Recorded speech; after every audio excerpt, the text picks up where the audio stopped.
Alright, I think we're ready to get back into it. Oh, welcome back. Oh, this is like the...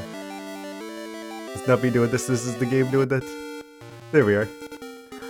We're getting alright back into our adventure in Hollow Drum. I think that's what it's called. Also. Oh, welcome back. We are continuing where we last left off. We've got like 2 dungeons left to this game. I just got a megaphone. Not entirely sure what it's for. Obviously it's part of the quest. The quest where we're like...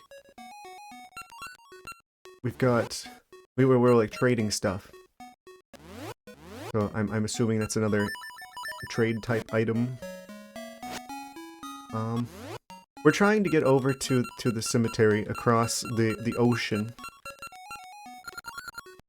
I'm not entirely sure, because last I checked, it's like there wasn't any sort of like switch or anything over there to like make a bridge. So I've been thinking about it. I'm like, maybe we have to, because there was still like a couple like areas, like warp spots in Subrosia that we haven't been through yet. So I might be checking that out. Also, Talon's still lost on Chicken Mountain somewhere. I don't know if I've even seen him yet. So I probably need to look for him as well. So, I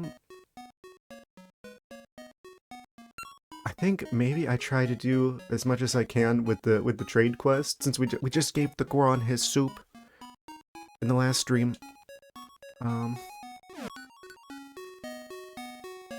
There's a couple different directions we can go. I can't get access to the desert until I get the bell.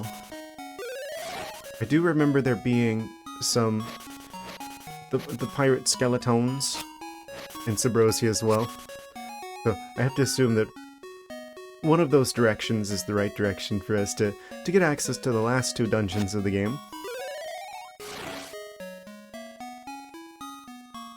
So that's sort of the plan ahead for today.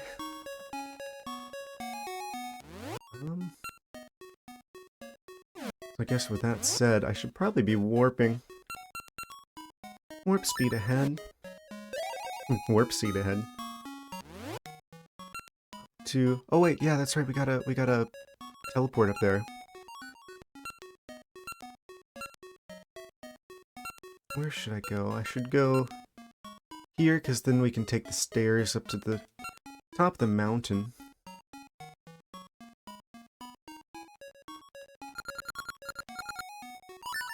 Like, game design-wise, I'm like...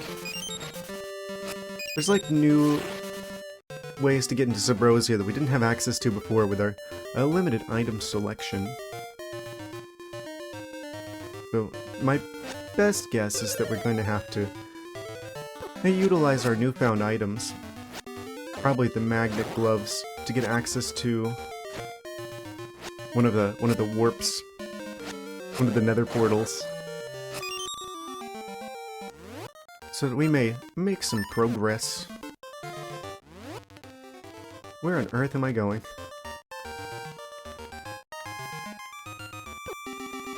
Right into the ArcticThwack, apparently. I'm going crazy if I'm not careful.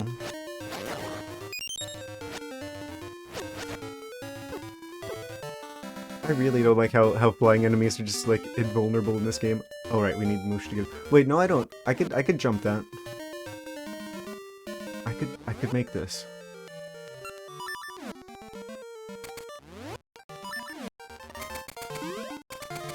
Almost. Come on. Starting strong. Oh, okay, we got it. I just had to say that.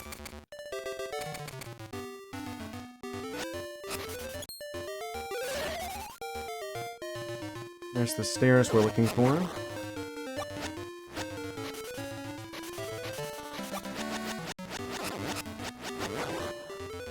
Yoink. And now we swimming up the mountain.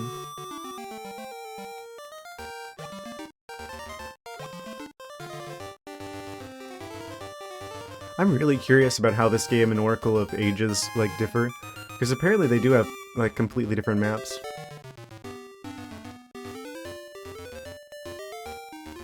Oh, right. Dead end.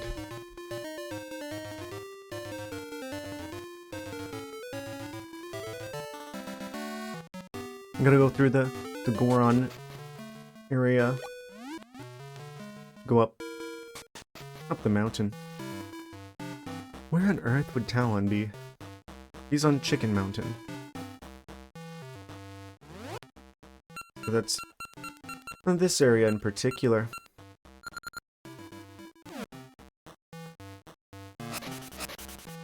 Why are there plants inside? There's no sunlight here.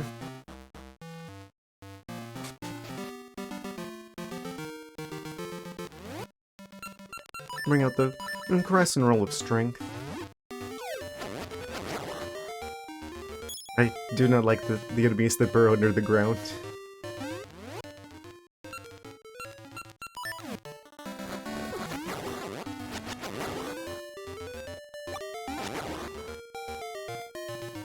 Okay, so from here we go east. Through the chicken lands.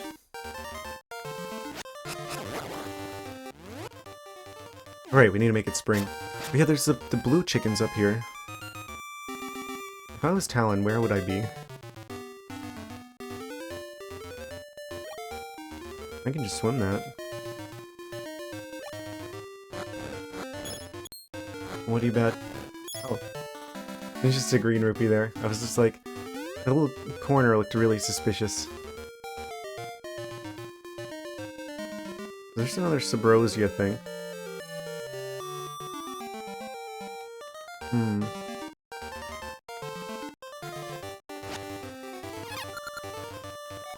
Have I seen this guy before? Is that an eyesore of a bear left? Don't you talk to him like that?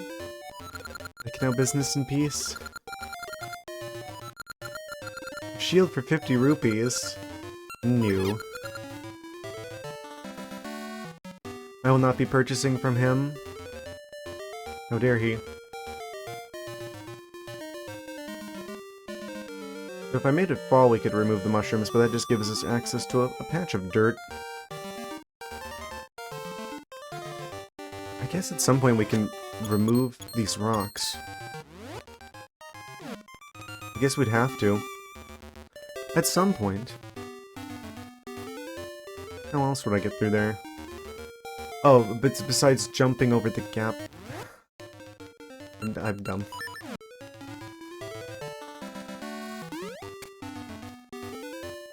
That works too. Oh, I need to be summer if I want to get in there.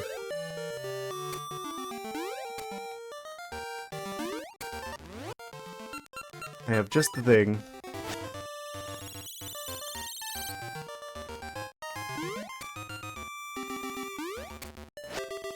Actually, I don't know if this microphone's in the right spot.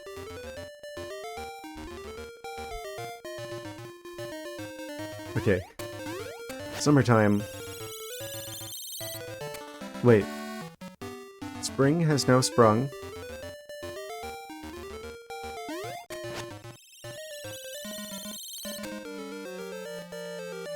Wait, there's no vines there. How did I get in there before?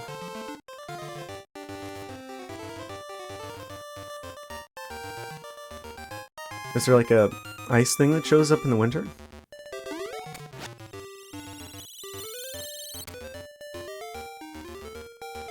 Walls and nope.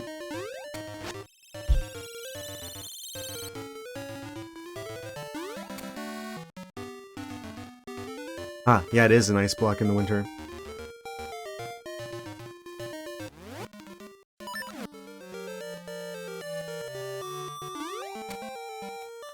Now we just jump down here, and what was in this cave? Oh, it's a fairy fountain. I didn't need to go here. Well, that rules out one area for the Talon's whereabouts.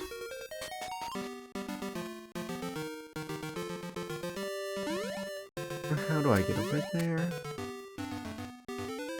Where did he go?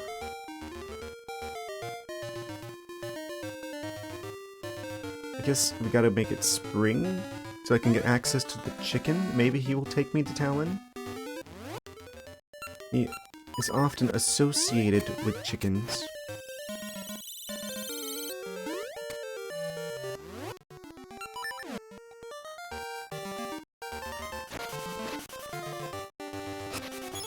Go right on through here. Flying chicken, flaps when held, otherwise it's dangerous. Dangerous bird. Okay, I can't control the direction of the chicken. I'm trying every which way on the D-pad, and it's not quite working out for me. Don't remember seeing him up there. Wait, have I been in here before? Of course, the rupee falls into the abyss. I need to jump. I need to get the jumpy feather. The world's most obnoxious bats.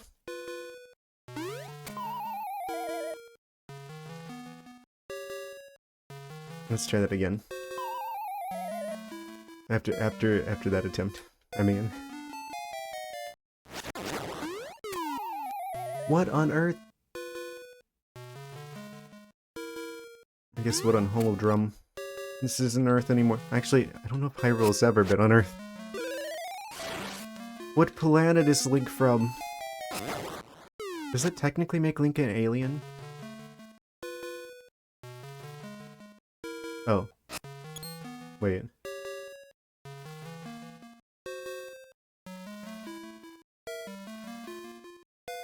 What do now?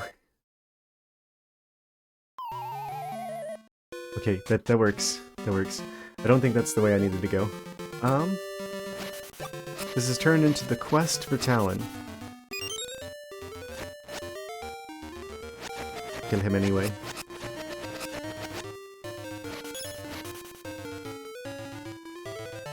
I don't suppose he only shows up in a particular season. There haven't been any other NPCs that work that way.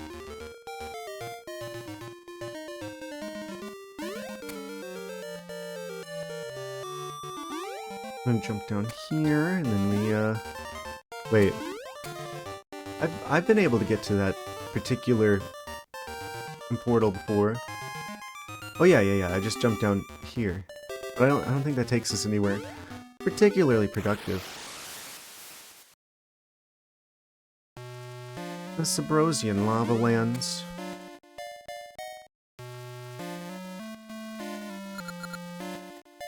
That hole goes to the temple. Yes, of course. What about the blue ore? That's also a puzzle piece that I don't have.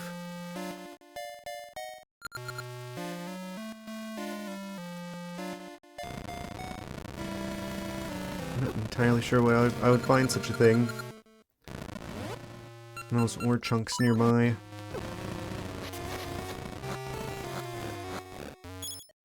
It feels like that's special, though. So it's probably not just in a random chunk of dirt. Also, that's just straight up a treasure chest over there. Because there's treasure out here somewhere. But where?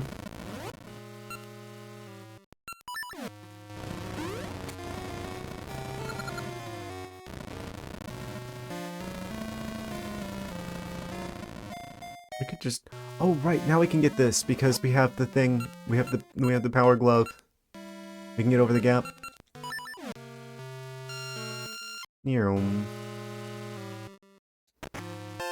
That's the blue ore, okay. So I guess we're doing the Subrosia stuff first, because that's... I think that's big. But we can do the thing. Wait.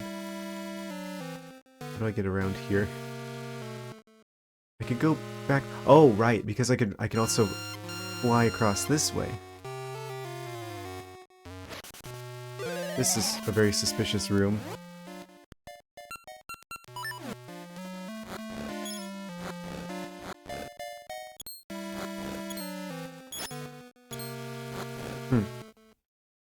Yes, nothing too particularly of note in that particular chunk of trees. I can do this. Oh, I can just jump over this as well.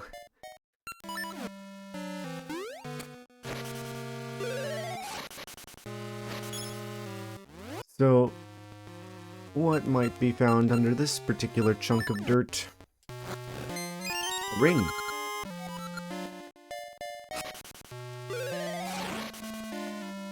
And I don't mean on the phone.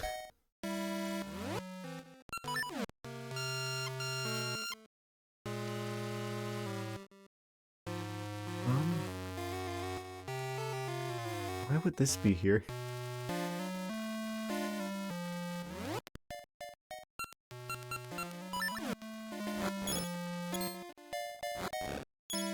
It's like, there's that one particular area that we can get into somehow. Not entirely sure.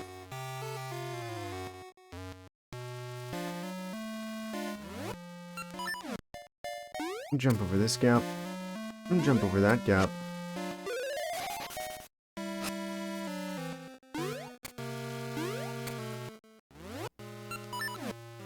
That's so weird. Like, it's like there's some sort of... like... Is there a reason to get... Oh, we can go around corners with that.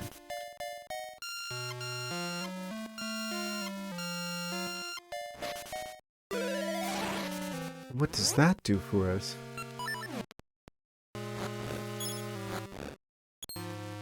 Nothing.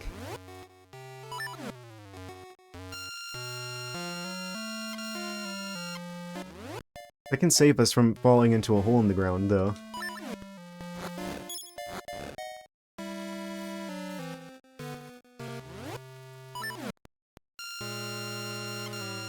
Okay. Then I guess we just fly back across this way. And we're good. We've got both of the rocks. I guess we go back to the smelty area. Now we have the blue ore and the red ore.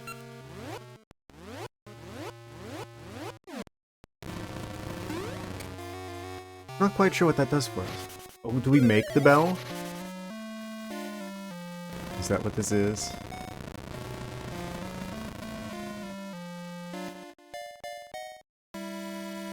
As important as music instruments are in Zelda games, I'm surprised there hasn't really been any game where Link makes his own instrument.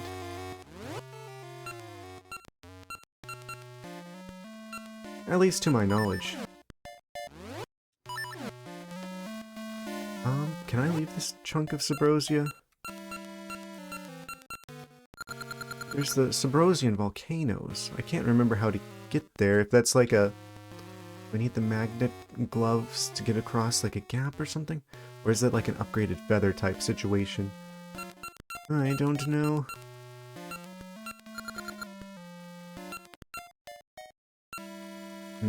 I think this section of the map is kind of walled off.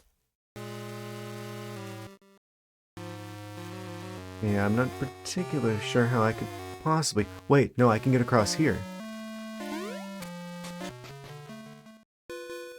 It's gonna be hard to get back to the mountain to find Talon.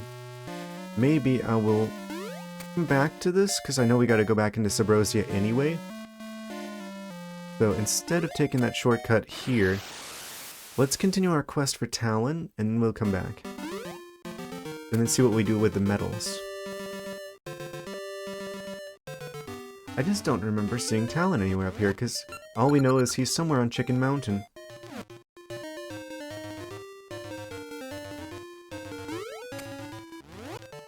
He's not in the banana cave. He's not in the... Wait, is he over here somewhere? No. That's where Moosh was perched before I gave him bananas. That's the portal we were just at. Go any further south from there and you're in the Sunken City. Oh, that's technically a Chicken Mountain, apparently. Maybe he's further south, like he's further down the mountain than I thought.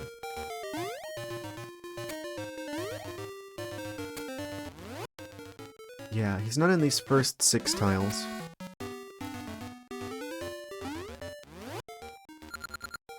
This is still Chicken Mountain as well.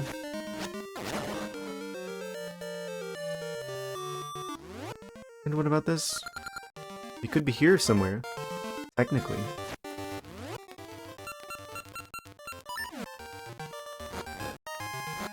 Anytime I see these, like, protrusions, I'm like, is there treasure here? That's a prime treasure hiding spot.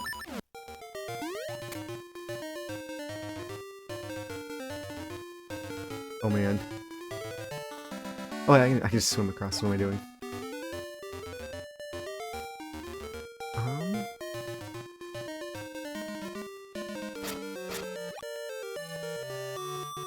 Can't climb up the waterfall unless there's like a secret cave. No. Had to try it. I'll do it.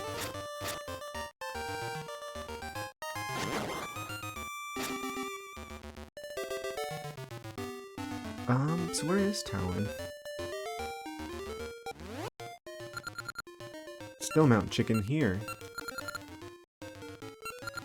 Okay, so this is sort of the line where Goron Mountain begins and Chicken Mountain ends. So he's in one of these tiles.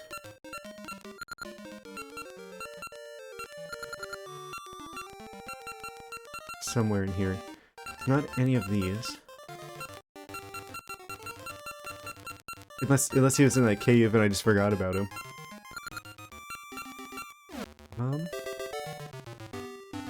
He's hiding very well. I didn't know Talon was so good at hide and seek.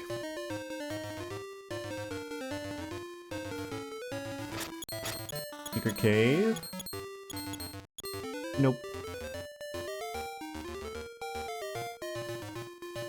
Now it's turned winter, which means we are in Goron Mountain.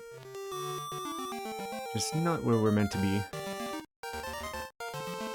That is the westernmost limits. Where's our nearest tree stump? We need it to be spring. We need spring to be sprung.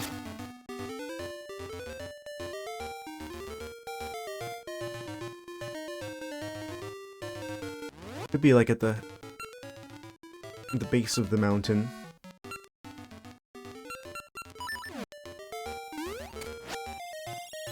I can't remember if I've seen him before. Like I've somehow missed him.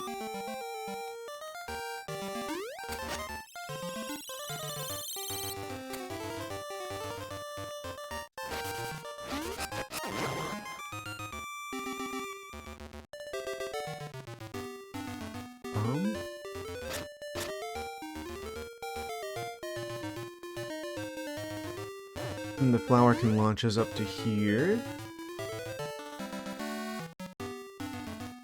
There's a couple likes. There that must be him. The sleeping guy in the cave must be him. The snow, it blocks the... He doesn't seem to hear you. Wake him with the megaphone. Okay, this is where we use the megaphone.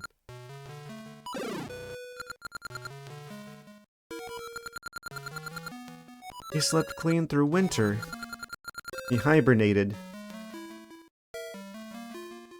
Can't get to the summit. Megaphone if you don't need it. Okay, I don't know if... Oh, that's... What are we doing? He's gonna be equipped with the megaphone. Malon will never forgive us. Have a mushroom instead. It smells weird. That's kind of funny that Link's first instinct when he gets the weird mushroom is to smell it.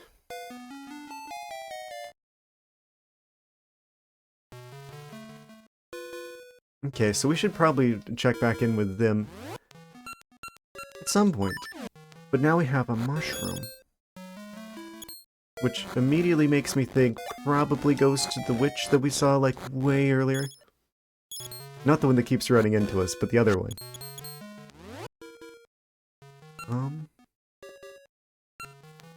How do I clear this?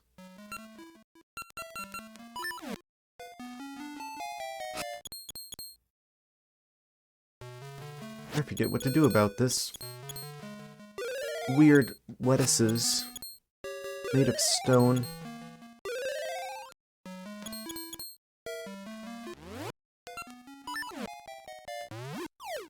bomb him. Surprisingly not the answer.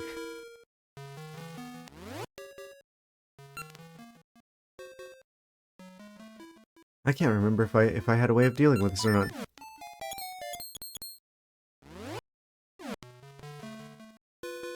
Is this a push puzzle? This might be a push puzzle. It's a push puzzle. You got a ring. That's 2.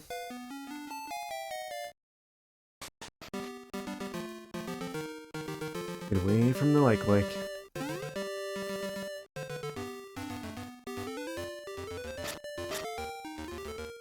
He's like trying to shoot me from down there. No!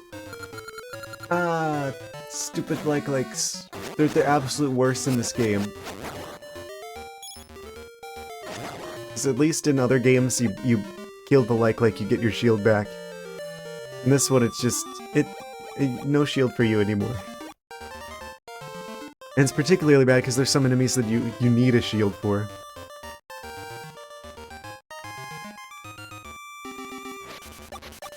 Is that everything I need to do up here in the mountains? I think that might be the limits of what the mountains hold for us at this particular time.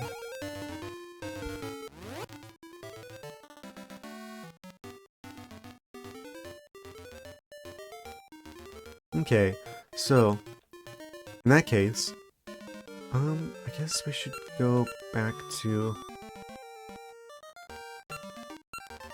Where was the witch's house at? I'm gonna go back to the village. I'm gonna praise the rings first. Just to see what they might be.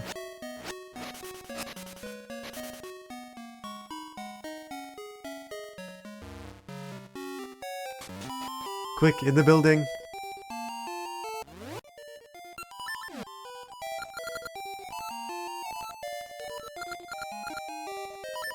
Raise my rings. 20 rupees. The red luck ring. Half damage from spiked floors. Actually useful. I regularly run into those.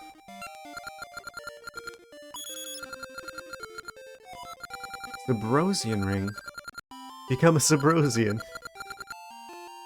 We'll blend right in. It's the perfect disguise.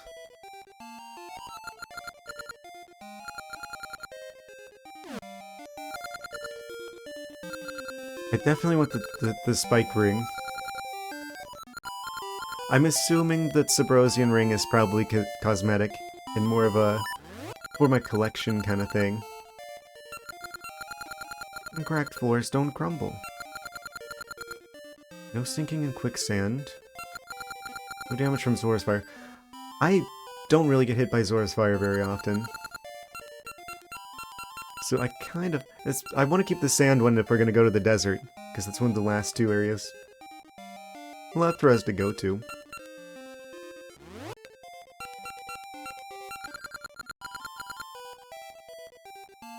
That's in dungeons, and we've got at least 2 dungeons. There's probably spiked floors in like the last area of the game too. If I had a hazard to guess, I'll take that one instead.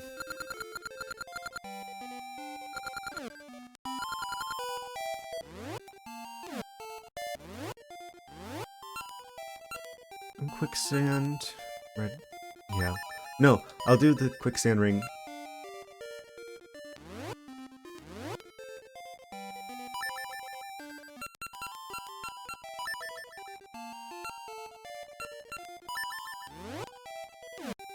Okay, so where's the witch's house at now? Windmill? Is all of this trading just to get windmill oil?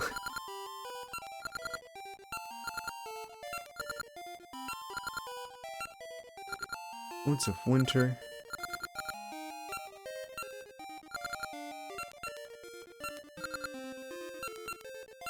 I forget who Holly is.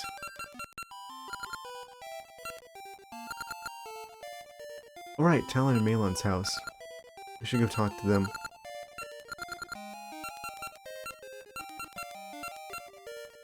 It was like in an earlier part of the game, so I think it's over here somewhere.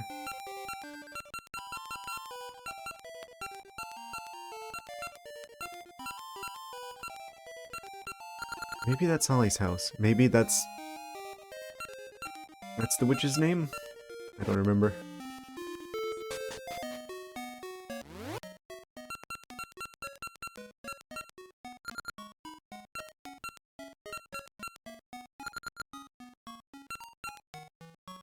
So we just head up north.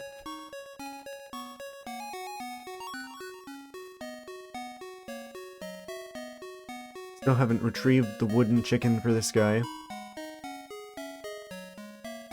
Not quite sure where you'd find such a thing. That tree's almost in full bloom.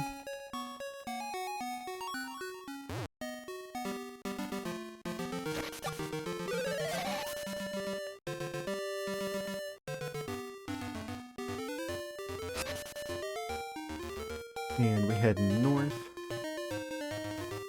Oh right, through here. I think.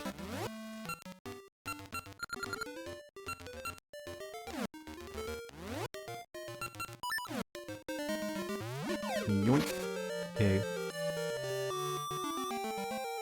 Just dodge those guys. Most scary slimes make the whole screen flash.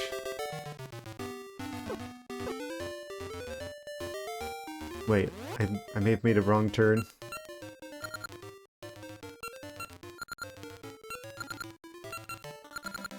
Oh yeah, I definitely made a wrong turn. Okay.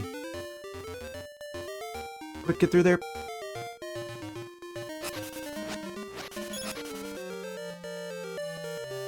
They're like flying lawnmowers.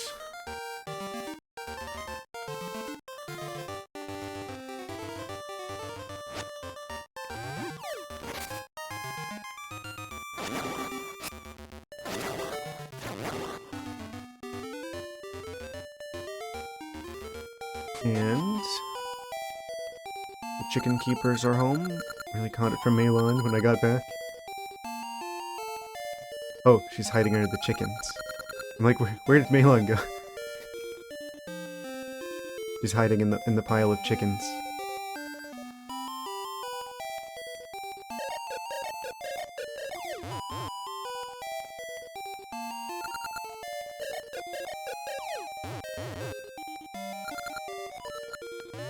Okay, I guess that's everything with them.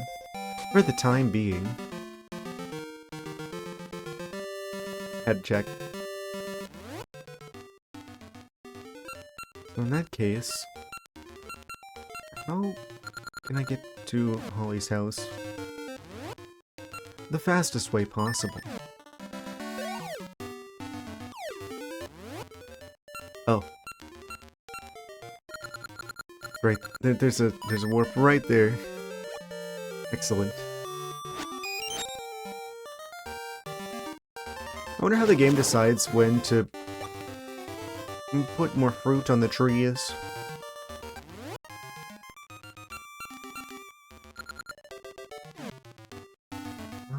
How do I get around here?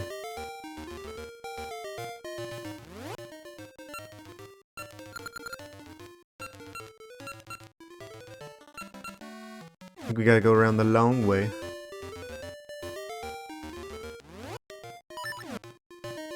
Yoink.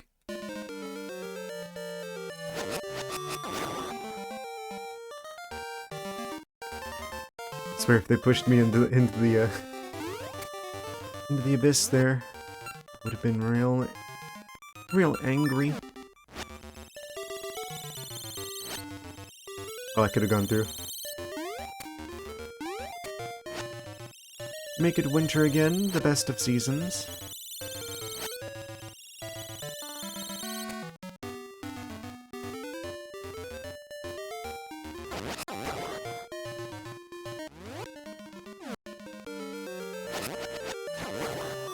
Oh, I probably need to get a shield again. I should have done that while I was at the village. Just remembered.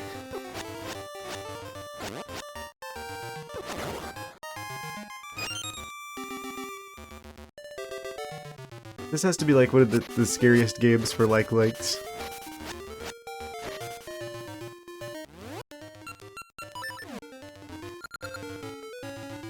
Oh wait, no, this isn't this is the wrong house.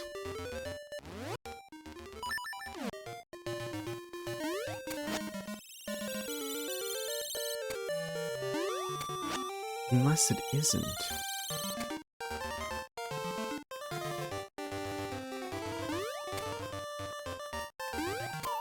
The Link knows where he is because he knows where he isn't.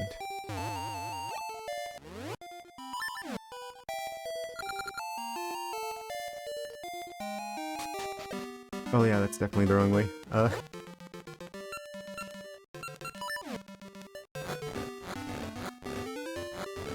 think that's where we got the shovel from, actually. So where's the... oh. Probably the one that looks like a witch. It's called a potion shop. I'm so dumb.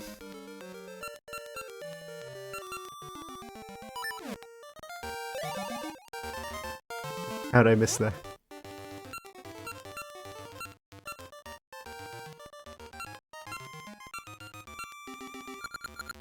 To the sunken city, away!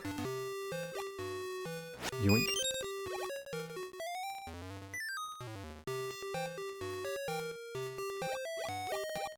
Moblin's still making bombs in here.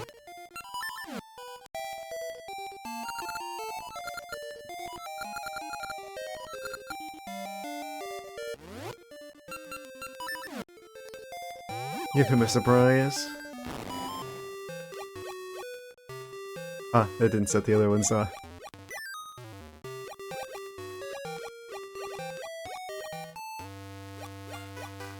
No sympathy.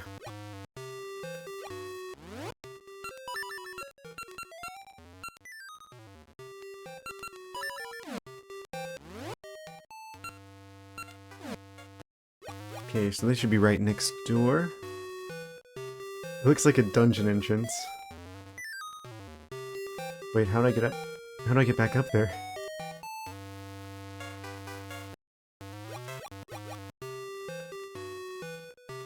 I guess that must be like a seasonal thing. Like maybe there's like some vines or some way to get up there.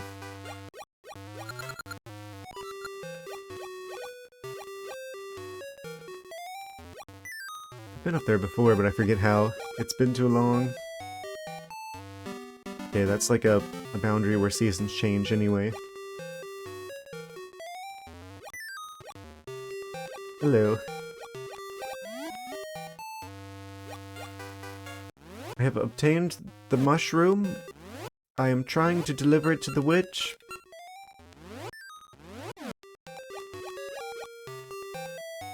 Oh, there's the tree stump. They have a massive red wall all the way around their island.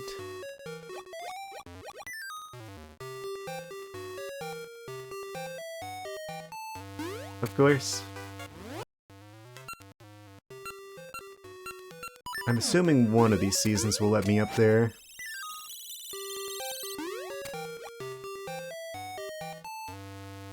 Maybe fall, that's the season for mushrooms. Nope. Okay, let's try... winter. Oh, maybe we can like walk across now. Come on. Oh, yes, okay. That gives us a snowy ramp.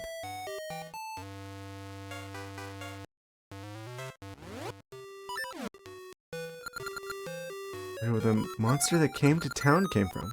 I wonder where he went. I forget where he went. May just be a rumor, but they say there's a giant up in the mountains. He sounds scary, but I want to meet him. I'm assuming she's talking about the big Goron. And delivery for, which character? Maple, we're here. I'd sent her to Mount Chicken for mushrooms. And she hasn't come back. Can't make my magic potion. He smells the mushroom. I just got the power bracelet and saved some from some opens in mine.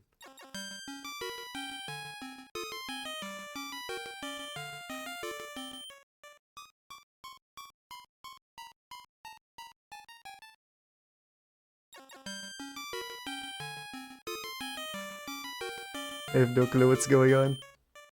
Mushroom delivery. You've got a mushroom. I'll trade my wooden bird. That's so. This is for the wooden bird.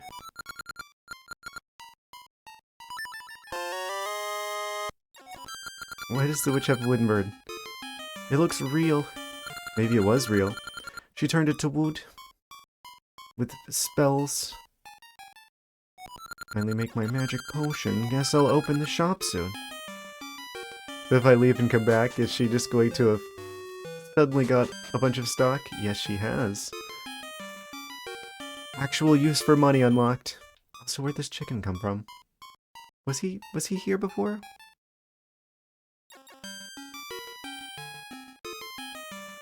Magic chicken must be the apprentice. One day the chicken will become the wizard. And then Hyrule will have a new ruler, but until then... Oh, let's get this bird back to town. And also buy a shield.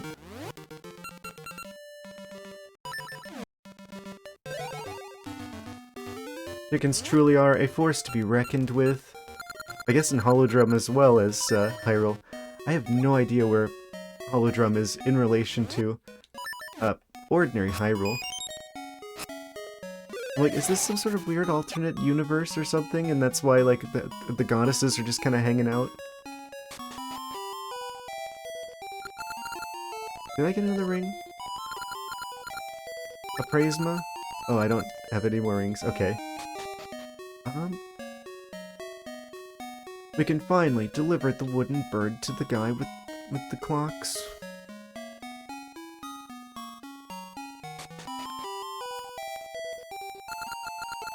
Bird delivery. Wants to make a cuckoo clock better than any before. I found one that the witch totally didn't convert a real chicken into wood using magic for. That's an amazing bird you have. May I? Perchance. You got the engine grease. This was all for the windmill.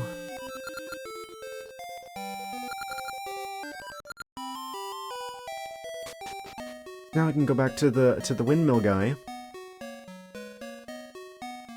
The Song of Storms guy. Actually, is that far enough away that I should... I think I can just walk there, actually. It's pretty close by. That's gotta be like the last step of the trade quest. I love how this game has so many like different like design inspirations from Ocarina of Time.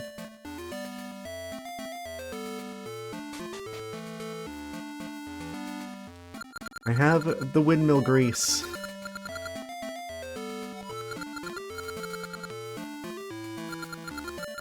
Moment of truth. Yeah, I love that. It's a chiptune version of the classic. I swear, anyone who's ever had an instrument before, like, and they played a Zelda game, they're gonna try and play the Song of Storms. Can I make it go quickly? Sure. Oracle of Season Song of Storms is better. Take my phonograph. Instrument unlocked. What a tune. Oh, it's going real fast. It's like the entire mountain just kind of lifts off into the sky.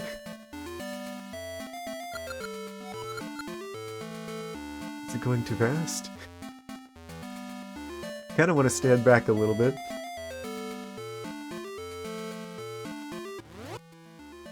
What does the phonograph do for us?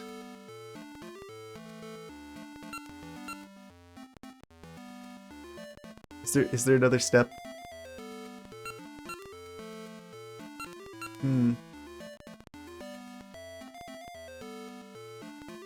Recorder from elementary school. I know why it's always the recorder. I have a recorder still from elementary school. I would have expected that would have been like an equipable item or something. I guess there's another step in the process. But who wants the photograph?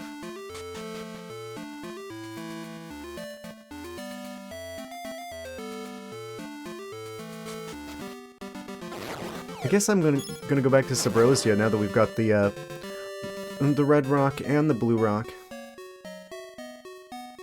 By their powers combined. Actually, does the tree have any more advice?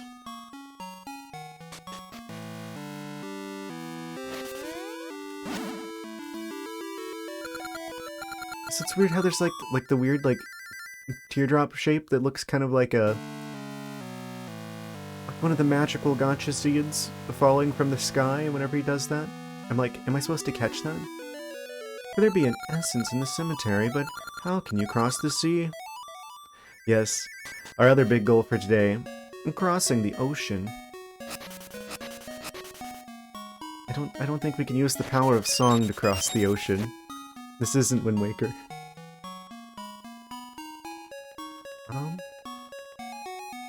But those are like enemy bees for a second.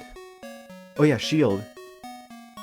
So glad I happened to wander upon the shop.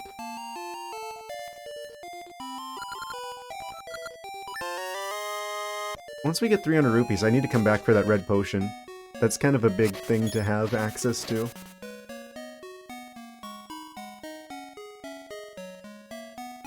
Like I guess that must be this game's equivalent to, like, a fairy in a bottle.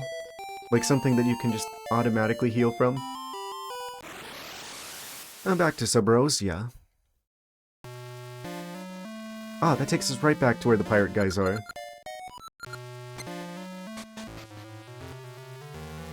Did one of them want music? How long do they plan on staying here? How'd that go?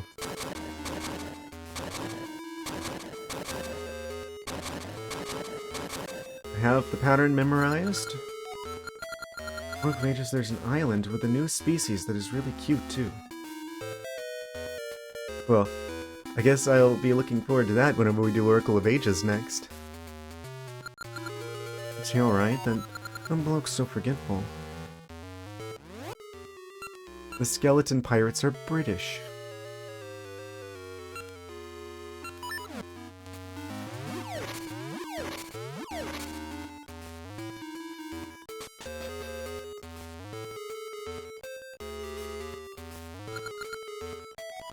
Look over the bell, hasn't come back yet. You ought to search the ship.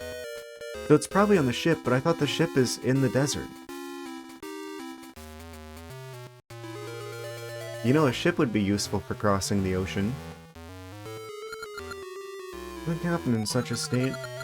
We'll never get the ship out.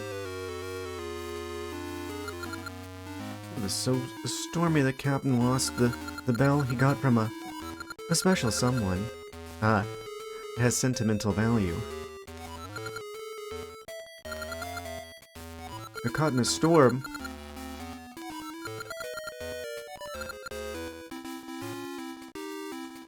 So are there like Subrosian portals under the ocean? Like it's like the Bermuda Triangle.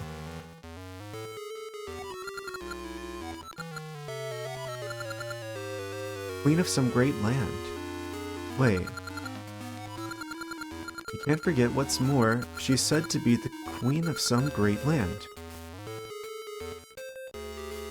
Zelda's a princess. We don't usually have queen characters. I wonder what that's kind of hinting at. You're a competent adventurer. Find me Belle.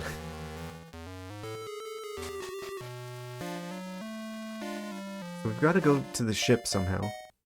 I'm assuming there must be like a way through Subrosia.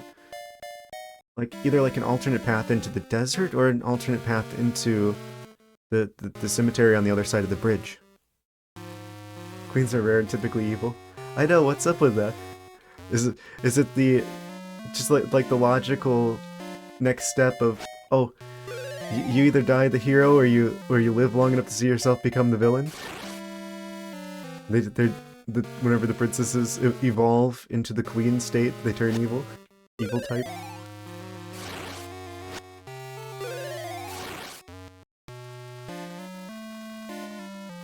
Wait. Is this the ship the whole time? Is the bell in here?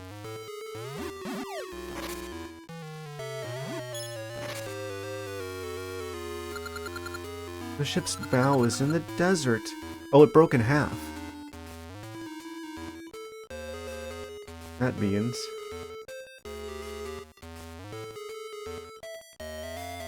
But we need the bell to get into the desert. Also, it's doing that thing again, where on the actual, like, Switch output, he's, like, flashing in and out rapidly, so he looks translucent.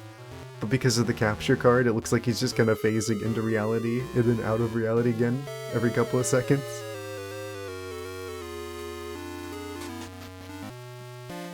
Okay, so we've got to get to the desert. We have the phonograph now. Is that what I need to give him to, like, play music so that he can skedaddle out of my way so I can use the combination from here?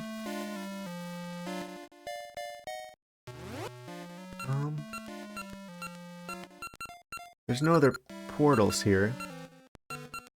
Because it would tell me if there's more nether portals here.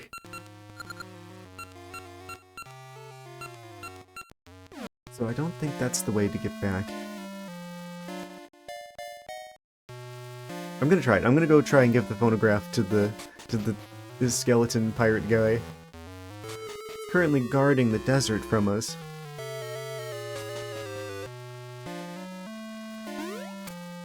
I'm dumb. Why did I do that just now?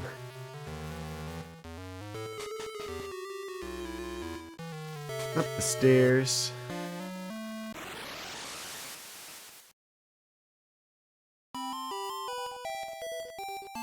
And we have left Subrosia. We are no longer in Subrosia.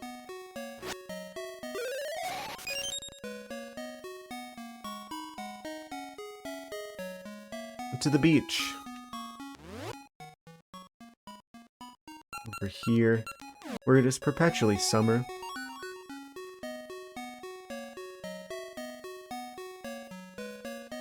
Like the hollow drum equivalent of Florida.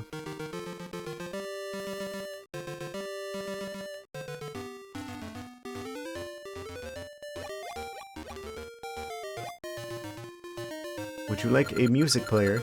You'll look for the bell? Then I can go back. Oh, we just had to talk to him. Well, that's useful. That's, convenient. Masa Desert ahead. This is the part where I show that I have actually 500 IQ.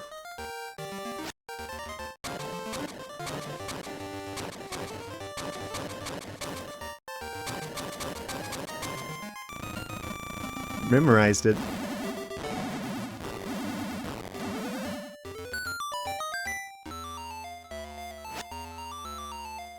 Oh, whole new music discovered.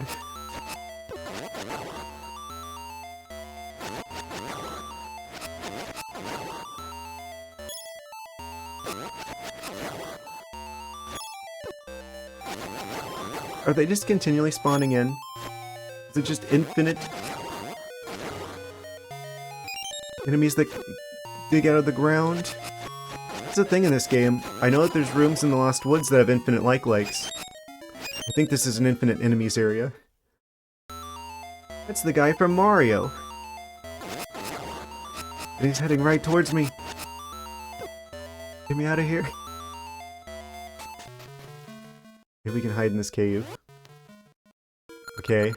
We gotta get the bell.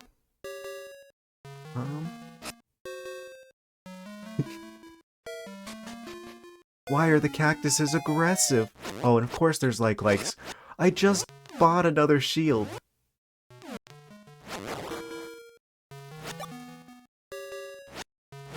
Deep concern.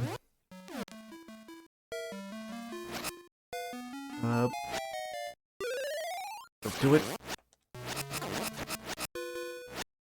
Going to be very, very careful and defensive about this. Wait, there's nothing in here. If the like doesn't eat you, yeah. If. Big if. The skull. Yes, of course, I can't push it anywhere. He's in the corner. What if I lift it? It's too heavy for the power bracelets to lift. He's trying his hardest. Hidden dirt heart? Maybe it's just a trap room. Maybe. I don't know, it's like... Well, I can't even dig the sand here. It's like some sort of, like, titanium sand that is just unliftable with a shovel.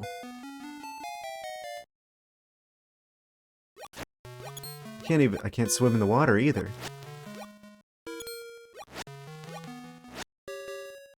It's too shallow. Wait, is this just like... Is this like a return path or something? I don't even see how else I could possibly enter this room. This is a really mysterious room to me. I'm quite perplexed. Maybe I can use the bomb on the skull? Yeah, like maybe we like fall down from somewhere into here? Why is the ground a different color under this skull? Okay, skulls are typically too heavy. From some sort of... Oh, we can dig this though. The gray sand is much less powerful. It has a lower powerful than the yellow... a lower power level than the yellow sand.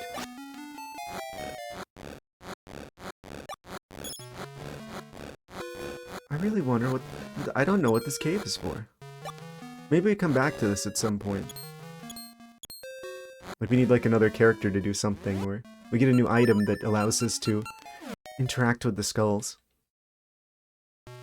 Maybe Link gets like psychic powers and these are actually like crystal skulls and we use them to communicate with the aliens like in that Indiana Jones movie.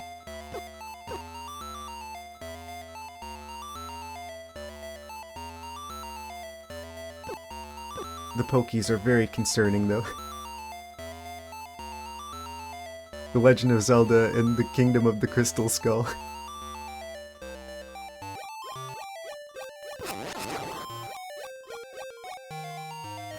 Link's played by Shia LaBeouf.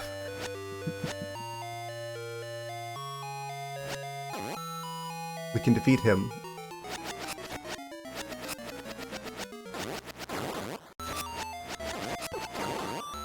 We can talk to the spirits in Illusion of Gaia. I wonder if that's one of the games that we have available to us on the Switch.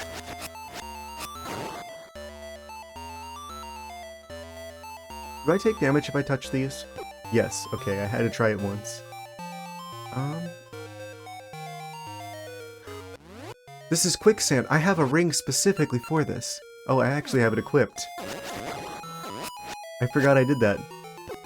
Quicksand can't do nothing. I'm immune to the sand.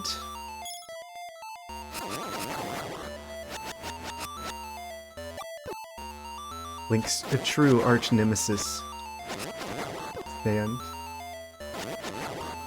I'm surprised they didn't try and use like a variant of like the Gerudo Desert theme. Wait, what?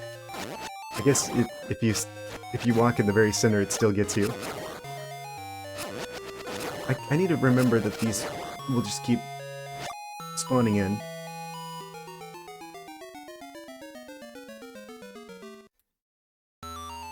We found a little bit of an oasis in the desert. Like, as much as this game takes inspiration, especially music-wise, from, like, I guess it's kind of like a mix between, like, Link's Awakening and Ocarina of Time.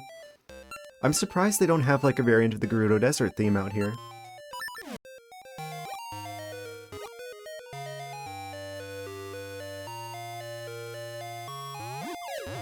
Explode the wall. It's a fairy fountain. Hooray.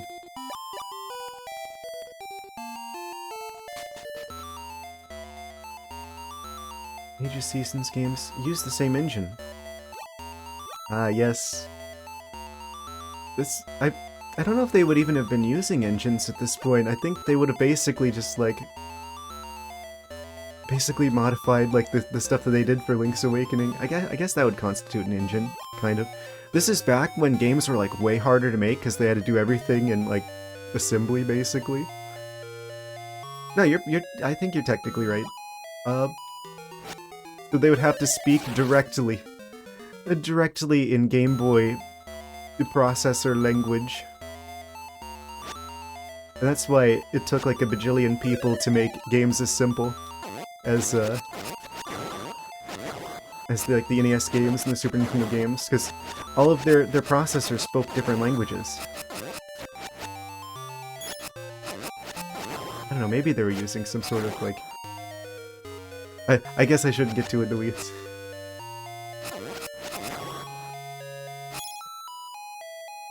But games used to be, I guess long story short, games used to be a lot harder to make back then.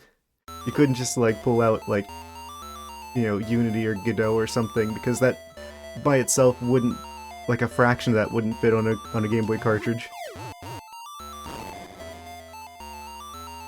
That's like why the clouds and the bushes in the original like Mario game look the same, because they are the same, they just changed the color.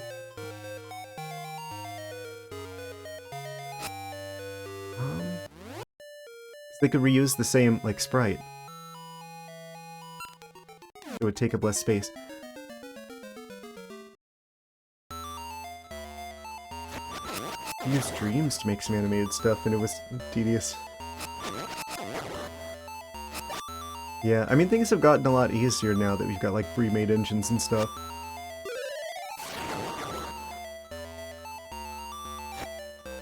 Yeah.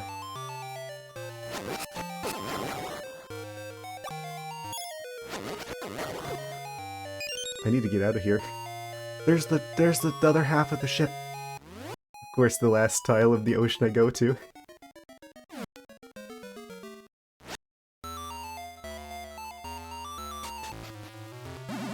Oh, wait.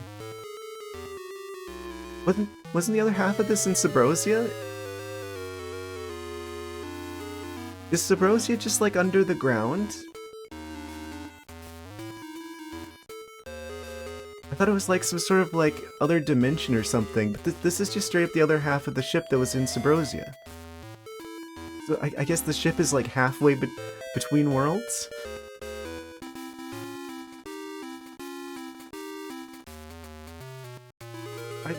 Okay. Okay, ghostly skeleton. Reveal your secrets. I'm searching the desert for the bell. I got caught in a sandstorm.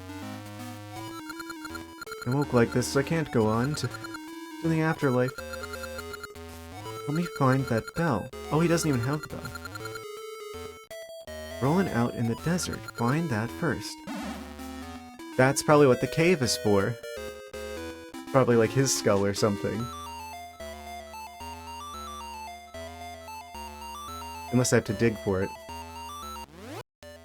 Please tell me it's not just in some random chunk of dirt. Some random chunk of sand out here. Wait, actually, did I go this way? I did go this way. So, that pretty much confirms that Subrosia is actually just under the ground, underneath Holodrome. It is not actually a separate dimension.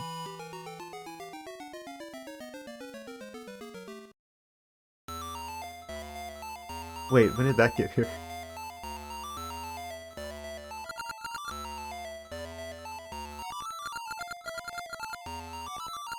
Carry him around and he'll tell it if he thinks we're close. Ah, I see.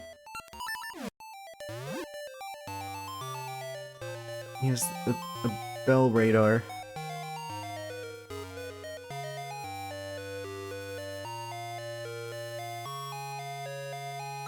Hmm.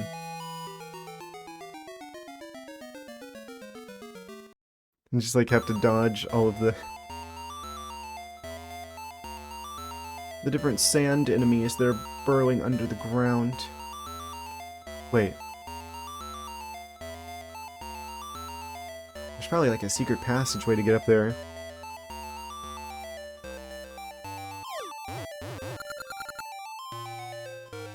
He doesn't like that. He hasn't given me any hints so far.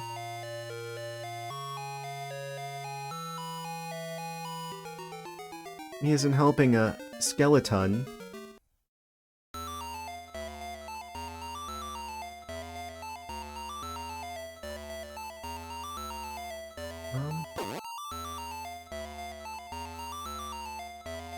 Uh-oh. I think he went in the sand.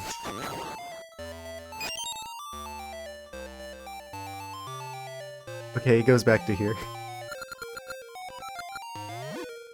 Like, well, I guess that's it then.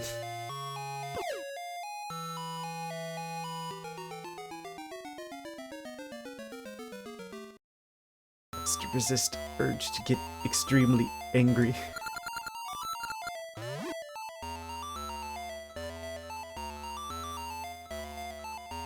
I'm gonna have to go around this because that guy's gonna come out of the ground at the last possible tile and he's gonna make me throw the skull, and then I'm gonna have to go all the way back and pick him back up again. How do I get him to tell me where the hell is?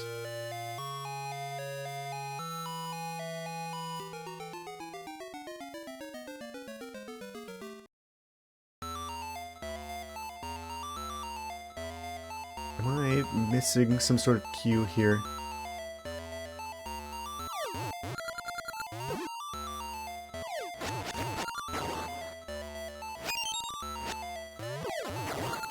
Wait, I can throw it at the enemies? I have a skull and I'm not afraid to use it?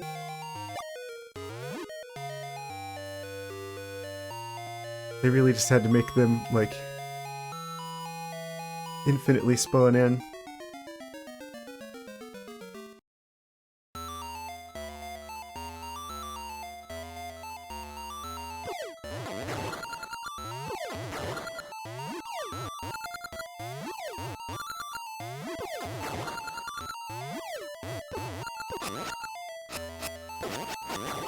And he fell in the sand.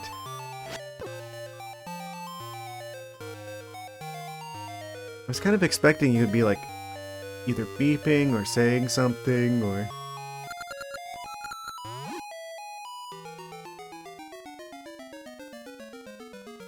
maybe like the eyes flash. Okay, so if I just walk over here, that one enemy's just gonna emerge out of the ground at the last possible minute and make me throw him. There's a fairy fountain here. I'm gonna go pay them a visit.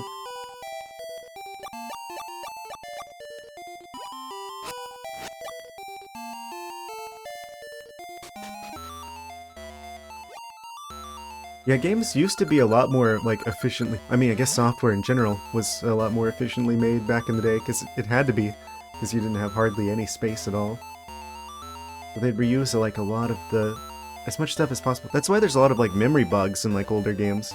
They'd use the exact same, like, memory addresses to store stuff for, like, different parts of the game. So, you could use, like, one memory address shared between two features to, like, control one thing with a different thing entirely. It's, like, a big part of the reason why older games tend to have a lot more, like, memory bugs like that. Which, of course, is quite handy for speedrunners. Because then they can, like, do all kinds of, like, memory manipulation tricks.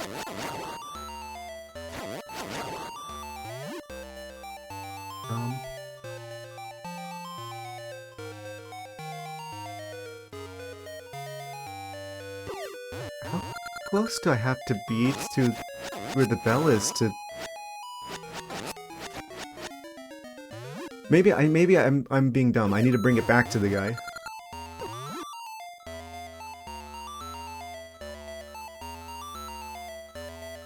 Got a bow on his head. Wait. I can't go back under the ground with it. So step 1 is retrieve his skull. He didn't tell me what step 2 was.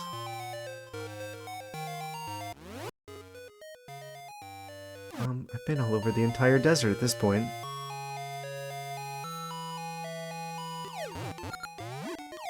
All he says is that he's got sand in his mouth. Does it, like, change if I'm in the right spot?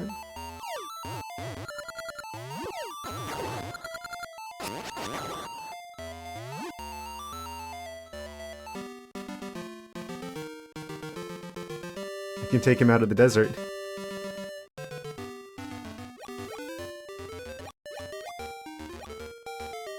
You can take the skull out of the desert, but you can't take the desert out of the skull.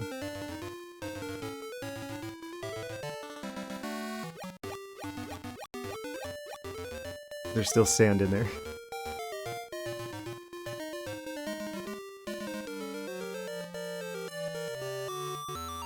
Okay, so because of the log that we have to go through to get here, I can't make him leave the beach. I take him in this cave. Don't do it! And we're going to make a return trip. I think maybe there's a way that we can get him into the cave. And that's what the cave that didn't seem to go anywhere is probably for. Maybe the bell is hiding down there somewhere.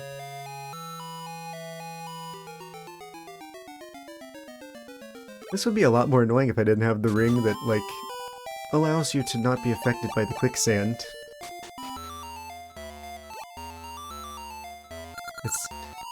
It's coarse, it's rough, it gets everywhere.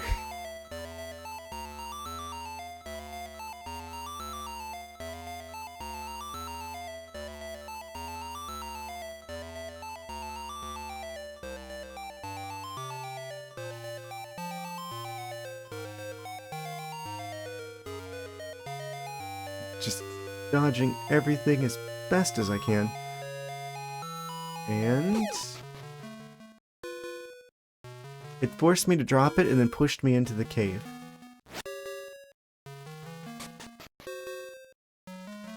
The like likes are back. I'm just gonna go up the stairs again. Well, I'm officially stumped.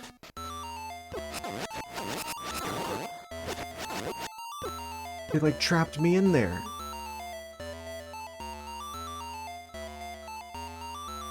Yeah, I wonder how they actually positioned like all the enemies in this game. So I seriously doubt there was like an editor or anything that they would have had access to. I guess they would have hard-coded like the coordinates for all of the enemies, like where they spawn.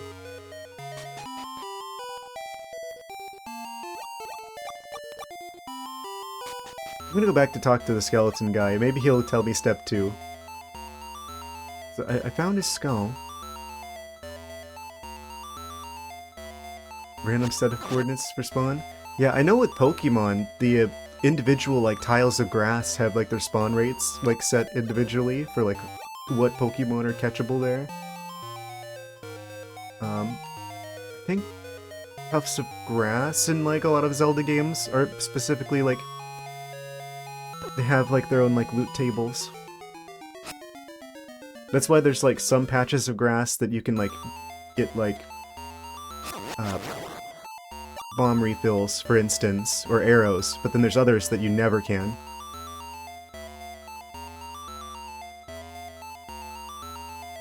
I mean, they probably reuse like some of the loot tables.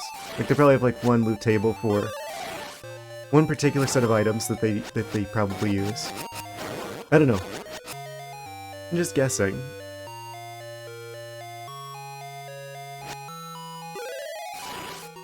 Maybe the cactuses are a hint.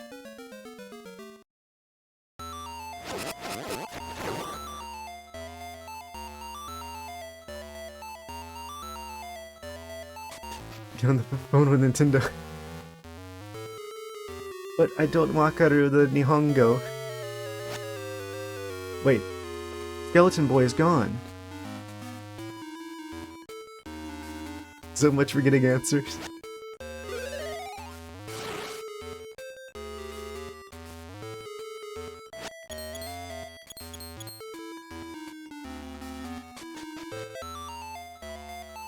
He's vanished without a trace.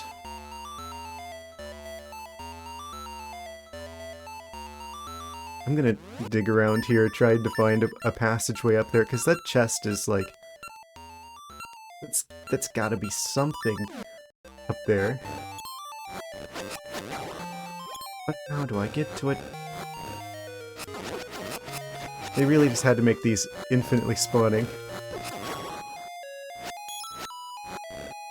But why would they do that? It's like they don't want you to have the time to dig everything up. Maybe? Can they go in the water? They can go in the water. I can't go any further out to sea. Apparently, the Zoras are freshwater fish, so the Zora flippers are only useful in freshwater.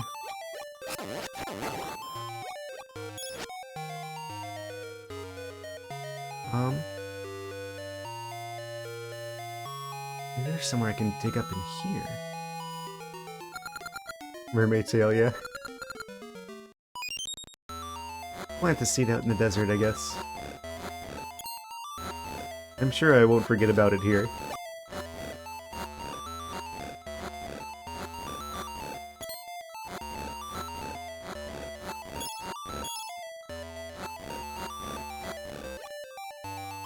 So we've got to be able to come back to here somewhere. This is the literal corner of the map, though. This is the southeastern extreme holodrum.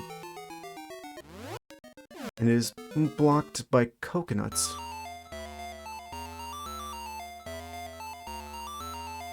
Wait a second.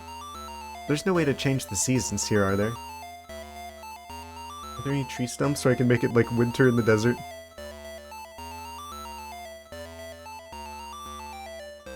We'll make our own tree stump.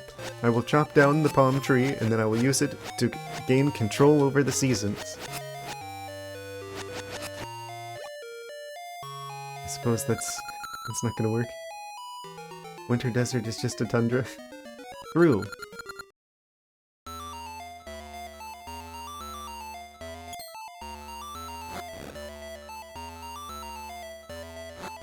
Bury him.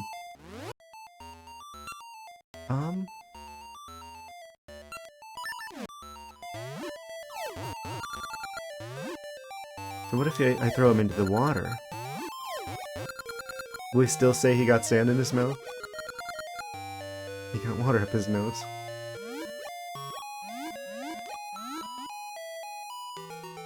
Unretrievable.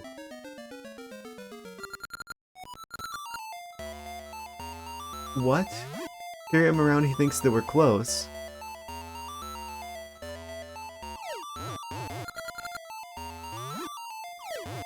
Do I have to specifically unequip the power bracelet so I can just talk to him again? Okay, the sword just goes through him, so I'm not going to worry about him too much. I can't talk to him. We just go through him now.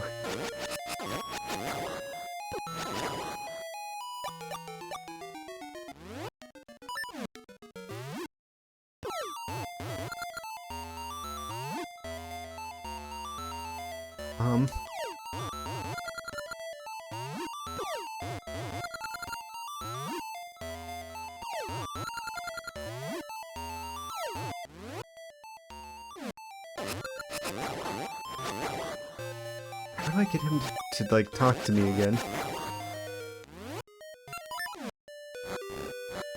I'm just gonna keep him around with me, and I'm just gonna keep digging. And eventually we'll happen upon the correct place, because he's not telling me too much.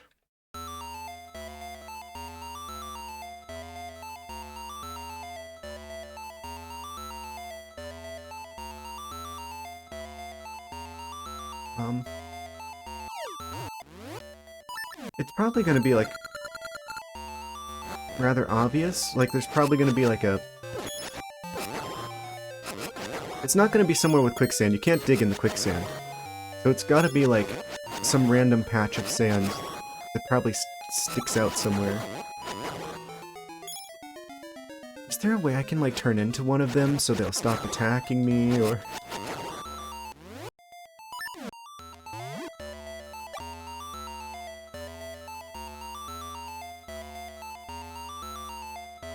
So there's a like ring. Maybe there's a... I don't even know what the sand enemies are called.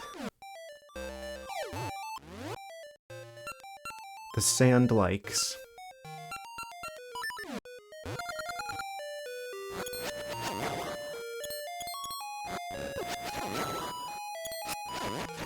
Yeah, they ignore you when you wear the ring. Kind of like in other Zelda games where you get like a certain mask or a certain item that makes it to where enemies ignore you.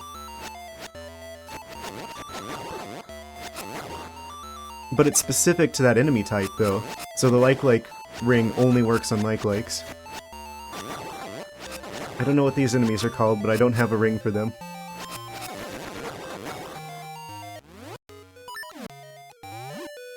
Yeah, it's very handy and like, especially like having the like ring for the Lost Woods, because there's like infinitely spawning likes there.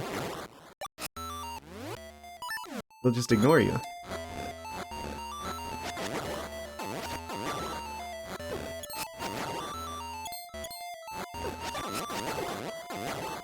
Unfortunately, you do not get the enemy's powers. I only have the ArcticThwack one and the like one. Okay, there's a pokey here. Where if they push me off screen and force me to go back to get the skull again.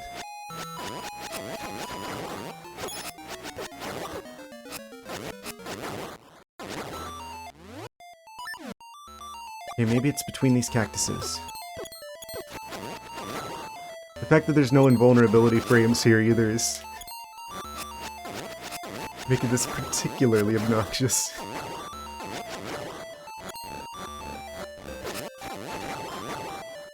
They can just rapid fire kill me if they want to.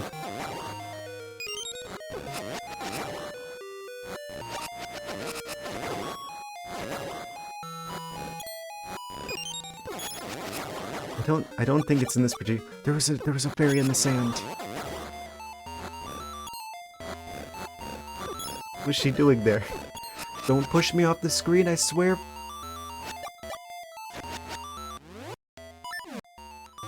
Okay.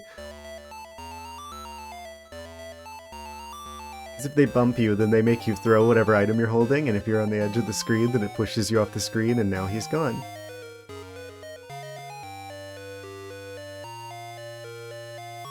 Brilliant job, Nintendo.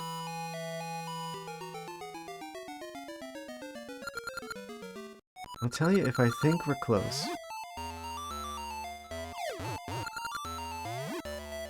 How close is close enough? Is there like a secret cave or something along the wall that I'm looking for? And of course, I bump the cactus and that causes me to throw the skull.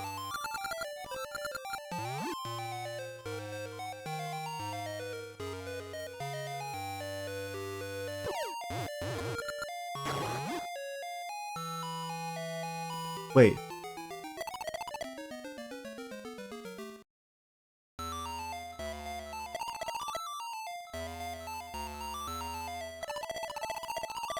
It's this specific patch of sand. We go down here?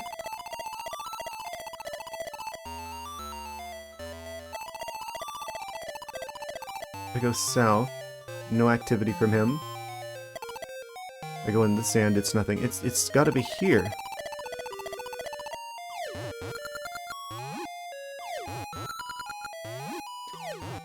I can't put him down, because as soon as I hit A to get rid of the text box, it causes me to pick him up again. Throw him. So if I go down here... Secret passage, there we are. I had it all wrong. I thought I had to dig for it, but it turns out that the quicksand was actually the way down the whole time. There it is. You got the rusty bell. Will something this rusty do? I guess it'll have to. Uh-oh, that's Captain's bell, but I hope that'll do. It's awful rusty.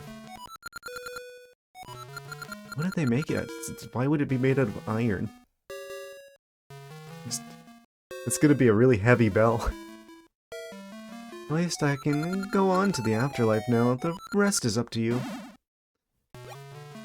The skull's just like, peace out, and just vanishes.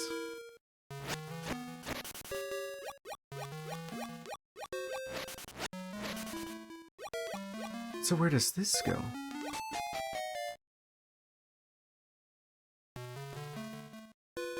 Is this the area where we were before? This was the room that we were in before. It's like an alternate way to get in there. It all connects now. We've gone full circle. We have the bell, okay. That means we've got to get back to Subrosia, and the fastest way to do that is to... Oh, the tree grew already. Go back to the village, because there's like a shortcut. Fortunately for us. I've never been so happy to leave a desert area. The ring was inside. A little parting gift from the desert. Get me out of here. I'm back to the village. So that's kind of wild. I thought that the area over here would have had another one of the dungeons. I guess the desert doesn't have a dungeon.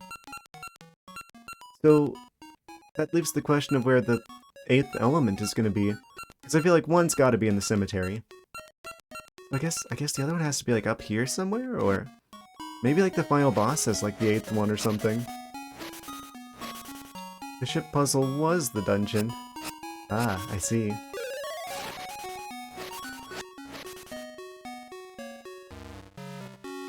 Quick, into the ring shop! Why do I hear boss music?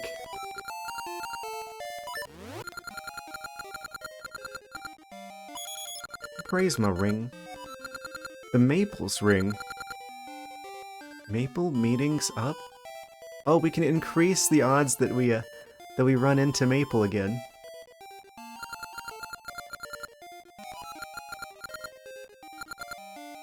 That's kind of a weird concept. It's just like a maple magnet.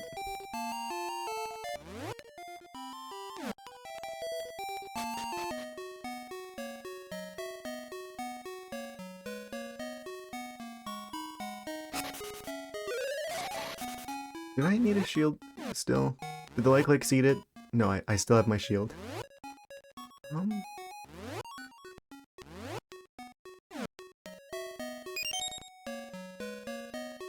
Yeah, I don't have enough money for a red potion.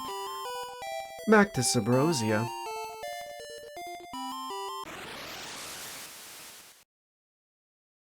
I have your bell.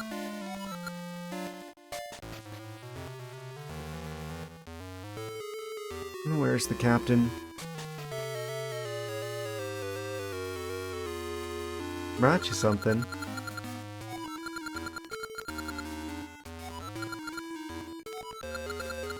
This thing's rusted something awful. What are you pulling? This won't do. Go get it polished. And how, perchance, would I... Oh, wait. Subrosia, we've got... There's like a... There's some smiths. Down here. They're probably the people I need to go to. Need the feather of jumping. I think this game would benefit from being remade on the Switch, just so that you could have, like, some of the buttons be...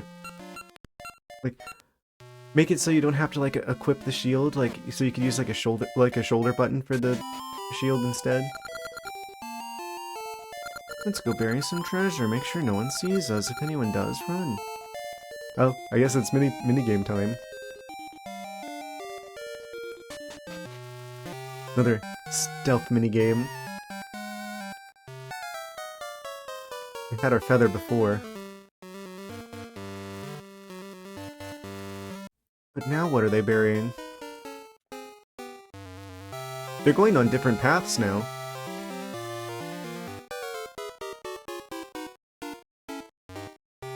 I think. Slightly different? Which way are you gonna go? Red one's kind of concerning. Oh, don't do it. I'm just looking over at the wall. You can't see me.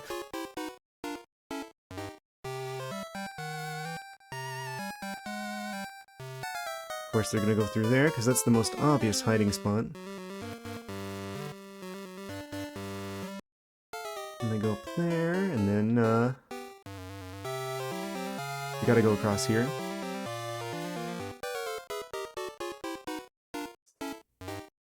No.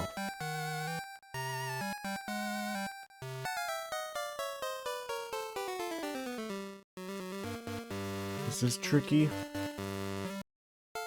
Go around to here, back behind this tree. They do a loop-de-loop around the other trees.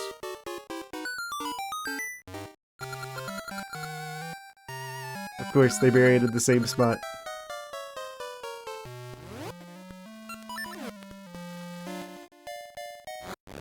Oh. Gotcha, seed. Nice.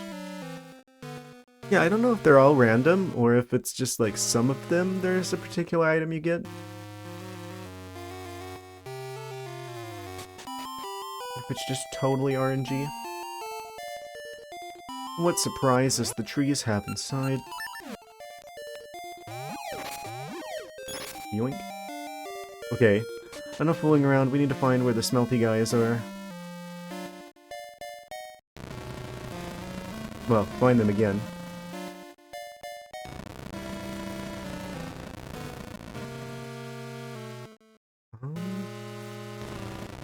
Is it up here? I think I might need to go across. Actually, yeah, I don't think I can get across here. So I've got to go back through like the secret tunnel.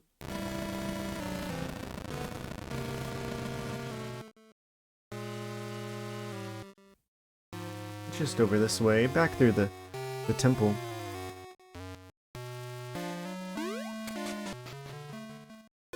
And of course, I don't know what it is with the Game Boy games, they're just like,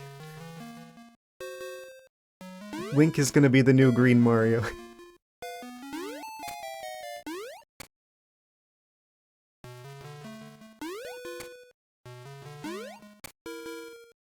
If I really do plan on playing every Zelda game, I have to say, Legend of Zelda 2 is probably the one I'm like most dreading.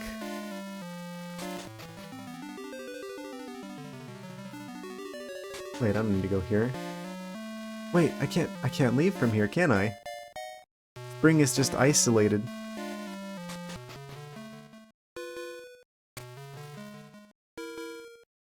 I have to enter Subrosia somewhere else.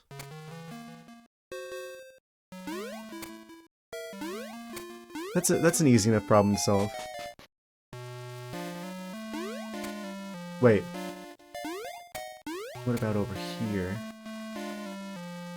Never mind. We can get across. We just have to fly over the lava. Using the power of magnets.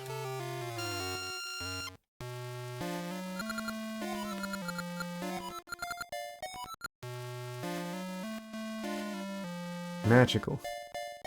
I actually could use some hearts. 3 peaches. I just love this concept of like, you know, the merchant doesn't know what he's selling. I'll trade him for 10 ore chunks. Sure, I'll buy the peaches.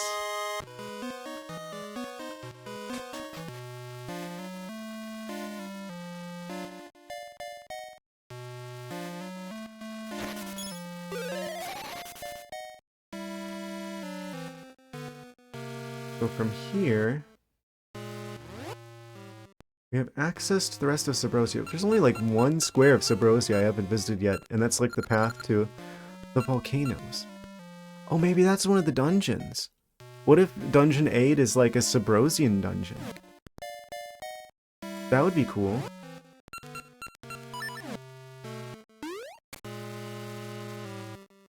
I mean, that definitely looks like a dungeon entrance. Maybe one's in the cemetery and the other one's in Subrosia.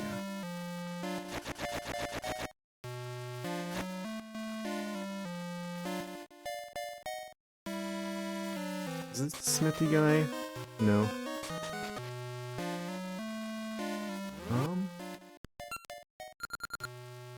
Subrosian Chef's Kitchen. Subrosian Smithy, to the south. Across the lava lake. Or potentially magma. Yeah, actually, if this is underneath Hollow Drum, then I guess this would be magma then.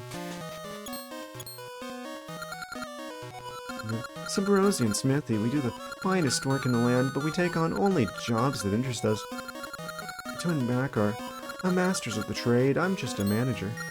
Hmm? You guys want to make a bell? Not be deceived. You hold a bell of a great value. He hasn't offered to polish it, but should he? Please or do it. They might as well have just made this one option of please do it.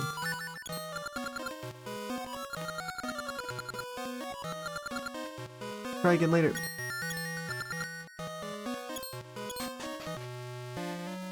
Getting punished for being polite.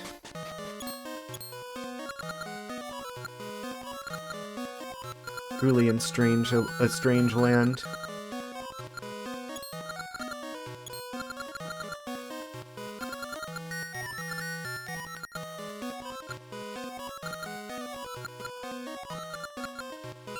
Do it.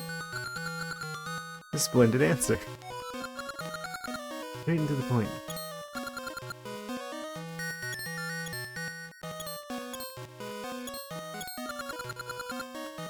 Sorry for the wait. This is why he's master. The finest work in all of the land. Treat it like an heirloom. You got the pirate spell. Looks like a disc.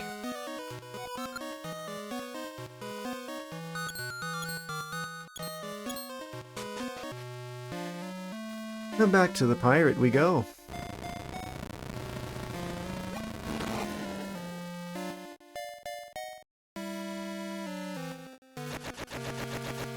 Mixture instrument.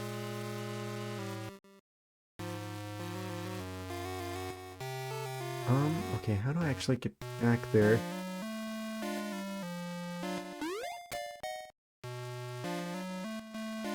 I think it was over yonder. Yeah, and this is where like the metal cylinder was. Nope, actually, I'm completely in the wrong area. I am the resident expert in getting lost. I'm glad these rocks didn't come back, so I can just fly right across. And we can head over here. And we should be pretty close to the pirate house.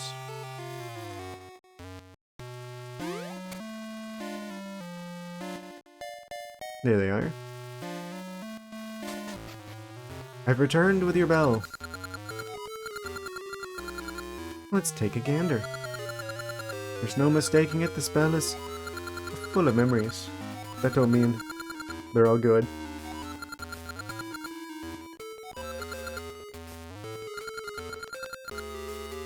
See? How is he gonna...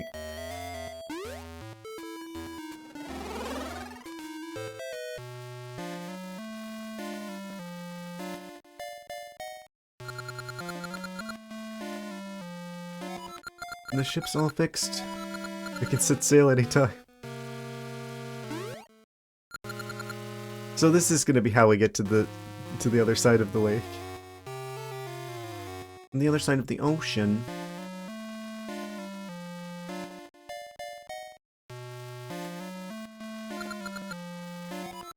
How are they gonna get out of here? They're like halfway stuck between dimensions. Yes, that's how. Wait, are they going under the ground?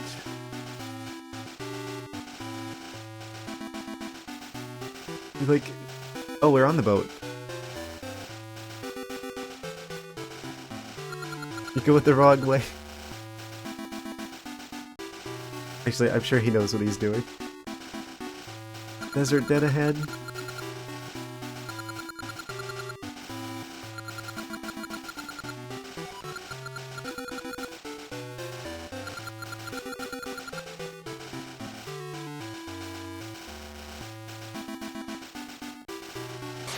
Everything is shaking.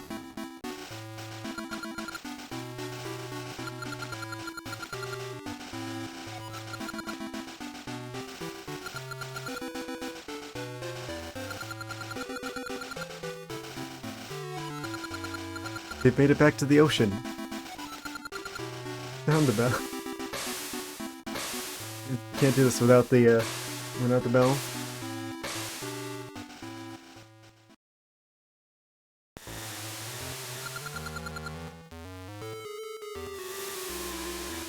I'm getting a little wavy in here.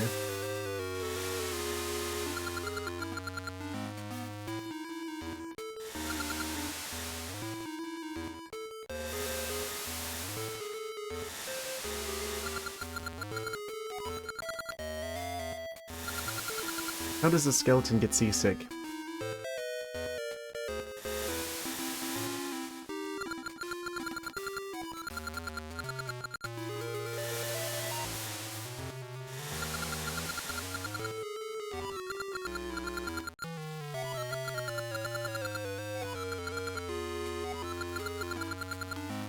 Put her ashore.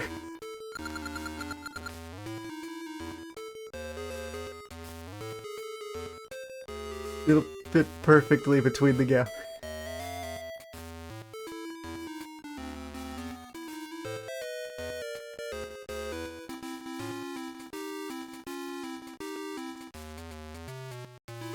Like a glove.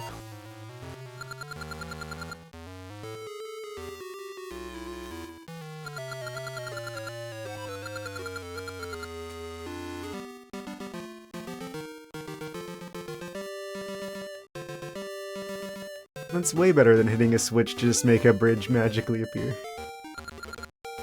I'm off the ship, but I'm still reeling.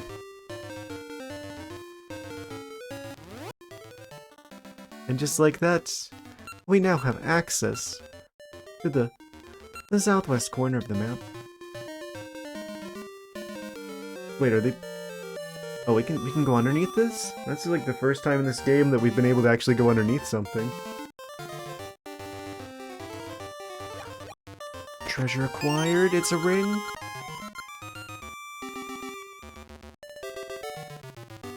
Actually, we're like really close to town.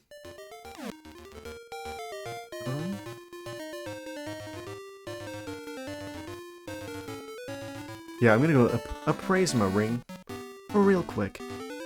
Then it's time we visit the last corner of the map. We have yet to visit. Allegedly, the cemetery. Allegedly contains the next dungeon.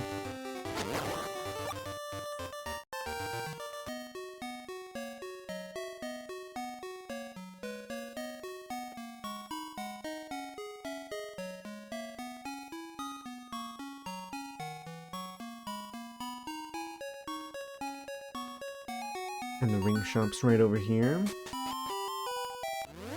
Wait, so it still doesn't answer the question of what we do with the phonograph, though.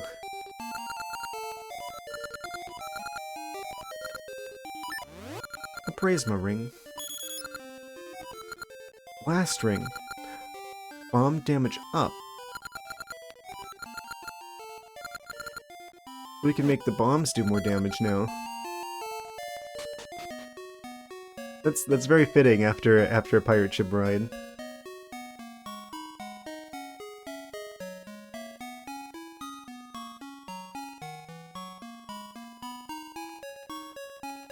Who wants the phonograph? Was there like someone in town that wanted that I didn't know about? That I forgot about?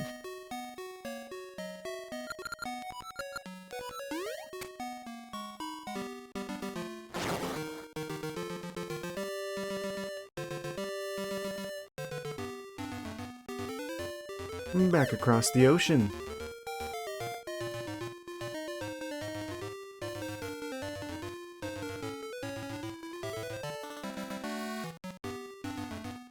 Has anything changed inside the ship? Actually?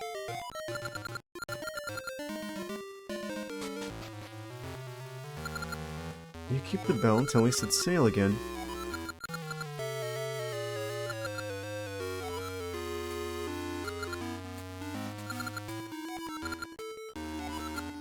Oh, that's the guy from the desert, of course.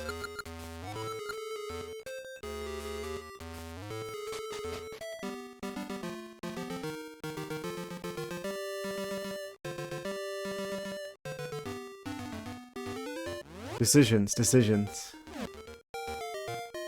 We got another cave over here. The ship, but I'm still reeling. Yeah. Oh. Don't think we're getting across that. Does that mean that we're about, like, if we're seeing stuff like that, is this where, like, the feather upgrade is gonna be? Oh, that turns into vines. In the summer. We'll have to come back at a different season. That leaves one way to go.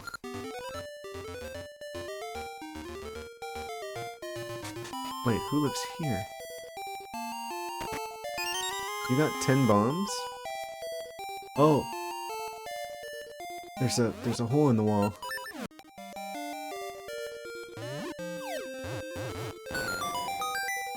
Yeet.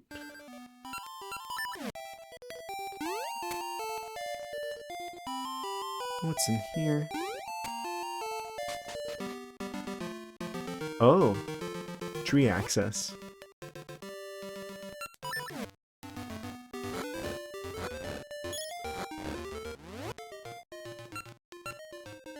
I don't know what it is with Capcom and tree stumps.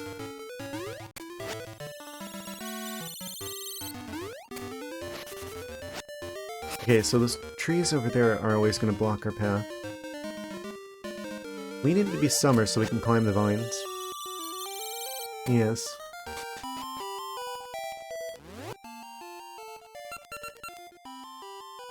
So we still we've only got 2 dungeons left, and there's still we've only got a level 1 sword, a level 1 feather, and level 1 shield.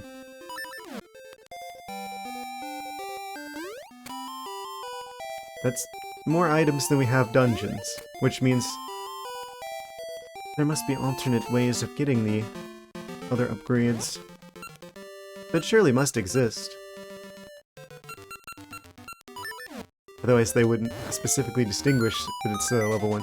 Is this guy gonna take my money again? He's gonna be like, thanks for repairing the door. They've done it enough times that I'm like, maybe this one will be one of the good ones. Don't tell. Oh, he is one of the good ones. Oh, yes. That's enough money to buy another red potion.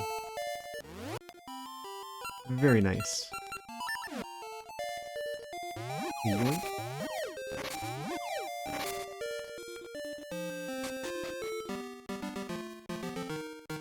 And now if we head south from here, we should be able to climb the vines in the wall.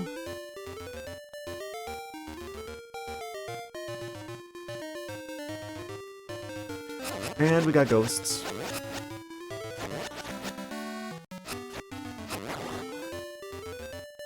I don't know what it is with, like...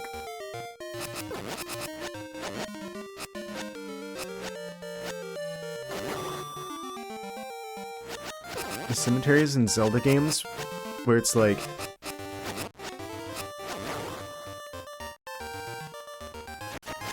it's probably square-shaped, right?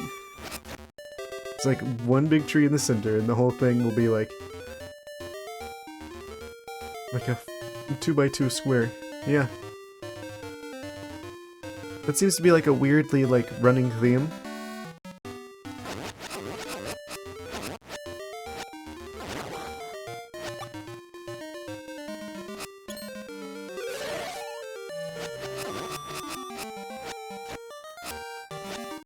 I guess that's about the right size for an area like this.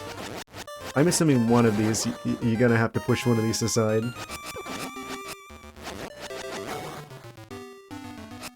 to get access to a secret cave.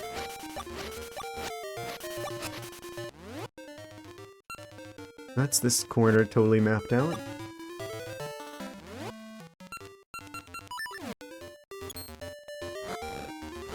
Wait, am I still only one heart piece shy? I am. If I get that heart piece, that's another heart container. But it needs to be fall.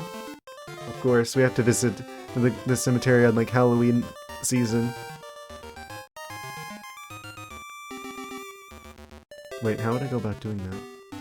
I can't get up here without it being summer. So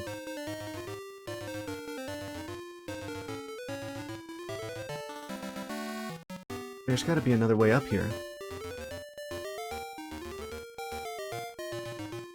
Because those mushrooms are not movable.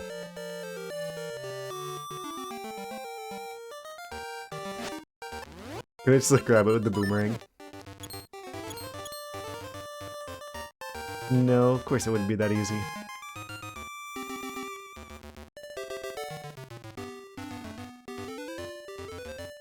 Try each of these. How would I go about getting in there? It's like a well.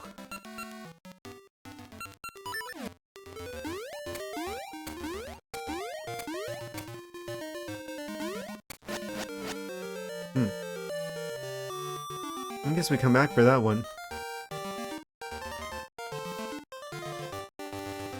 Those don't move. Oh, it does this summon ghosts.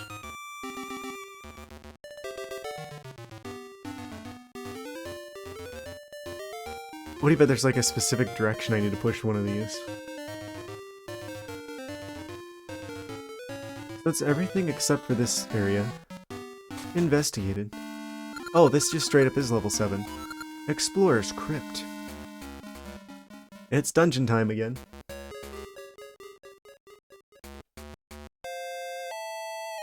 With the spooky music.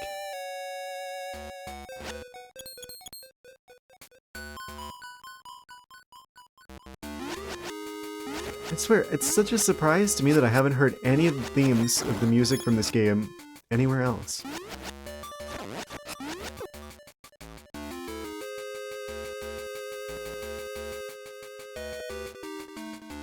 Wait.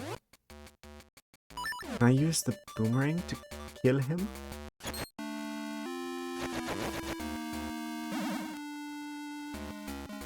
You can! I totally expected that to fail. I thought it was just like the flashing sun enemies, but I guess the ones that like bounce around the room are killable by boomerang as well.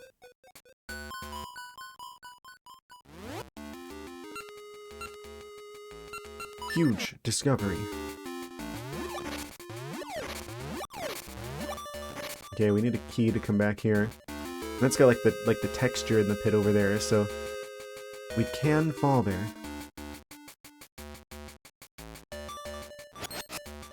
And one of those green guys over there. That's gotta be like...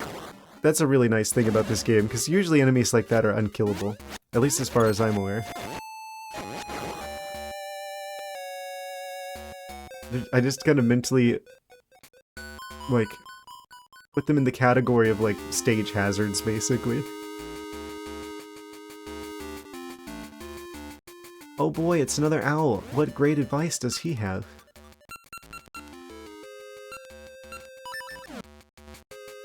If you don't breathe, you are in great danger. The source of the curse is hidden in darkness. What curse?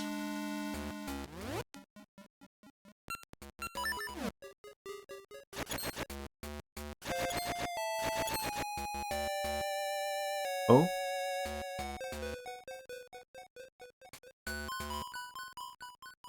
This is a darkness. I don't know if you would call this a great darkness. What separates darkness from great darkness? What does it have to do to earn that title?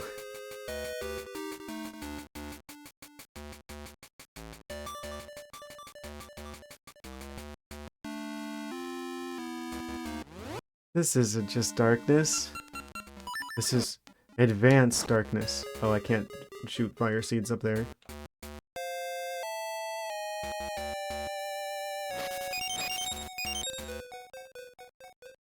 Well, I can't push any of these blocks either. Oh. Be gone before the fires go out, or else. Okay, how much time do I have on this? I'm just gonna stay in this place. Okay, that's not a lot of time at all.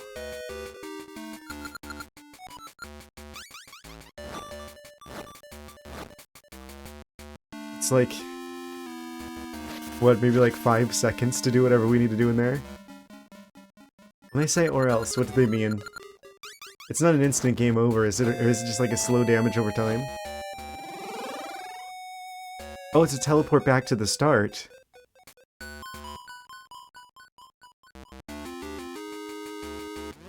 And that guy's back.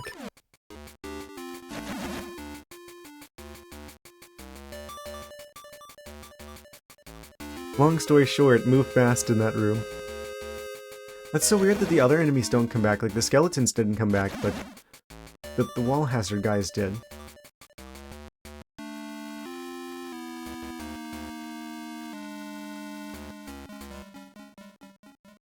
So, maybe that's the curse that the owl statue was talking about? The source of the curse is found in great darkness. So maybe we have to get over there to light those torches to turn that off? You just got the feather? Congratulations! One step closer to completing your wings.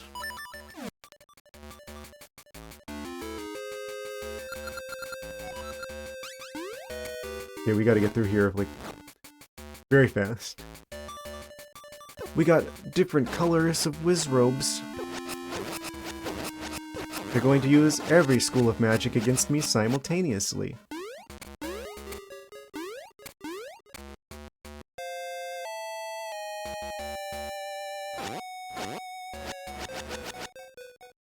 I know their secret.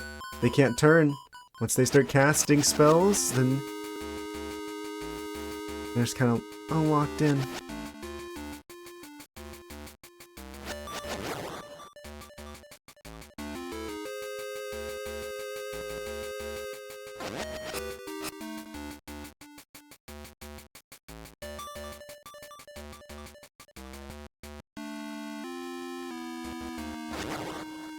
And chopped that guy. Still one wizrobe around here. Not anymore. And that gives us a key. Do any of these move?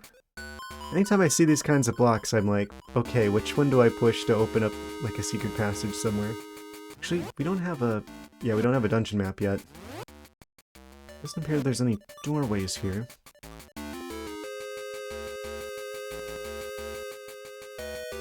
I don't think any of these do anything in particular.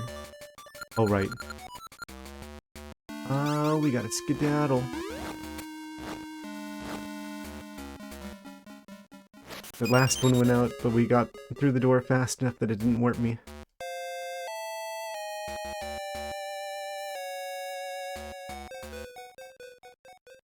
Okay, there was a key door down here. These guys are back. I wonder why they don't drop anything, but then, like, the round one drops a fairy always. What does that mean? Is it, like, some sort of, like, corrupted fairy? Like, the forces of evil.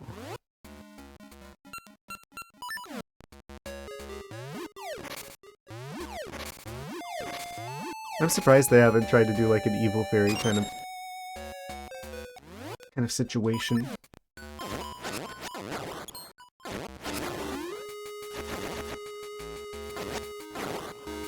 Hit the cherry slimes. Something's gonna appear there.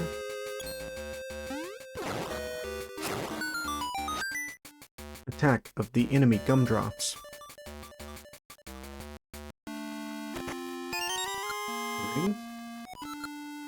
Not what I expected, but okay, I'll take that.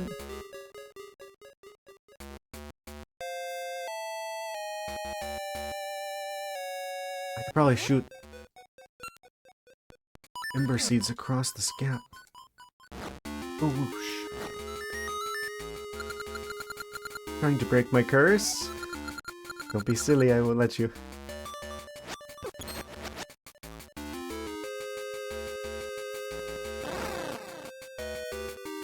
Toast the ghost.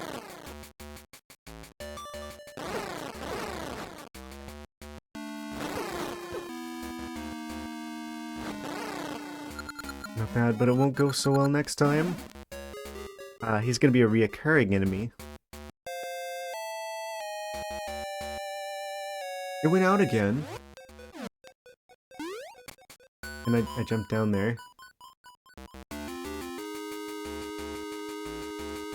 Surely the curse is now broken. And I can just go in here safely now. Yes, actually. Explode the wall.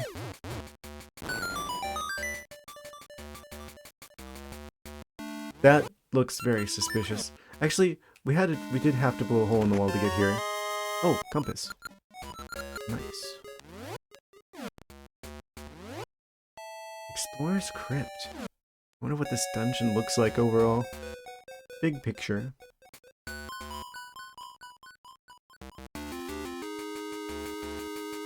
have the ring equipped where I can step on the spiky floors, right? No, not equipped. Oh, half damage from spike floors. I'm gonna put that one on, because I just saw a spike floor in the other room. Or actually in this room. Actually right there. I'll take half damage from that.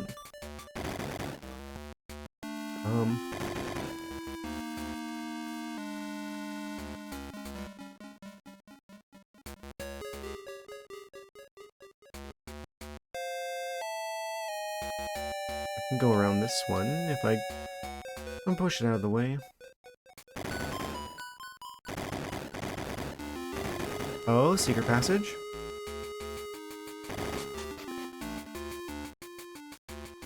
Are these guys gonna come to life? Yep. Why did I do it? I knew it was gonna happen.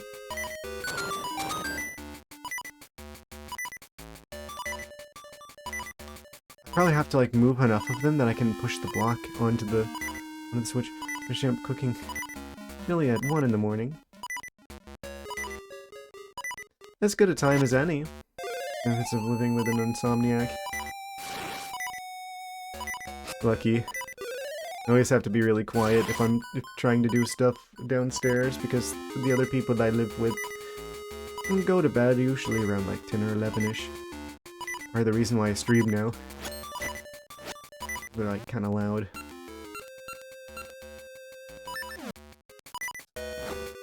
Are these guys unkillable? I think they're unkillable.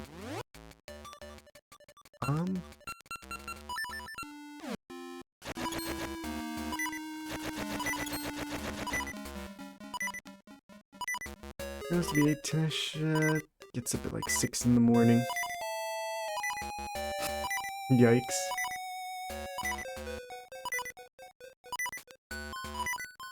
I am not a morning person. It's a man in his face, so he doesn't need too much.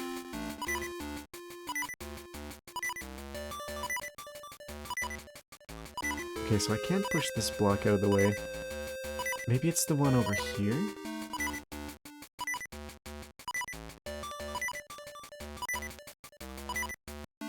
It's a lot of statues.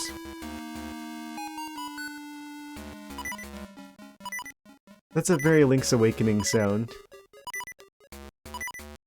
Oh, I can't move either of these.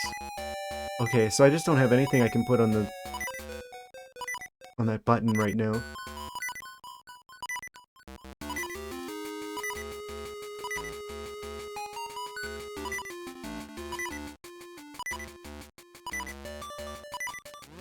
Can I get that?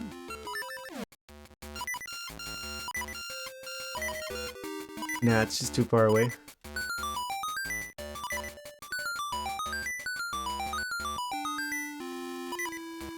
Stasis the button. Wrong Zelda game.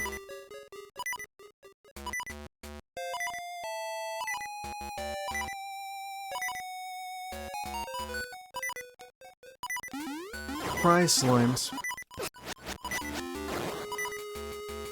I'm just realizing I have the money. I could go buy a red potion if I wanted to. Wait.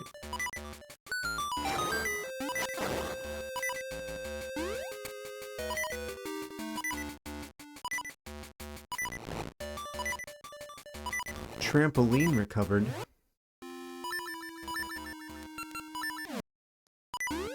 I bet this is like the level 2 feather dungeon, if I had to hazard a guess. How do I hit that?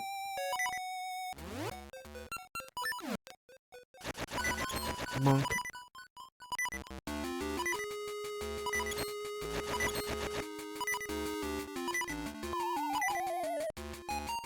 Oh, I could probably just use this to jump up there. The whole ground is open.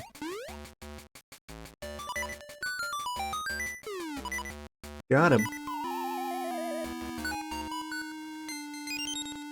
He acquired. So how far south does this room go? Oh, there's something else over here. I had to check. I think that's this room solved. I wonder what if this is like a upgraded feather, I wonder if it's just like you jump higher? Or if you like stay in the air longer? Or... Can I push any of these? I don't think so. I think I've got to somehow get the Nintendo Game Sphere over there onto this button.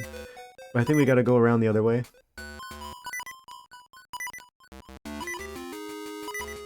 What are we running through? Much beeping. Oof, owie my arms. Surprise spikes.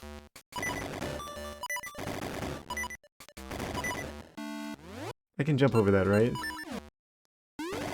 Yes.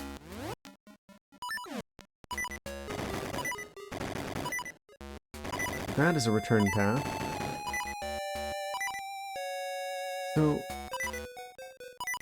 there was like another way to access the area with the game sphere up here somewhere.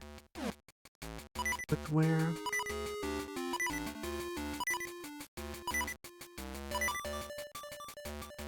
I think I gotta go back this way. Actually.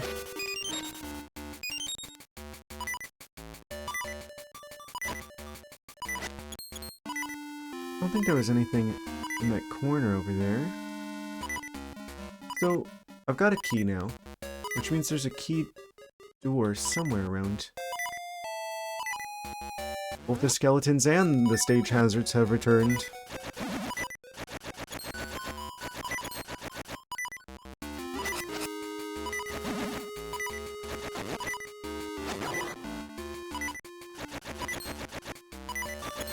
He has a bone to pick with me.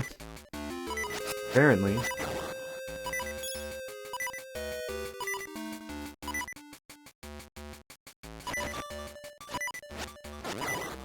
So, this is probably another trampoline puzzle. If I can get down there.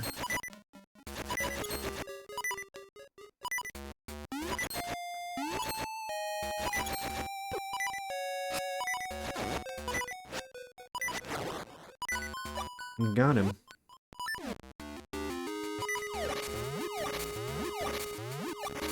Nice, those are all hearts.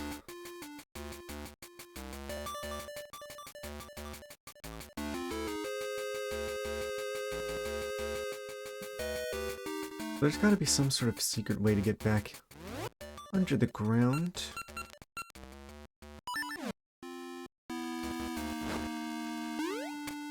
And it made me jump off of there. I'm gonna go back up.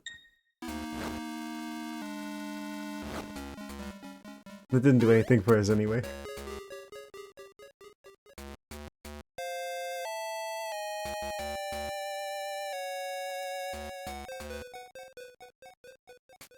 So now where go to? Let's investigate the map. Oh, maybe there's somewhere down in... under the ground that I could have gone. Somewhere downstairs. New passages opened. I failed to take note of.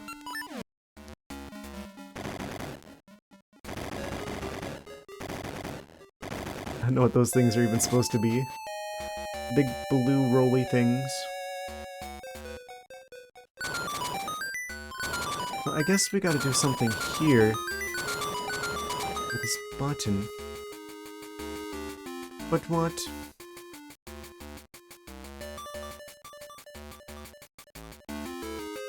Maybe one of these blocks is movable.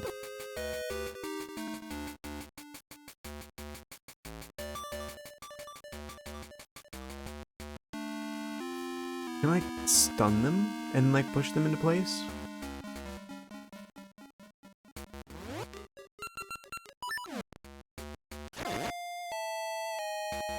He can be stunned. I just don't know if they step on it, will it count? You can kill them with the boomerang. How is that possible? They're like in like a suit of armor, I guess. Guess the boomerang's just that strong in this game. 2 hits.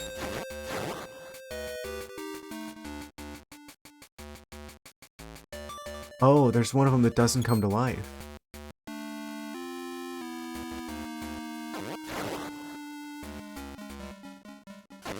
This has got to be like one of the strongest boomerangs of all time. This is a V boomerang.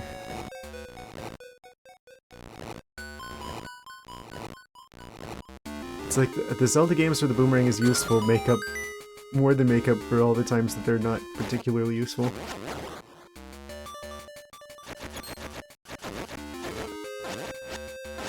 It's like there's some games where it's just entirely optional.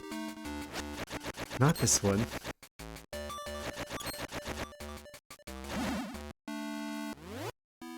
It's like crazy powerful. This probably is like the highest damage doing boomerang. So I'm like trying to like figure out, okay, which one's stronger? This one or the Gale Boomerang from Twilight Princess? Because that one, like, you need for all the crazy speedruns where you can use like jumping towards the Gale Boomerang to get like to jump way farther than you're supposed to. It's like one of the biggest items for speedrunning that game. But even that one doesn't do damage like this one does.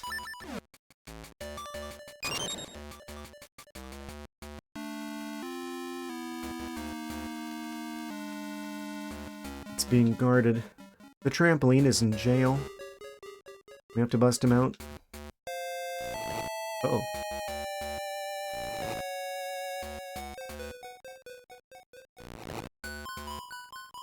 Might not be as difficult as it might initially look.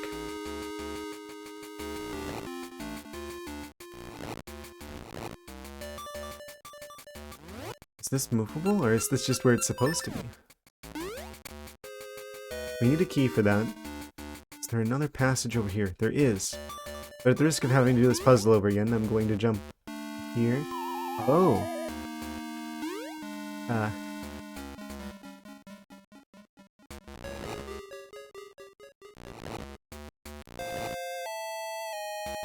I made a calculated decision, but I guess I'm bad at math.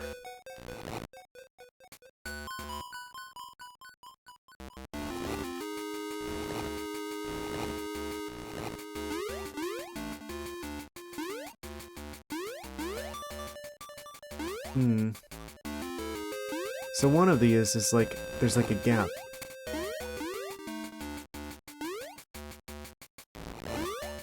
It leads into the room above us. Link's just gonna keep hitting his head on the ceiling until we find the right one.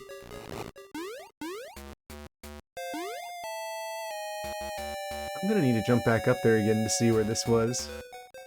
Let's go this way first. Be gone before the fires go. It's the curse again? How much time do we have on this curse? Ah, same short period of time.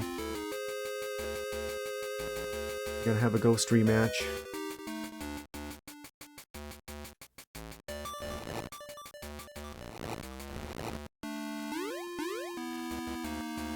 So where do I need to go from here? So it's like up and 3 over. So if I push this out, then that's going to be right on the tile that we need to move the trampoline to. So I have to get it out from back here, and then bring it all the way around. Otherwise, we're not going to be able to put it where it's supposed to go. We can jump around it. If I move it any further up this way, it's going to get stuck. I don't suppose I can push these back.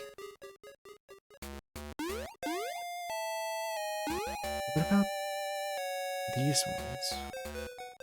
These move?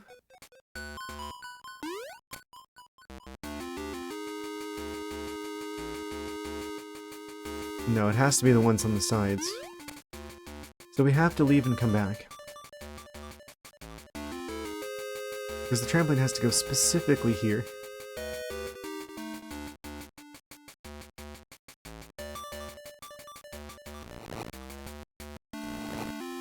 So if we just do that... I could just jump over that. I don't even have to do the other side. And push that here. That should have us good to go up the stairs, up into the ceiling.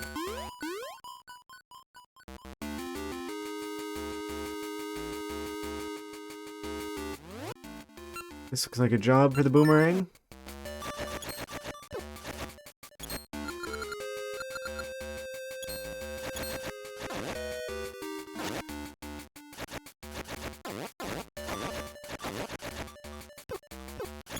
Why isn't it letting me throw the boomerang at him? He's immune to all damage? I thought they always drop berries.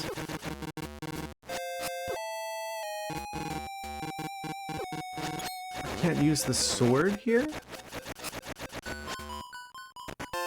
I'm just gonna grab apparently the dungeon map, and I'm gonna get the heck out.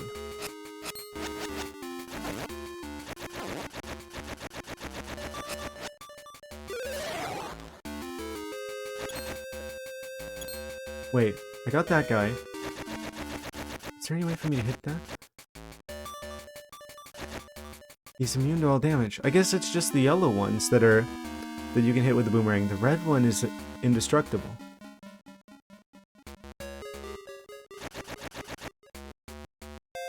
I had no idea. So what information does that reveal to us? Oh, it's like a 3-dimensional, like, skull-shaped dungeon. Like, cross-sections.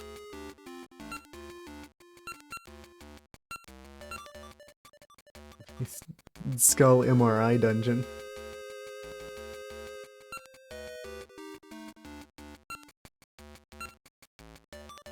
I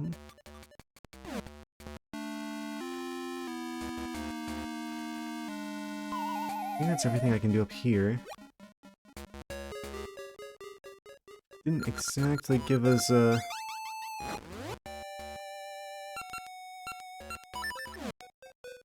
key. The curse does affect us underwater.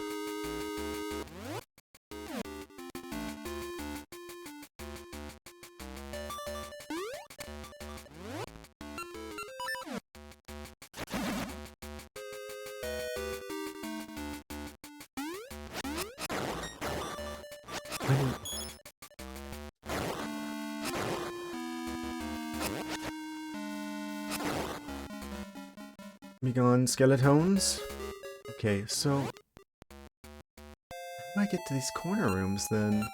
I guess that they have to be accessed from below.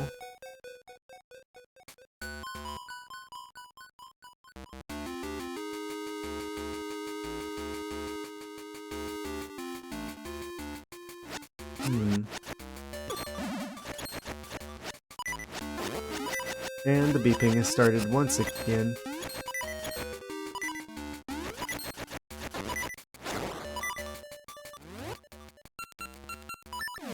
I swear if it's another mini-boss that's like a group of 3. Wait, can I just farm hearts there? I think we have to go a couple rooms away in order to make them respawn. But this is the top floor of the dungeon. Just kind of go deeper into the depths.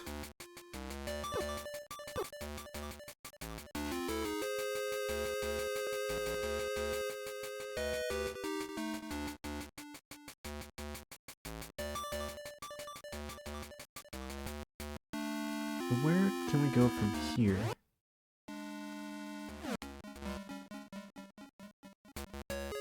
Go over to this side and... I already did everything on that particular part of the map. Those ropes are back. They can have that room. I think we gotta go down.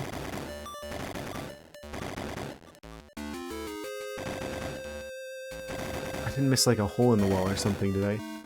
No, I don't think so.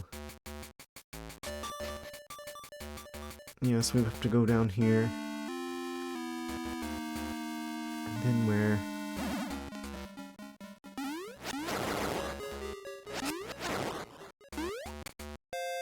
There's the trampoline. Oh wait, there's another room to the side. Does that mean that there's... like a secret passage?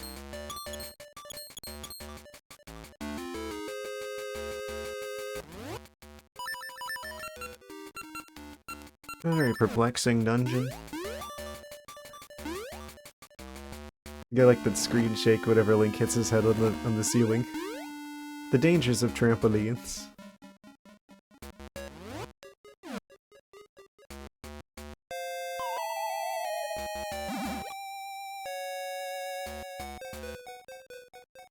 Do a flip.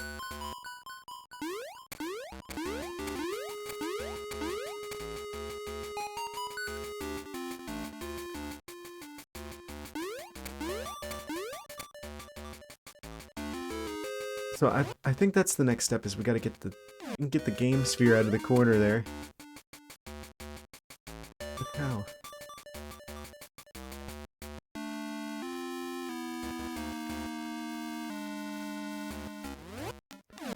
This one comes to life now.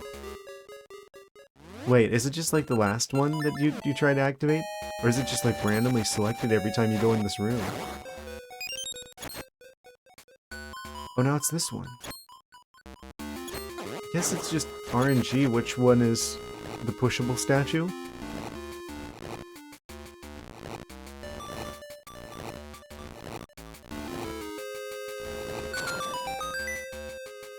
We go down here. Make easy work of them. Oh, I probably just didn't go down there.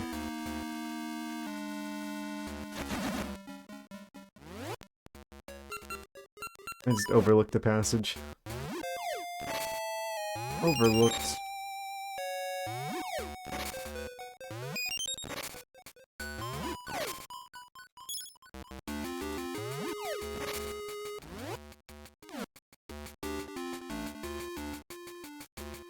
What's down this set of stairs? Magnet block. And a lot of keys. I'm seeing a trip into the bottom of this abyss in our future.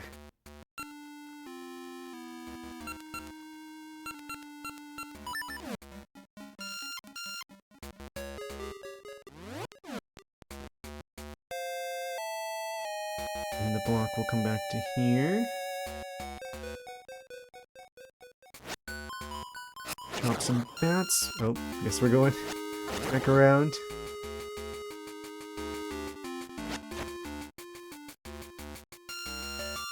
Fly across there. That's such a cool item. Why don't they bring that back? The magnetic gloves. I feel like there's a lot of cool stuff you could do with that. For some reason, that's just like one item that we apparently just only get in this game. The tiles are attacking. I'd like to see them try.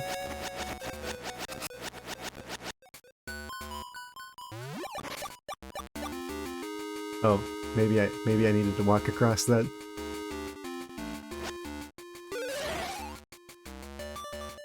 Is this one of those places where there's like an invisible floor? Not there. Not there either. Okay, I had to try it. Go across.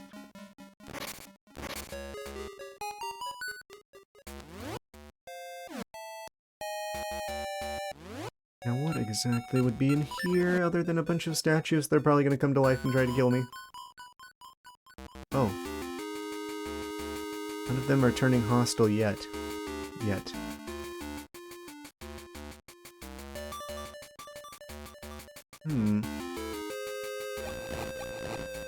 Oh. It's one of these puzzles.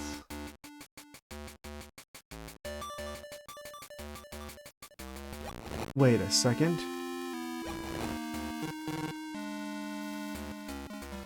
I think I almost got it first try. Let's see how you work.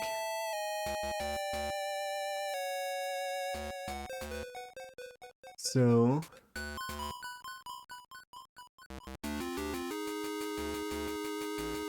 I can't push them. Right, okay. So in that case... I need to hit this one first?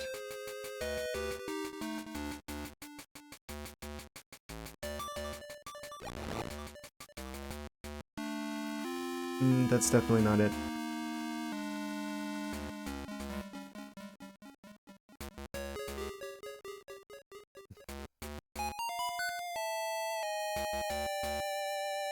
It might be here a little while.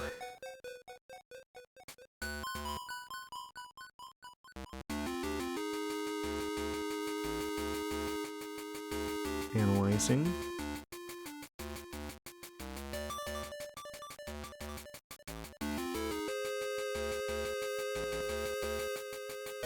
Me realizing it would be easier to brute force this than to actually calculate the answer the legit way. There's only 4 buttons. This one's like 4 blocks.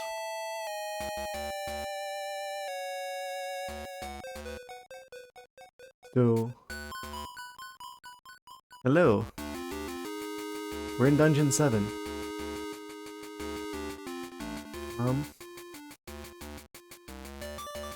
And we've got ourselves a puzzle.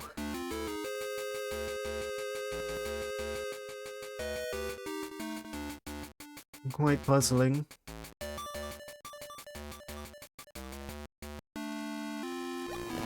So if I do that, it always moves them over like that. Wait a second.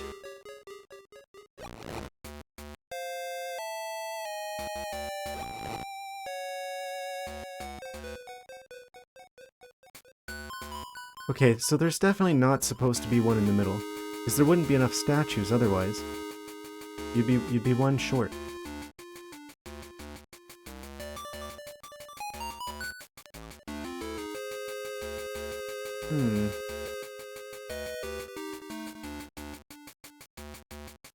I think I was right. Wait, no? So if that one goes any further this way, it's just kind of out of the picture.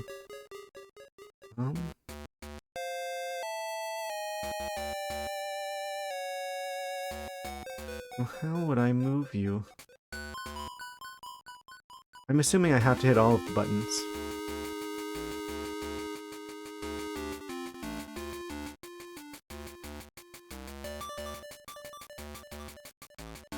Does it move them all the way? No, it always moves them exactly one block.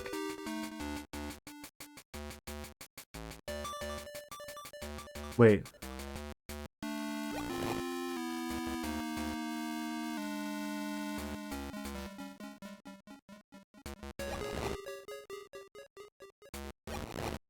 Yeah, that's definitely not it.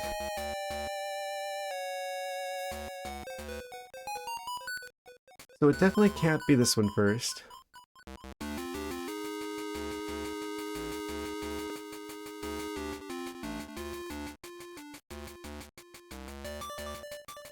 That's the only one that's... It would create like a... Unless I do this one first.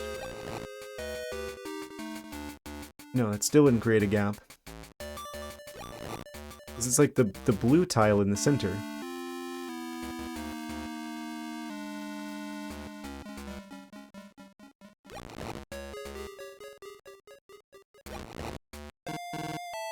Almost.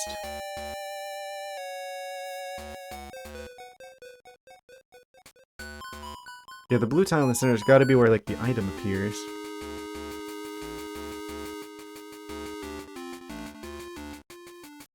Hmm.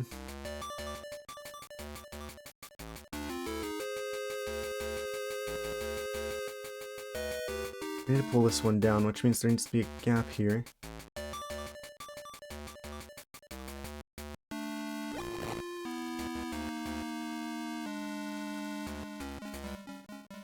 No, I think that already just messed it up.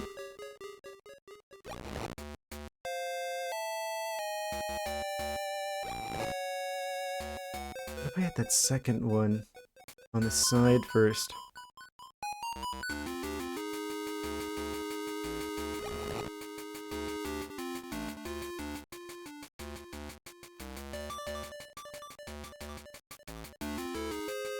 Maybe.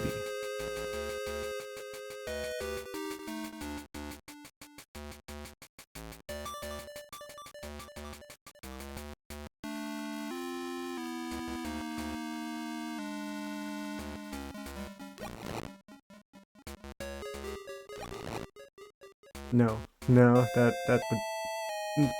It's gone too far?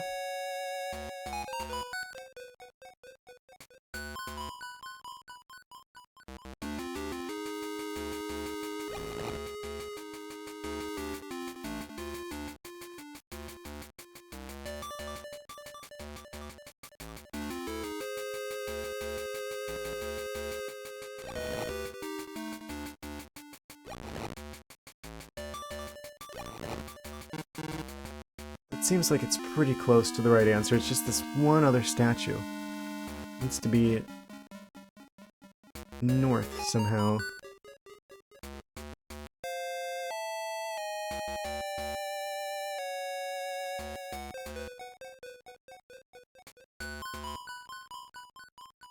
What if I start with this one? No, then it's always going to be wrong because I have to hit this button. And that's always going to push it off of the green tiles. So I can't hit that one first.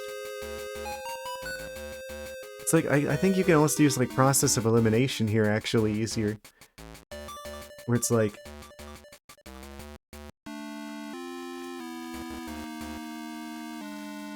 Can't be that one first, can't be that one first. So the first one has to either be the second one here or the second one here.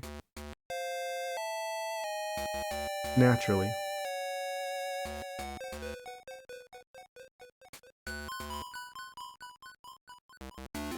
If I do this one...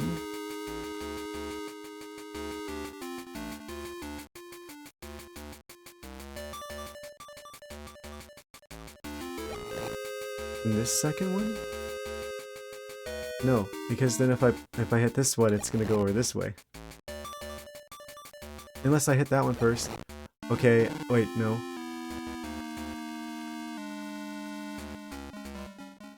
Where does that middle one come from? From here.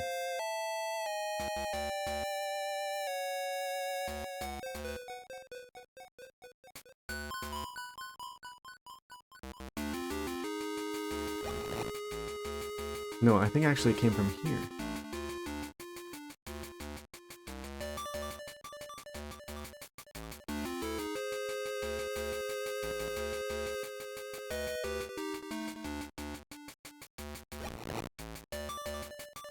Riveting puzzle gameplay.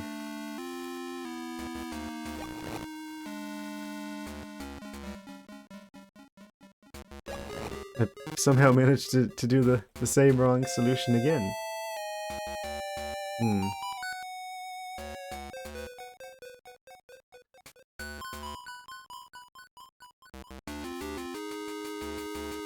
There must be something I'm not considering.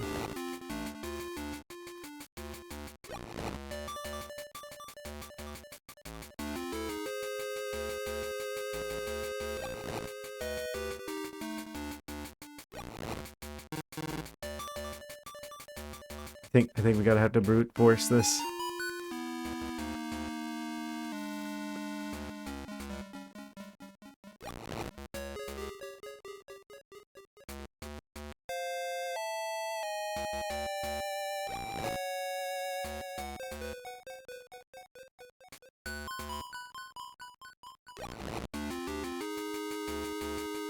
Are there multiple ways to end up to this solution, or am I just somehow, like, doing the same thing over and over again? You can't move any of these, right?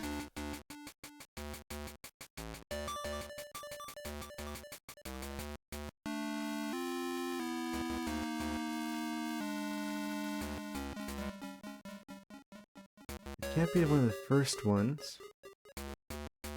Because the first ones for sure will push a statue out of where it'll be affected by anything anymore.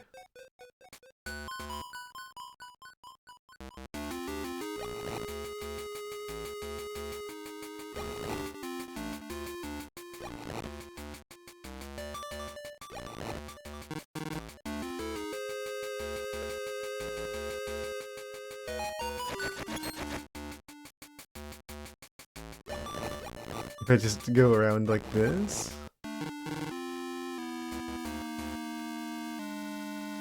Actually, almost. Wait a second.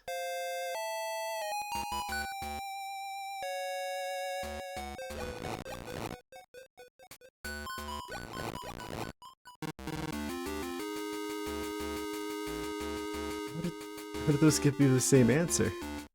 Okay, so there's multiple solutions, not multiple solutions, but multiple ways to end up with the same state.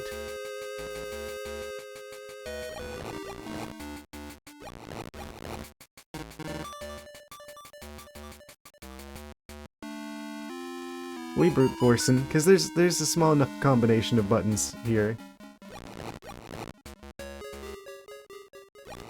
Theoretically, I could do this.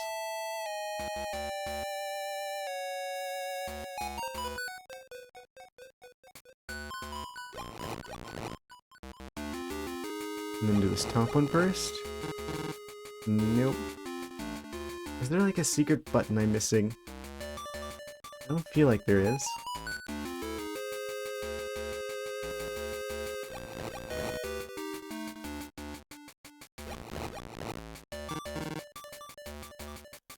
Ow.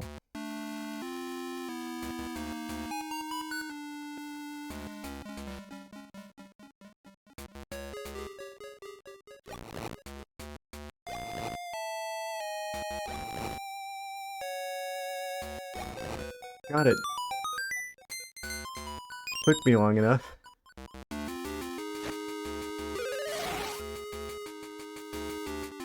One key acquired.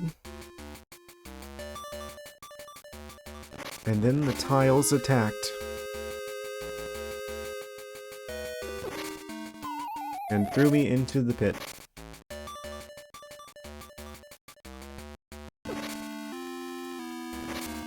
Oh.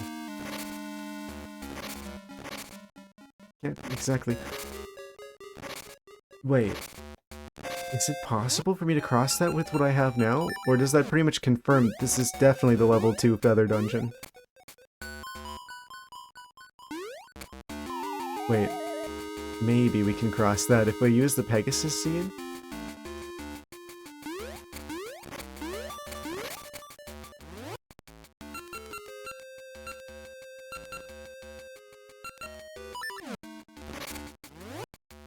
I feel so sorry for people who actually know the answer to that puzzle, who had to sit through me trying to fix it.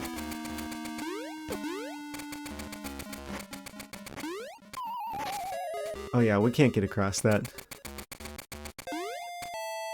Maybe if we're really careful, really particular about it, I think this has got to be the level 2 Rock Feather Dungeon.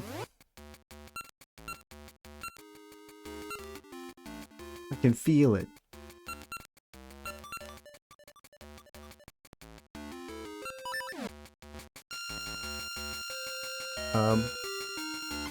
May have come over here a bit early. Now I've got the key.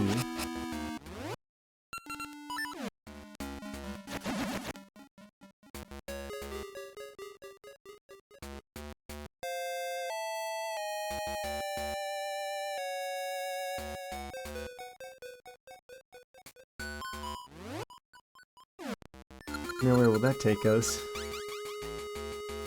There was a key door, I think over this way? Yes. Progress. Another ghost fight, it appears.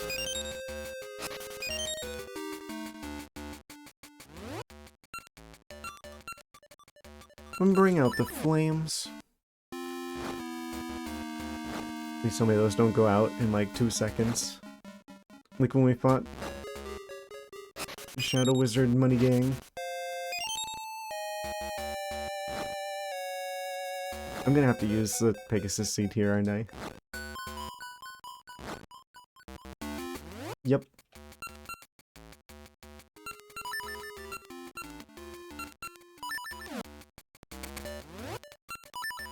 And then we turn on the flames again, and we just,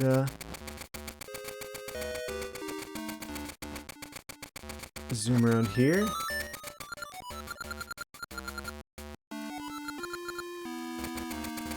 Here we go. Ghost rematch.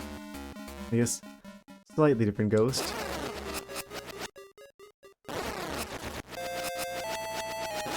I really should have got that red potion. If I keep doing this, we can just beat them. Next time I shall leave the script. Ah, 3rd time's the charm. Another ghost defeated. Another curse removed.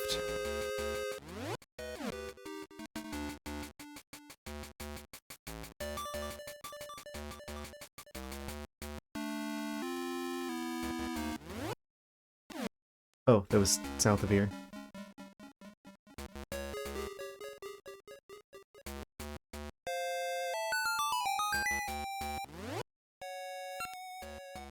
And we swim in.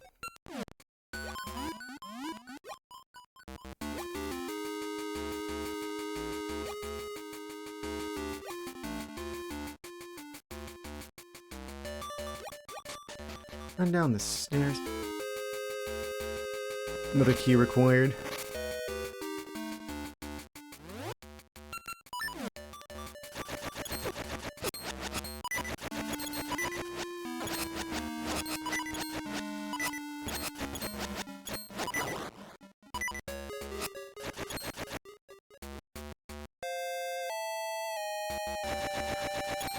It's the best block in the game. The magic magnet blocks. Wait, they're not spinning.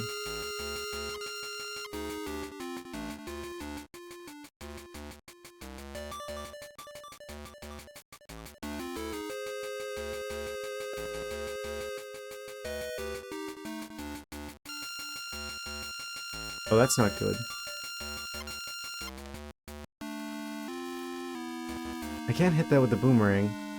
It's kind of blocked in.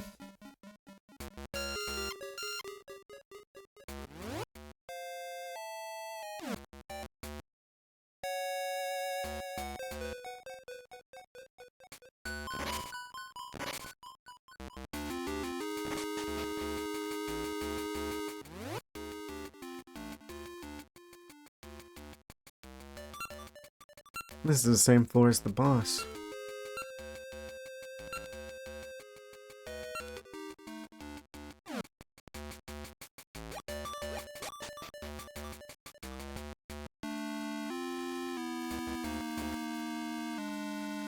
Can I make that?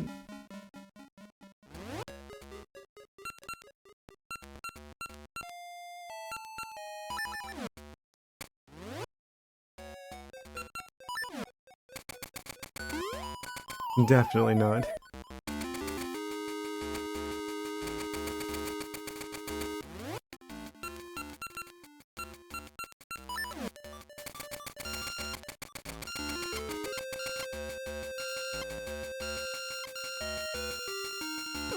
Oh, we can pull them into the pit because they're wearing metal armor.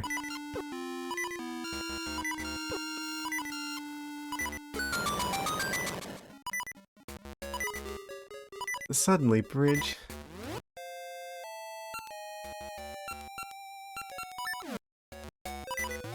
It's pretty great. I like that one.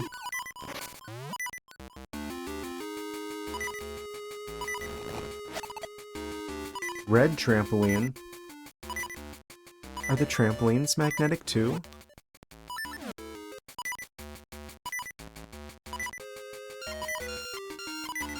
No. They just kind of looked like it because of the color coding.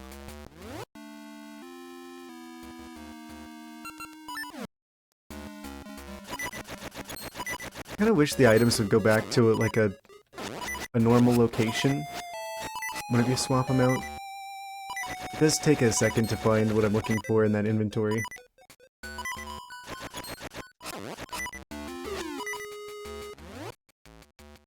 They always get kind of naturally scrambled. Being talented to get hit by arrows shot by knights that are pulled into an abyss with magnetism. Yes. This game is special in many ways.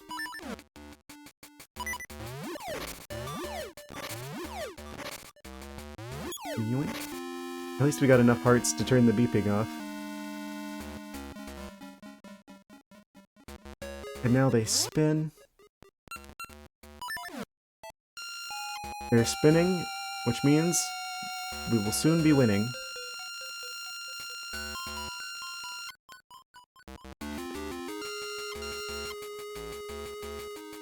Wait, I can jump that.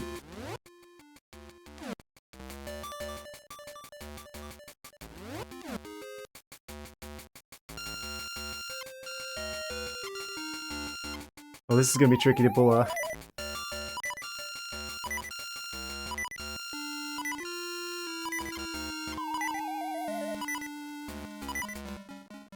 Can I, like, redirect myself in, like, midair? I think I've got, like, a tiny gap that I could potentially do that, but I have to be very quick about this.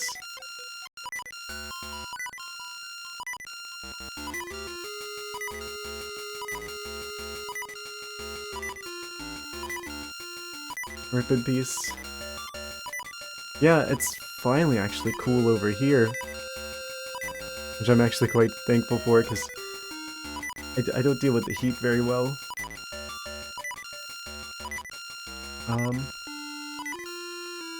I don't know if I'm supposed to be able to do this.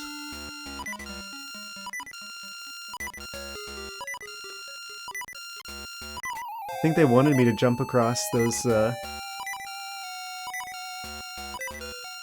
across these blocks up here.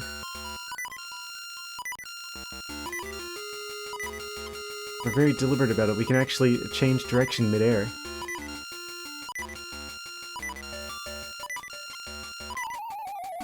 I have to be very careful, and also I'm probably potentially going to be sent back to the start for this, for defying the laws of physics. Almost there. I think we've got it.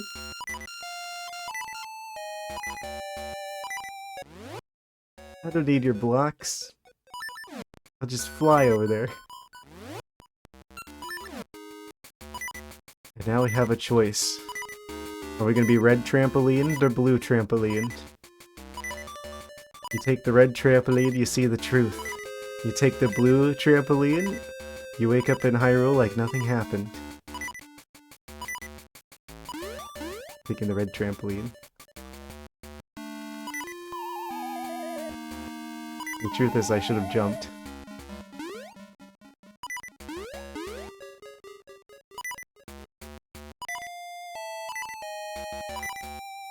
I do have the ring equipped where I take half damage here, but...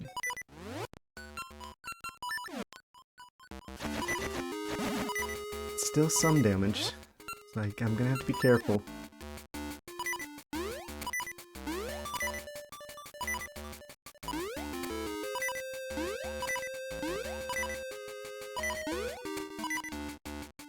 Where does this take us?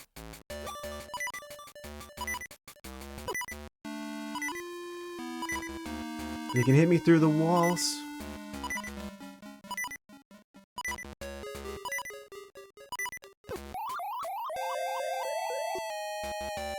Well, at least we know where we need to go.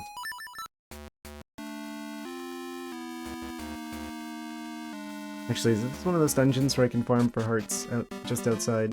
No, it isn't. This is a place where I can get haunted eternally. By the ghosts.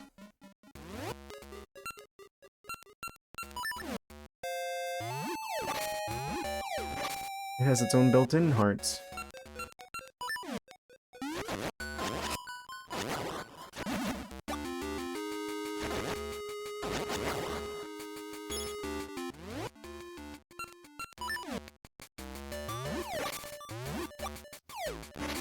Okay, so that was which direction?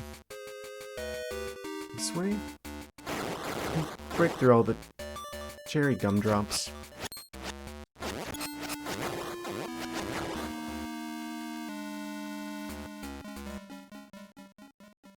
I think I may have made a wrong turn somewhere.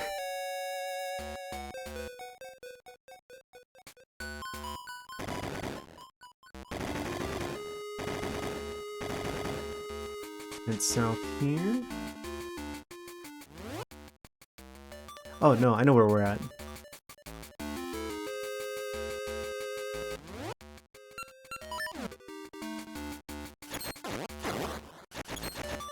Wait. Did the boomerang get more powerful? I thought it was 4 hits. It's only 2 hits to destroy an Armos with the boomerang. That's insane.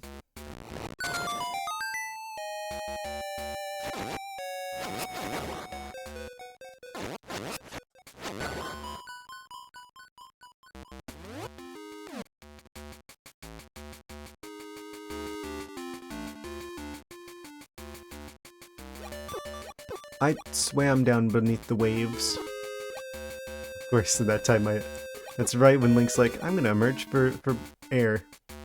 Right as the giant... this spiky thing rolls over the top of me. He has an excellent way with timing.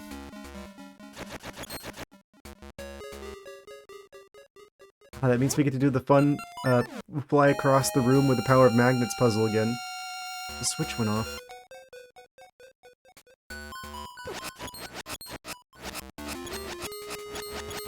Maybe I should consider going back and getting the red potion. We've got 300 rupees. I thought the Zora ring was just for Zora fire.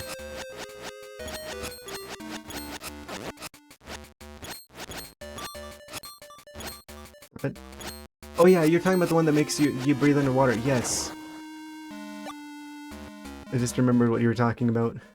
Yeah, I have that one. I just don't have it on me.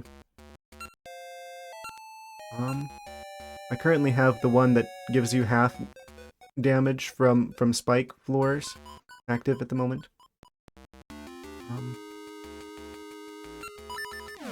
Boomerang. He cannot be boomeranged. He can be magnetized.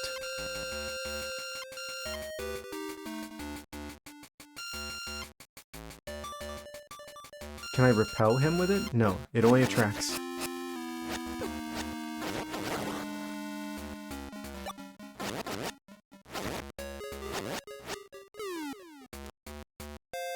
He's wanted downstairs. This is helping him get to his appointment.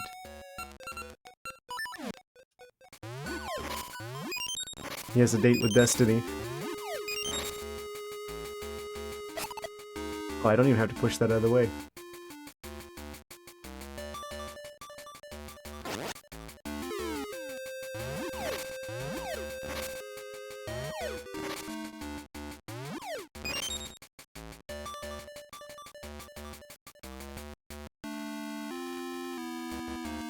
Now we can spin to win.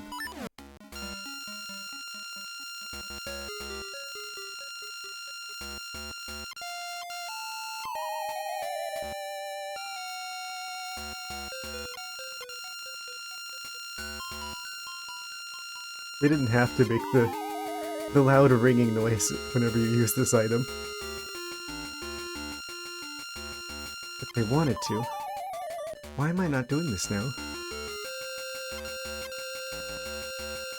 It's a little bit tricky, because you do have to be pretty precise with it.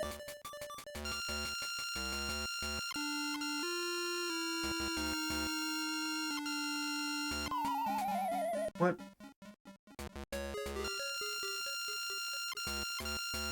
It's like there's like...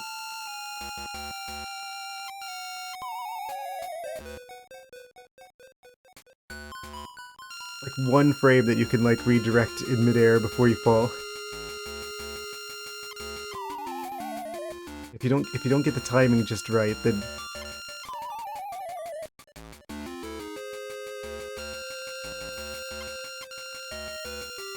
I guess gravity will be catching up to you. You'll understand the gravity of the situation.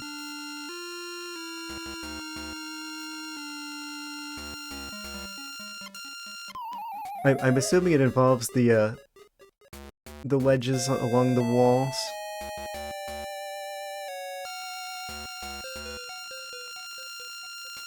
I could skip that one.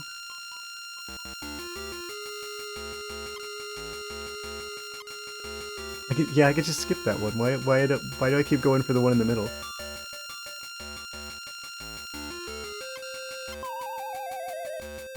Ah, it's that last one that's kind of tricky.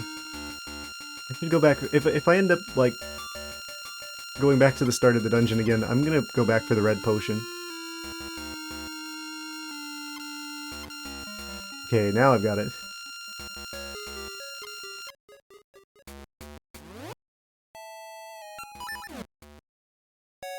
Do I dare take the red trampoline again? Shall. And I went the wrong way. You did it! Congratulations!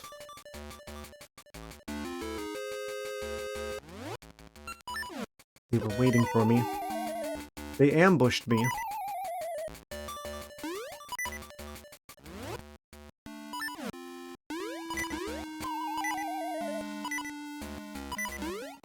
Somehow managed to jump over the trampoline.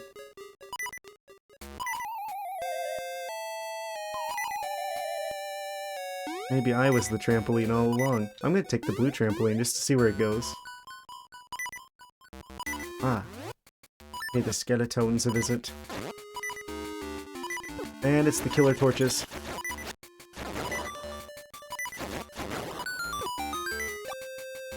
Oh, I can't do this yet. Wait, yes I can. Just barely.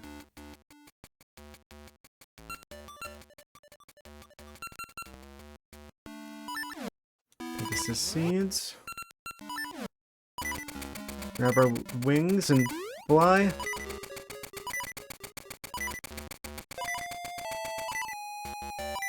Wait a second. This looks familiar.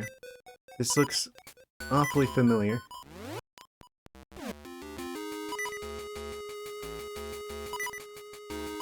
This is new.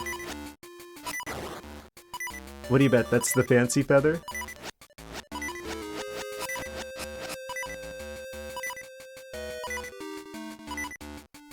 Of course. The essential soundtrack to my experience with this game. This is a certified Hylian classic.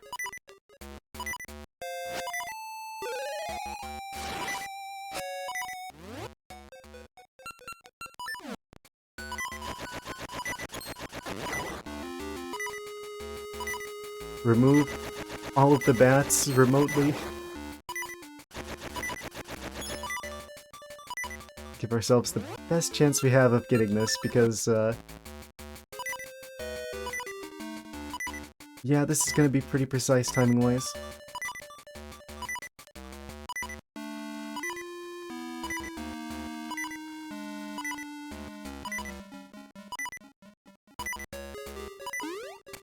Okay, I got that. There's no more bats in the room. Line this up just so.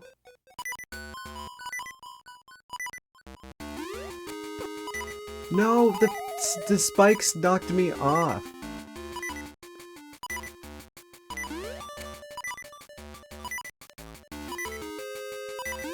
That's like the worst part. Okay, I got that pretty precisely.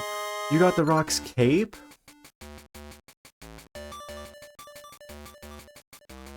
Forget feathers.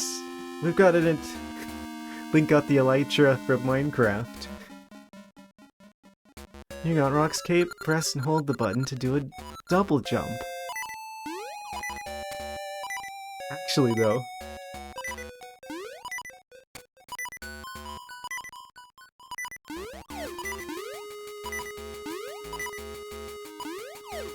Amazing. Why don't we see these items in any other Zelda games?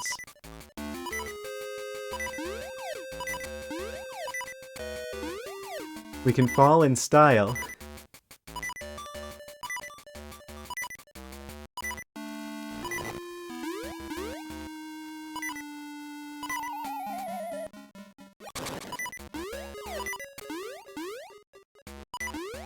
Link is channeling his inner sugar glider.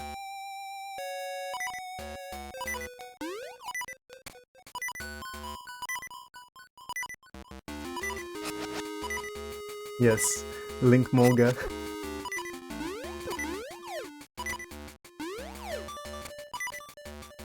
If this is anything like the flying enemies in this game, that probably means that we can't take damage if we're flying. If the same rules apply to us.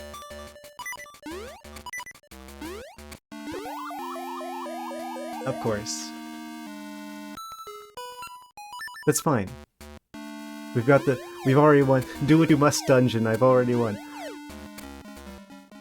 Could I fly backwards there? Can I do this multiple times? Can we, like, BLJ in a top-down Zelda game?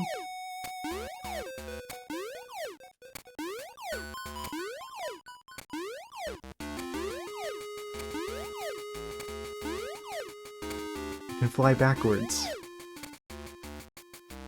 What are the implications of this?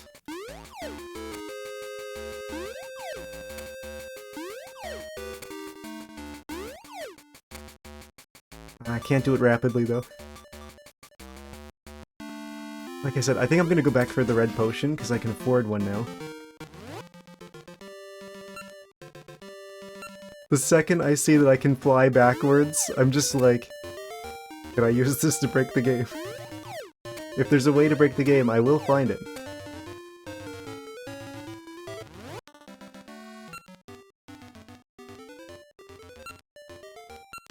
What to do with this forbidden knowledge?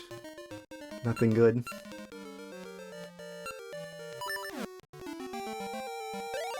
Up and away. We are gonna go pay the witch a visit.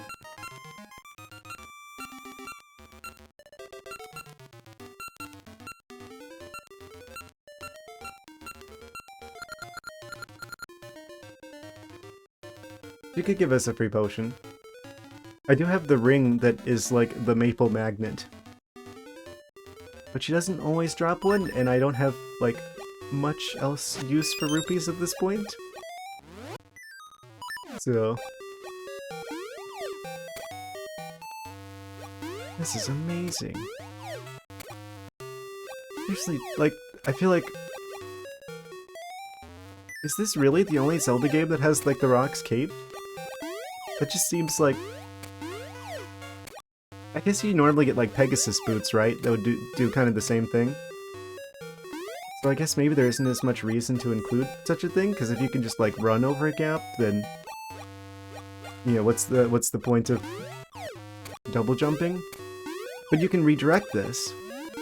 So this is kind of better in a way, because with the Pegasus boots, you kind of have to go in a straight line.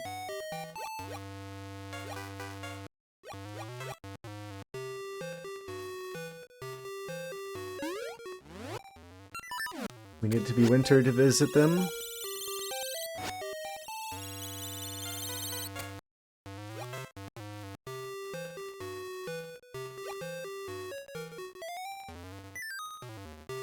Oh yes. I'm really happy that we can just buy potion whatever we want now. One of these, thank you.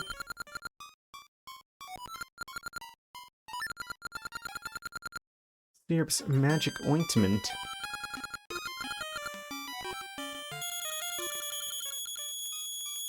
You got a magic potion. It kicks in when you're out of hearts. Automatically. Wait, did I ever talk to you?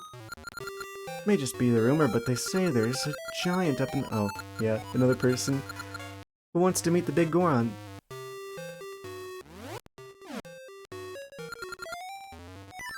Yeah, and they're asking about the monster's whereabouts. I'm asking about the monster's whereabouts. Now back to the dungeon.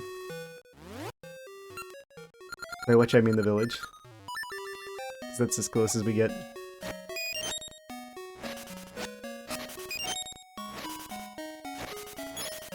And grab a few more hearts there. He's back. Skedaddle. Of course. No, it's like in like a really fragile container, so whenever you fall over from exhaustion, it automatically breaks. It just kind of covers you.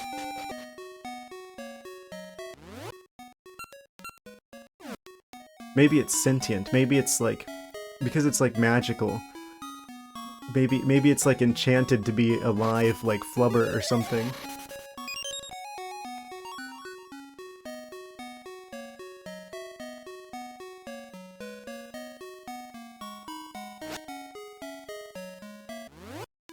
Oh, you gotta go around to get to the pirate ship.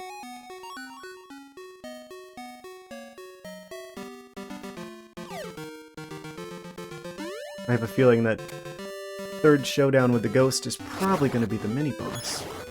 If I had to hazard a guess.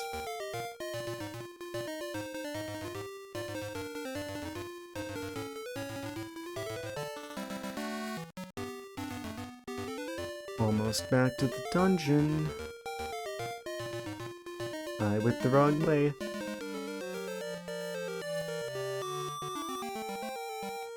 My internal compass always points south.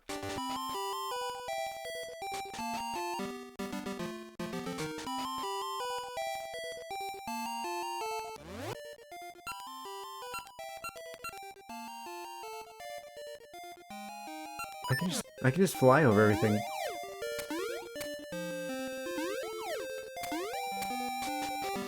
We could get that one treasure chest, actually, I'm realizing. Over on, like, that island that has, like, all of the pitfalls with the treasure chest. I wonder how far you have to get into each dungeon. Like, if you really wanted to go all the way through the game. I mean, I guess it checks at the end. But I know that that's, like, a thing.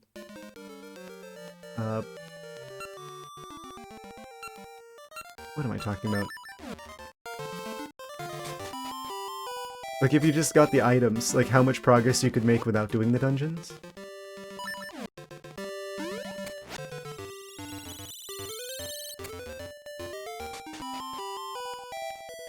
I think we need the vines.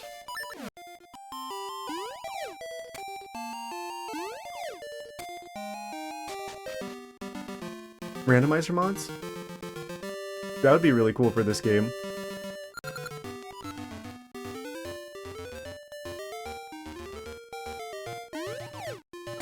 I guess that would make sense for them to have them for this game as well. I just feel like this game is really underrated. If there's like a Super Mario Maker for Zelda. I know, right? It's like, I think they kind of were starting to play around with the idea in the Link's Awakening remake. Because they had like that system where you could kind of sort of make dungeons, but it was kind of limited.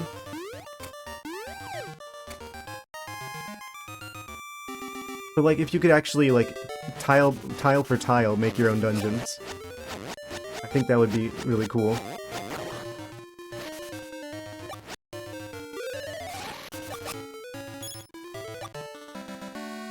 Wait, can I get over this now? No.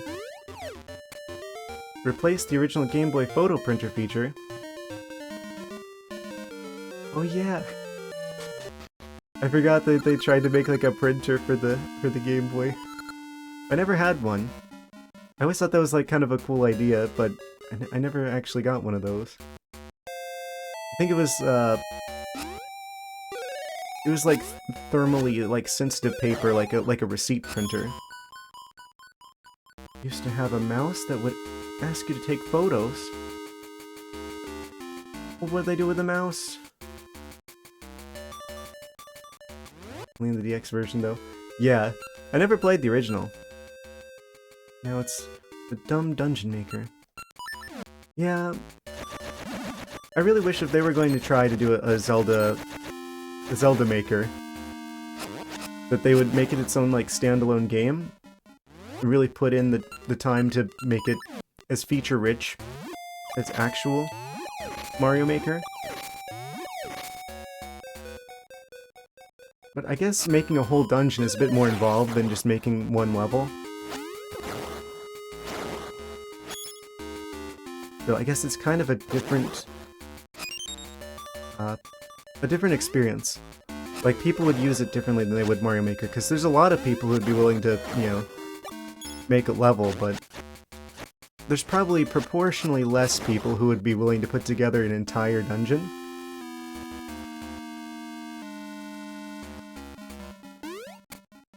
I don't know, I still think it would be good to do. But they'd have to go about it a different way. They absolutely would, don't get me wrong, they would. I'm just saying, like, they couldn't have, like, in Mario Maker, right? You can have, like, the thing where you have, like, the worlds that are made entirely of different people's levels. You wouldn't be able to do that with the Zelda Maker, because you couldn't have, like, individual rooms of dungeons that connect to each other, like, automatically. I mean, maybe you could, but it would be a lot harder to pull off.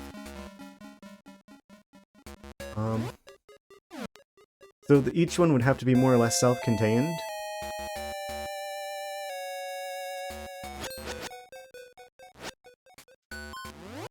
Like, there's a lot more to a dungeon than there is to a Mario level. Yeah, like a set of rooms, or... I think it was kind of obvious what the design challenges would be with that. Whenever I saw the simple Zelda Maker feature in the DX, like the Link's Awakening remake. I'm like, it would be kind of challenging to make this, at least more challenging. To make something that's as intuitive to... Both of those were fake?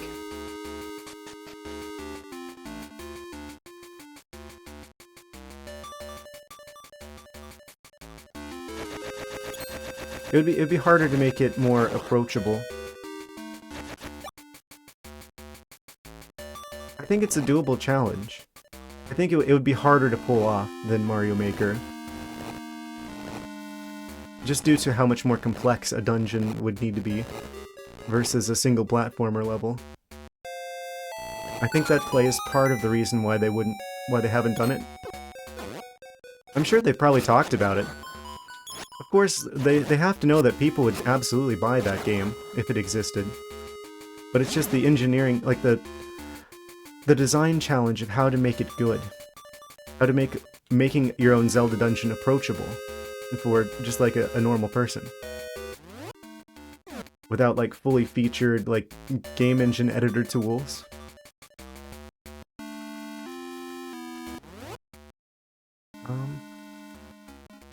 Where did I go from here?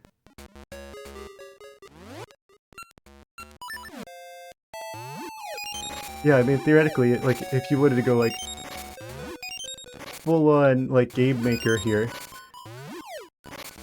like, you might as well just grab a copy of Godot and make your own game. At that point. Then it's the any game maker. So, I feel like it has to be approachable. Especially for, like kids and stuff who will be, like, playing, like, Mario Maker and stuff. Like, it needs to be easy enough, intuitive enough that anyone can use to make their own dungeon.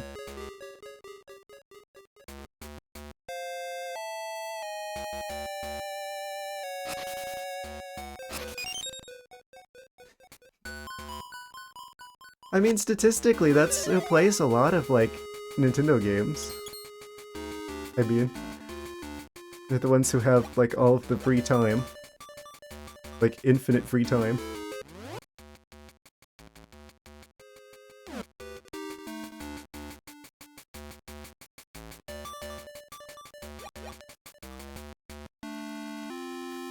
I'm not trying to make anyone feel old. I'm just saying they make up a significant demographic. Yeah, a lot of their customers are adults. I'm not denying that. I'm just saying, like, a huge chunk of them are going to be people who don't have a technical background. And you'd need the user interface for a dungeon maker to be really easy to pick up. Not just for kids, but just, I don't know. Like, theoretically, yeah, they could make their own, like, game engine editor and put it out there. But I don't think a lot of people would bother with that.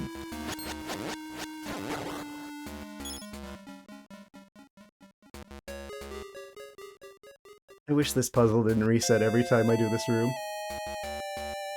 What generation of intelligence?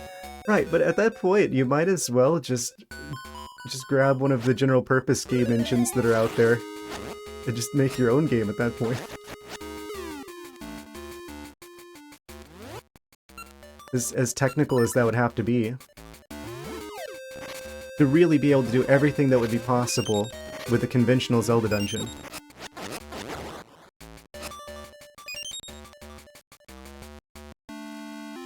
Anti-Zelda? No, I'm just saying Zelda's more complex, or at least Zelda dungeons are more complex than Mario levels.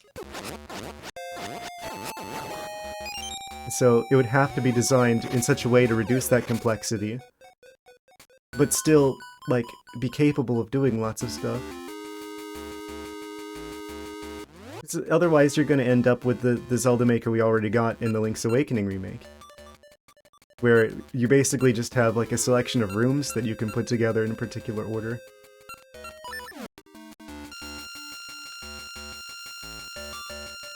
And we can skip that block there. This has to be, like, the fastest way to do this.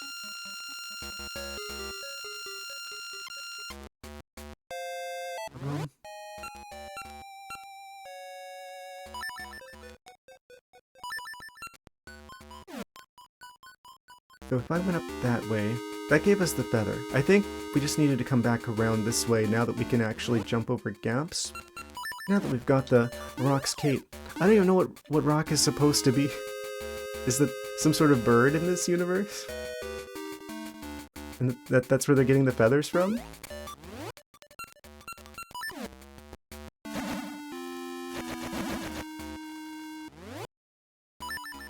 still thinking about the Zelda Maker concept.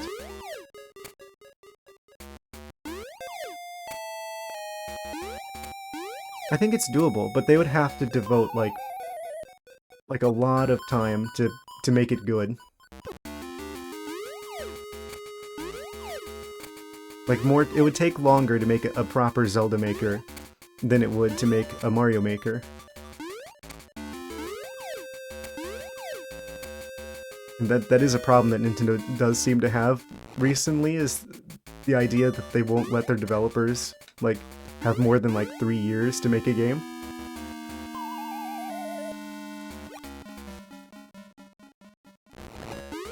I'm kind of scared for, like, the future of Zelda, since they said that there would be more games more frequently. I'm like, They're gonna put more people on that, aren't they?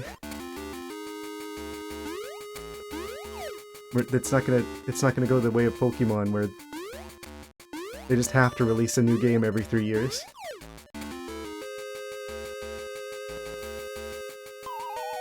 Finally found Gale Seeds. Congratulations. Okay, I don't think that's the way to go.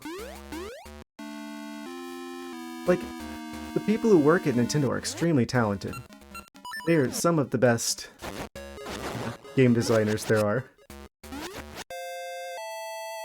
I just wish the money people, the executives, would give them the time to just, like, let them cook, basically. I'm quite happy with Zelda's game. See the writing on the wall with the gaming industry. For the most part, I agree with you. I think the indies are where all the real magic's happening right now. They don't have shareholders. They don't care about this quarter or whatever. They care about making games. Passionate teams of people who are doing what they do because they acknowledge video games as the art form that they rightfully are. And they treat them as such.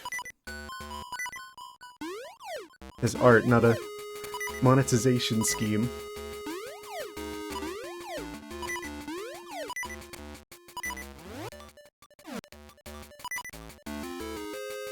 I don't think I can go any further in that room. Yeah, that room is like a dead end. I gotta go back the other way around. 20th Star Wars movie or Spider-Man spin-off. I know, I don't think it would be a problem if they would actually, like, focus on getting the writing right, but... Yeah, that's been a problem with Hollywood longer than it's been with, like, the gaming industry of, like... They're being too safe. They keep playing it way too safe. They need to start taking some risks. Or, heaven forbid, let's get it like some new IPs out there.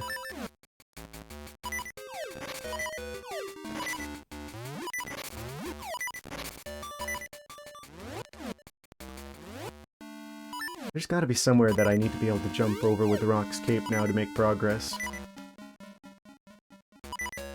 Yeah, I need a key for this.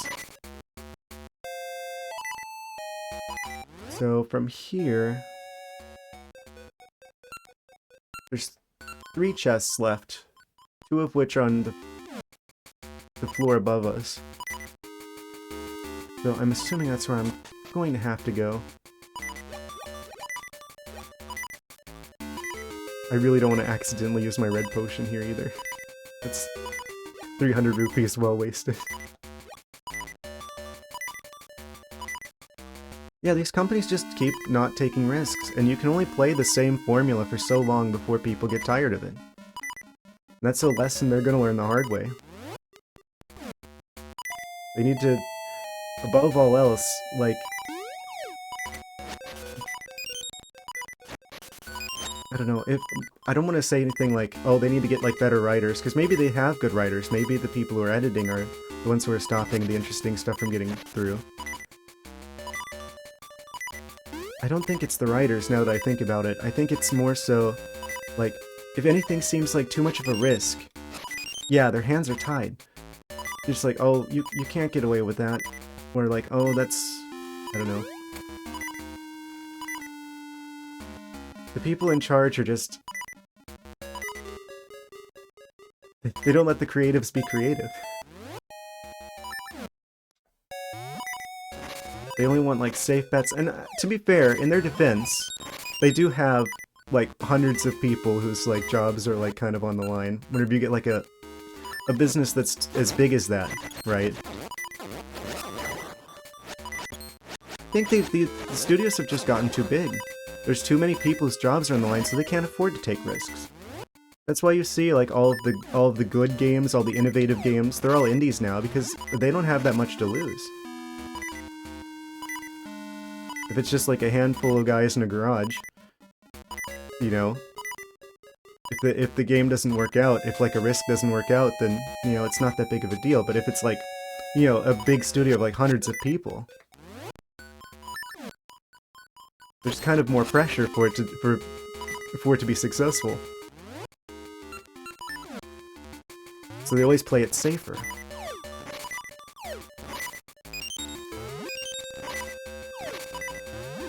They kind of have to.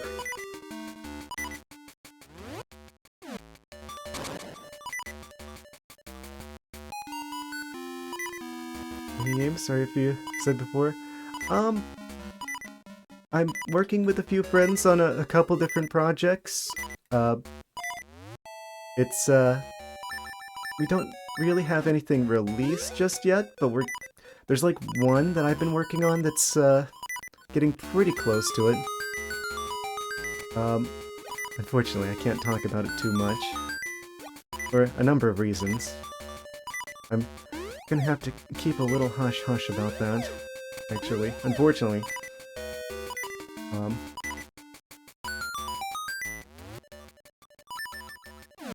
Yeah, we're getting pretty close to having something out soon.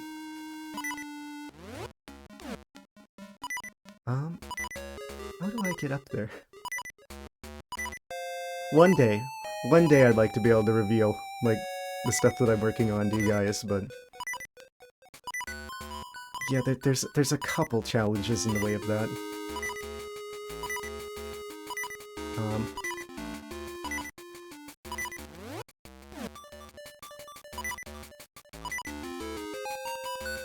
How do I get here? I guess I have to go around. I can't get to that chest unless I go through from there, which means I have to go to, like the side of that...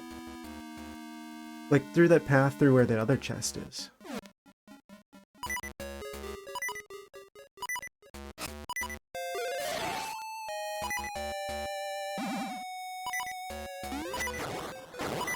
Yeah, one of the goals I wanted to have for this channel also was to be able to find some of, like, the indie games that have, like, slipped through the cracks that maybe got overlooked.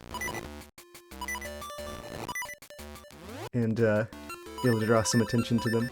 Because there's a ton of really good games that are out there, but sometimes you have, like, a really amazing game, but they don't... like, indie teams unfortunately don't have, like, the marketing. So... there's some, like, 10 out of 10 games out there, but, like, no one's ever heard of them. Because they kind of just get buried instantly on Steam.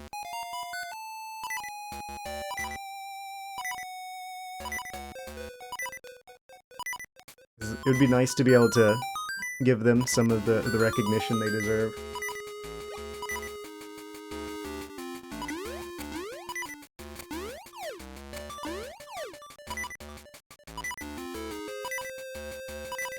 I'm a bit perplexed at the moment. But I also like retro games. There's just something special about game design from, like, the sort of GameCube, Nintendo... it's nostalgia for me. I'll go ahead and say that. Games like this are really nostalgic for me. I find them inspiring.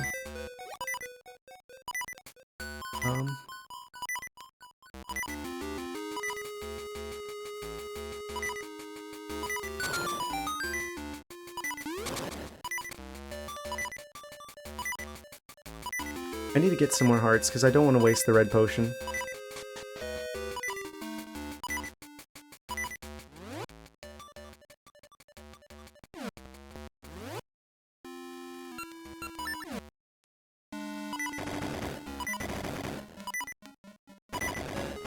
There was like a room with like 4 jars that for sure had hearts in them. I think was this way.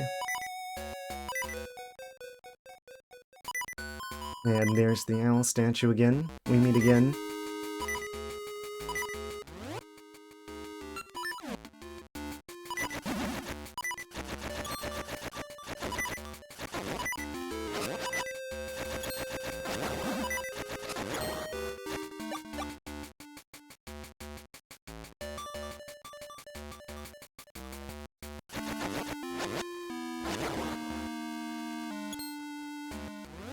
Okay, I should be able to get quite a number of hearts from here, provided the skeleton does not catch up to me.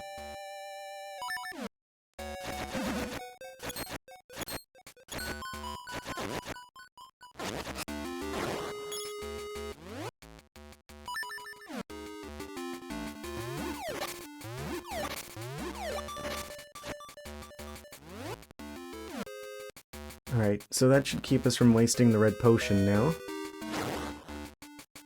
I say it immediately. At least they didn't do damage. That guy did, though. The Game Boy Zeldas are quite unforgiving. At times.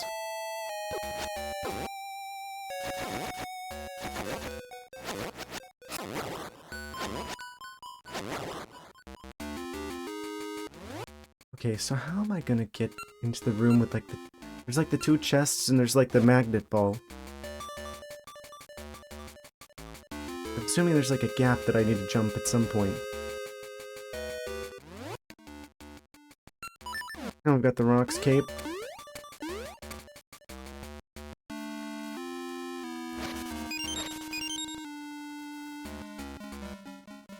I'm very opinionated about video games.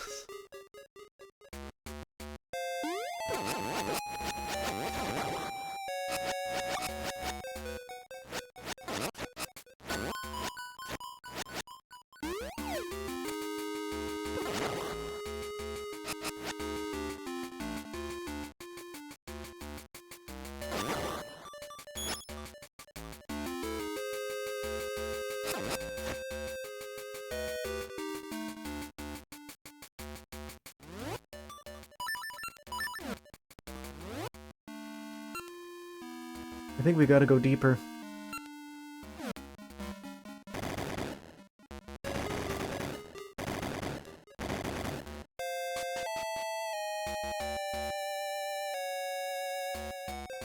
I'm gonna have to go around the magnet room again, aren't I?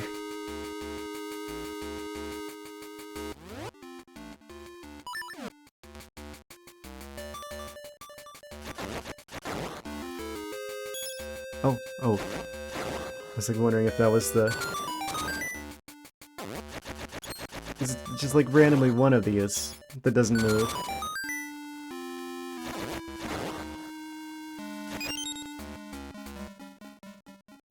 Oh, we found him.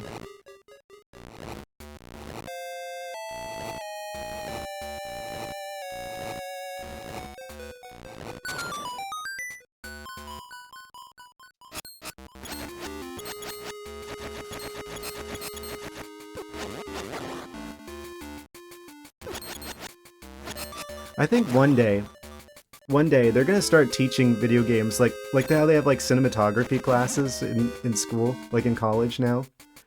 There's like an option that you can take. You can take cinematography classes. I think there's gonna be like a video game equivalent of that at some point. I'm gonna go ahead and call that.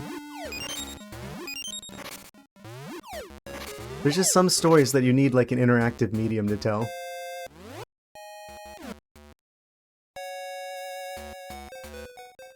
I think once the idea of video games as an art form becomes more mainstream, it's kind of inevitable that there's going to be people who are going to study them academically.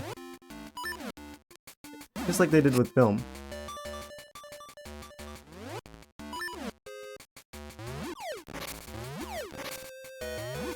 It wouldn't surprise me, actually, if they did that in, because I know that there's, like, game design schools out there. They might already be doing that. I don't know. I didn't go to school for game design.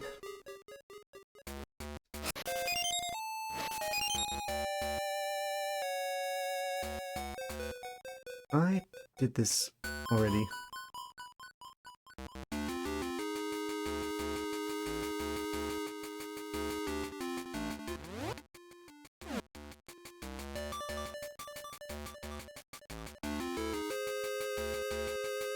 I think we have to go down here. Maybe. Possibly.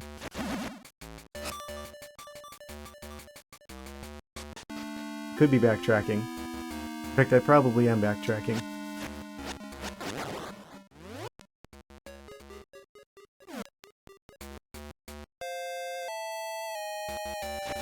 There is a room connected to this one that I haven't gone in before.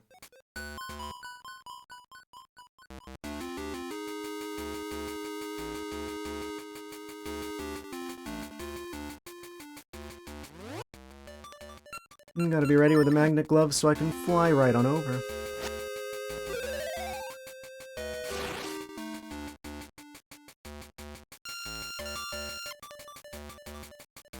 I had them set to the wrong setting. We'll get them next time. Okay, it has to be on the blue setting.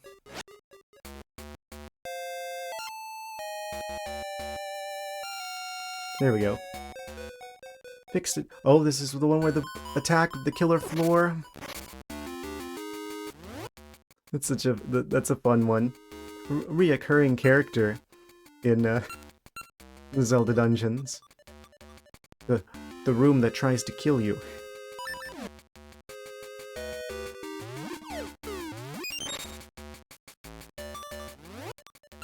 Just no one? Not even the floor? Not even yourself. If there's a Shadow Link present. I could fly over this now. Probably. Right, this is the place that we needed to be able to fly over before. Okay. Now we can go around corners mid-air.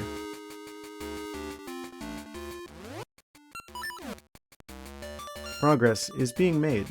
Once again.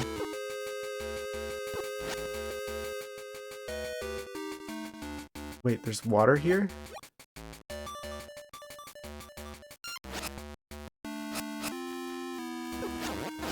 Bold choice.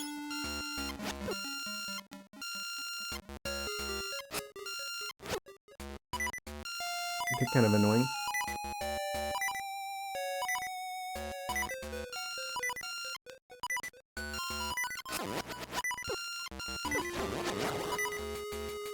I wish I had a separate shield button and that the shields work on fire. I'm gonna end up using the red potion, aren't I?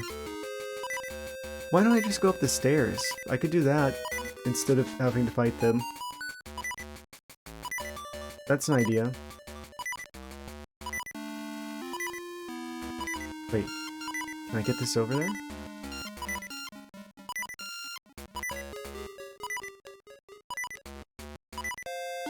I can go down here. Oh, that takes us back into this room with that guy. Can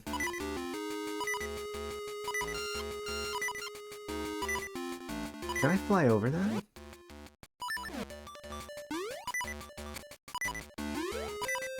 No, I can't.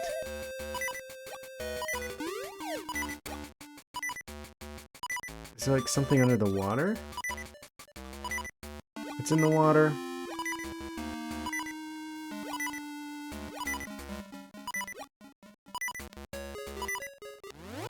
I could try using a boomerang on him.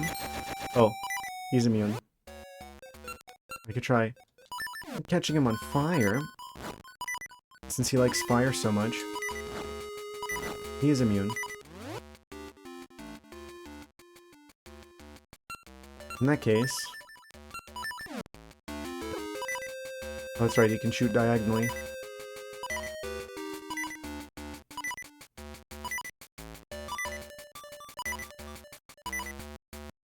Does his behavior change depending on what side is facing forward?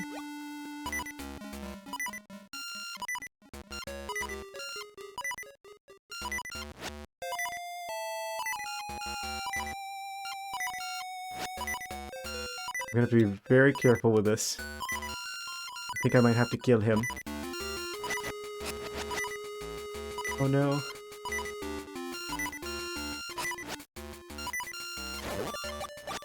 Of course. Well, now I'm just gonna go for it. Why is he so hard to get to? Oh, and of course that makes the trampoline appear. Okay. Trampoline reveal.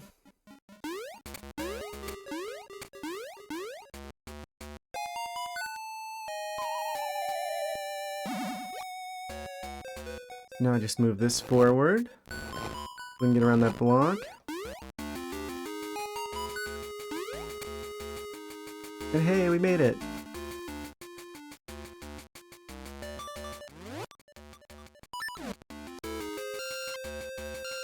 Oh, whoosh.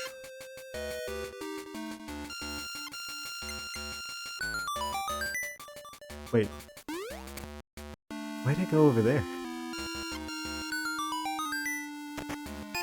We've finally got it. The key at long last. I've been searching for millennia.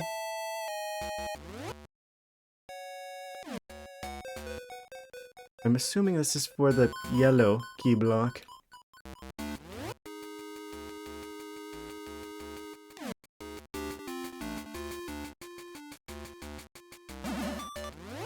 Where was that? Is this backtracking? This might be backtracking. I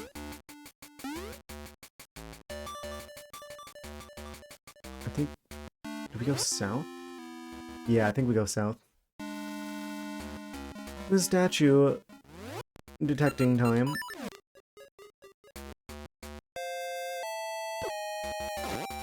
I think it's always one of the back two.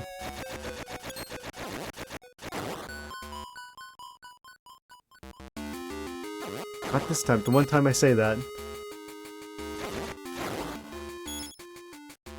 So it is just one of them at random. Bonk. Oh, there he is. Do a little detective work.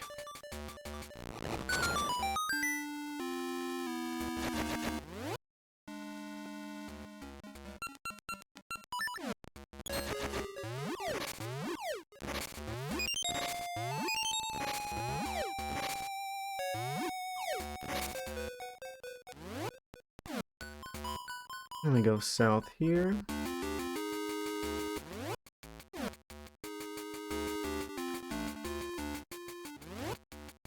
This will take us back to the magnet room. So I guess that the area with the other chest is just kind of isolated off to the side.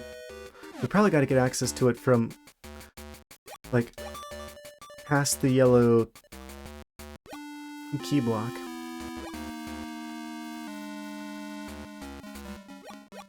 That seems to be where all of the progress is left to be made. Right beyond this particular stone here. We have to leave none of them unturned.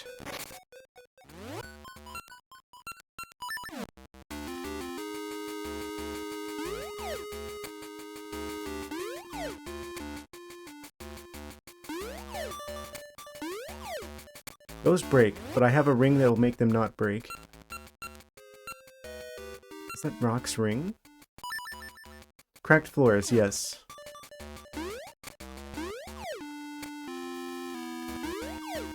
So now we don't have to worry about going through there too quickly.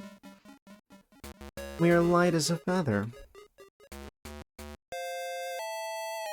That's probably going to come in handy in that room. Goodness.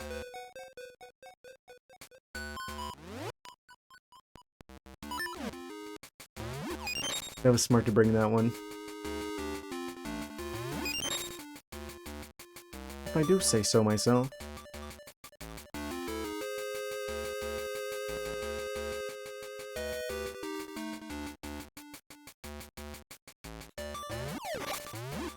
Surprise fairy. I wish we got a bottle in this game.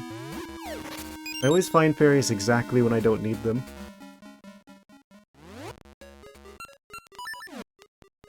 Here goes nothing.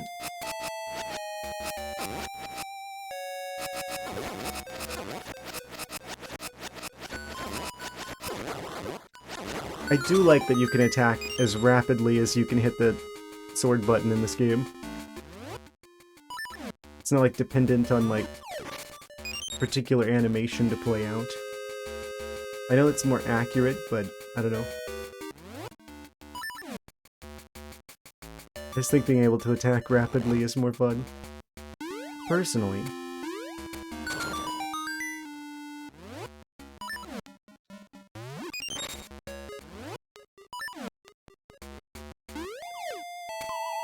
Oh, true.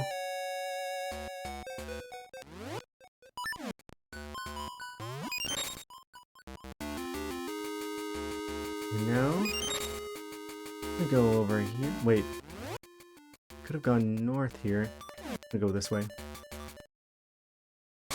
Mini boss? We meet again. Ah, the ghosts. They're all teaming up on me. Will you break our curse? Or will we break you?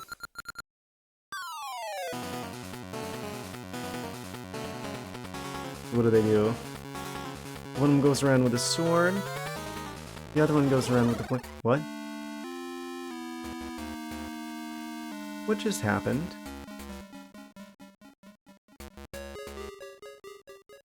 They teleported me back to the first room of the dungeon. I see. I might be wanting to make like a quick save before that, just to save this massive return trip.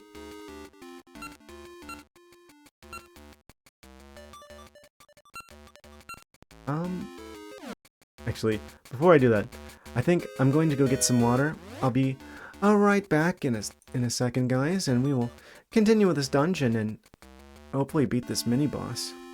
Be right back in a second, guys. Okay, guys, I'm back. I'm back into the game we go. Let's go and defeat a mini-boss. Also, I don't know how I overlooked the... What? Oh.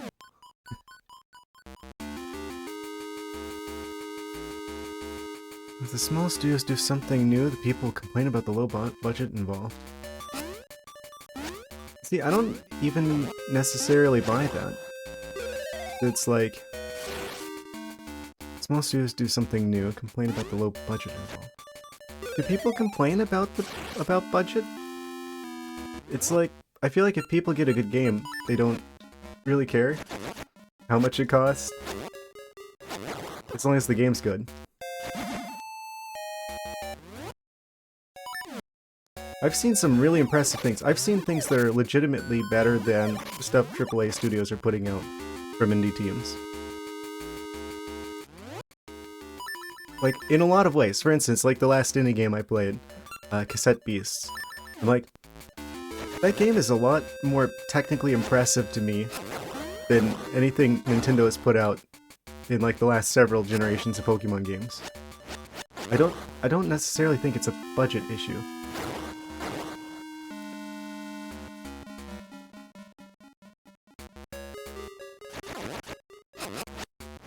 I mean, yeah, they've got less to work with, which makes things harder, but... I don't know.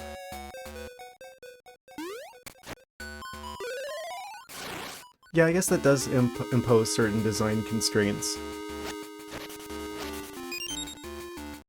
But still.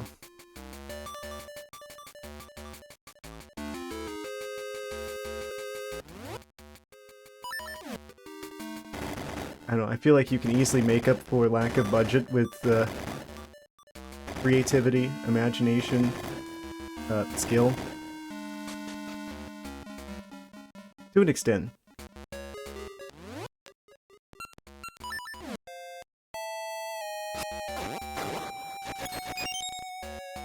I also could just be rambling. I have the tendency to do that. Especially when video games are involved.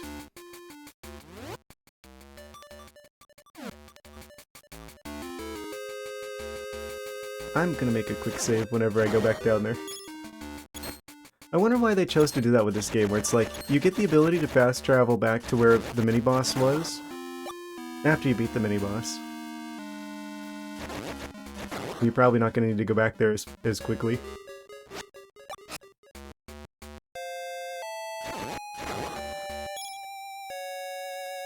Having like a checkpoint before the mini-boss would probably be more... Well, maybe that makes things too easy. I don't know.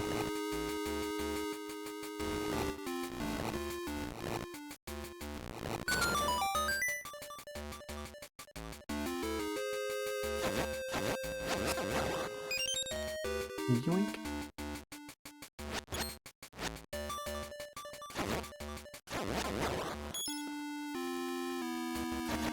I like how brightly colorful this game is.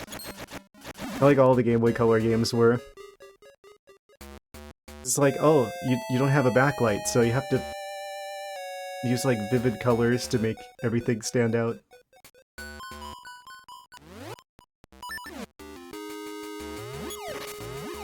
Like going back and playing them now on a backlit screen, it's like, this is a very colorful game.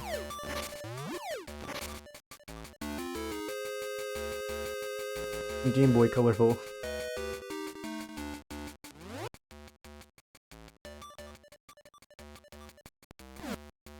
Gotta go back to the room with the block that had a key.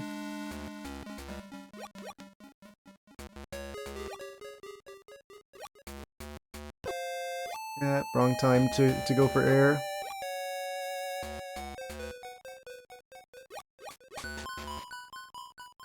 And we're back to here again.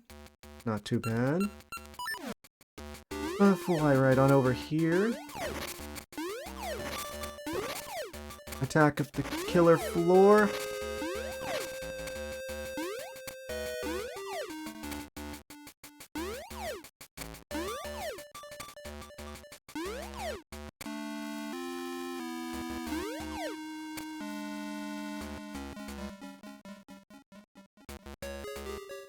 I wonder why we've never seen those guys in 3D games. Why they haven't like done like a 3D version of them. I guess they don't make as much sense in 3 dimensions.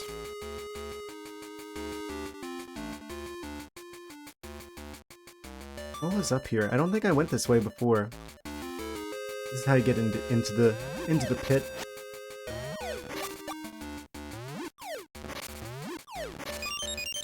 It's full of the spherical snakes.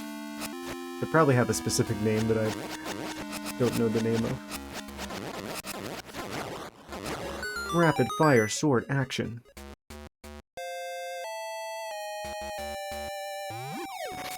Yoink.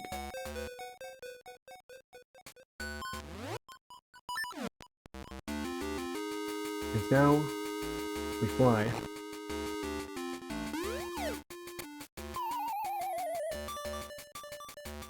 And now we fly and make it. No.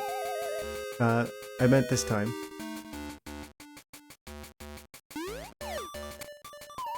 I meant,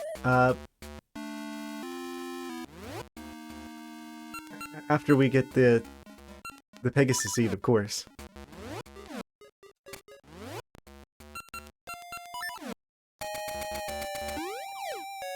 Oh, that makes us go really far.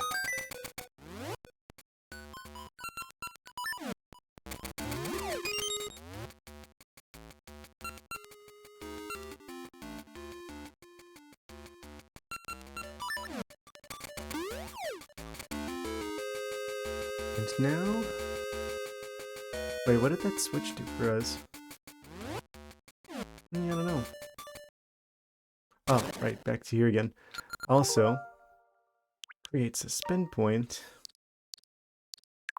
That in slot 4, I guess. Just to save us the return trip if I don't exactly manage to defeat the ghosts.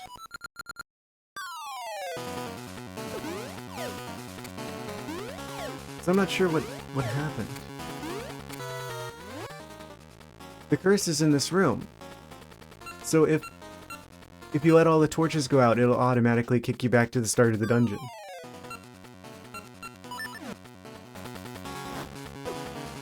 It's like you have to keep those. And then the red ghost is like trying to blow them out.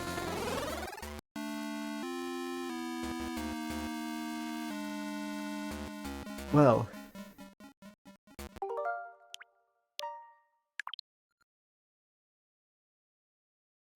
They weren't playing around when they made this one.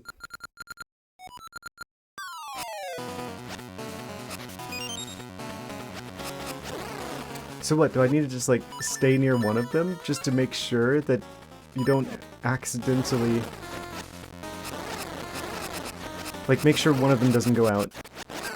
Otherwise it's back to the start of the dungeon with us.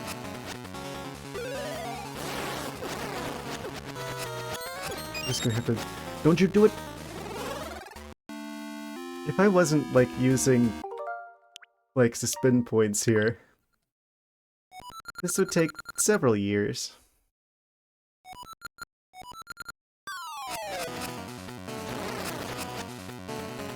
He's already eaten the flames, the fire. The flyer. One of these days, man, I'm gonna combine two words together. I'm gonna regret it.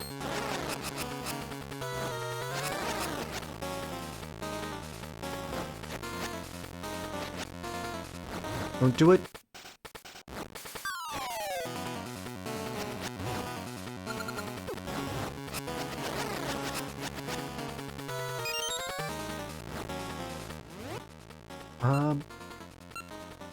This is a real uphill battle right now, trying to keep the flames alive. Let's use one of the Pegasus seeds.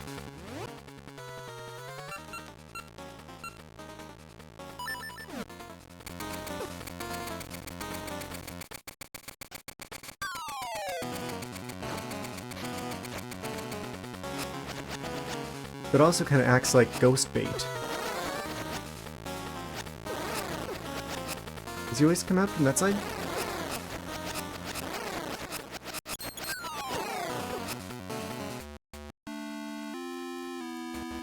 Because the angle the sword guy was at me, I couldn't. He was shielding.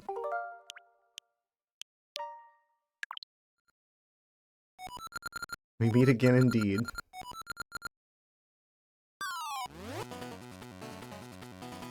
Okay, what's my strategy here? Can I lure them away with the oranges? Go after them. Go after the oranges. They are not interested in the oranges. I think we just build this again.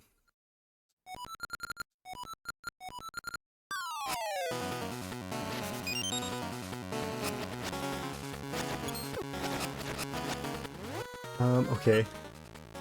We're going to need... for sure the Ember Seeds. I wonder if I can, like, put, like, an Ember Seed down before they try to blow the fire out? It, like, keeps burning for a little bit. It's so annoying. If I didn't have access to, like, the Switch Online's, like, suspend point thing, I'd be happy to make a trip back here every single time. But they're just like... They remove the flames.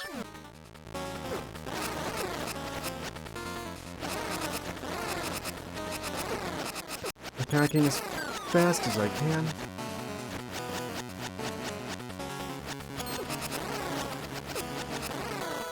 It's like, I should probably try to get like a backup fire. Yeah, tell me all about it instead of letting me actually... Okay. Never... I'll come back to haunt you. Try it. Don't do it! Truly haunting.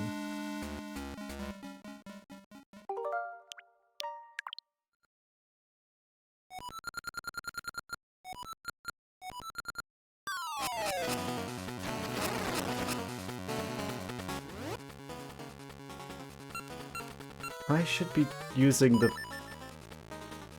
fire and the slingshot so I could keep like 2 of them lit at the same time. So I've got like a backup fire.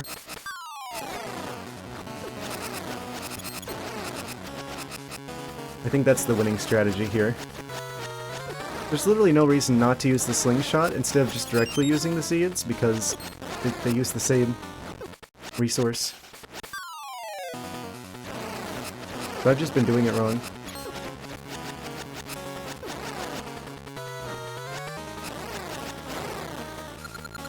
He doesn't wanna... Too bad.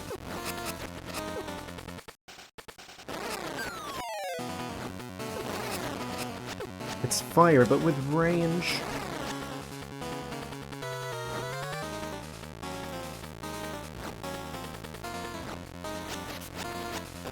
Now it's one-on-one here.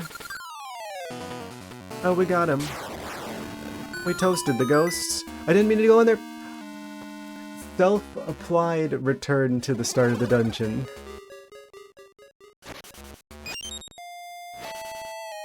I like expected there to be like treasure or something in the center. But now the fairy is gone.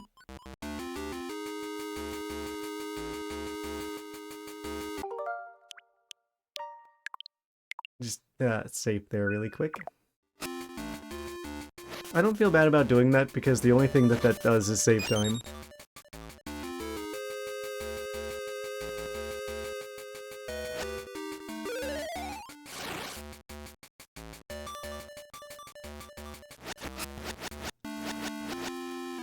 We're just going through walls. Oh, they're doing that thing again, where it's like on the capture card they're like invisible. Or they're like translucent. It's like they're not attackable half the time. We're attackable all the time.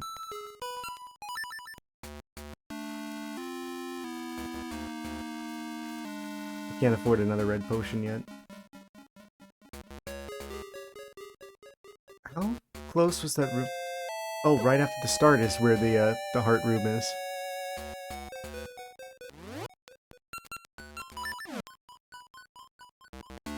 Convenient. You're guarding them.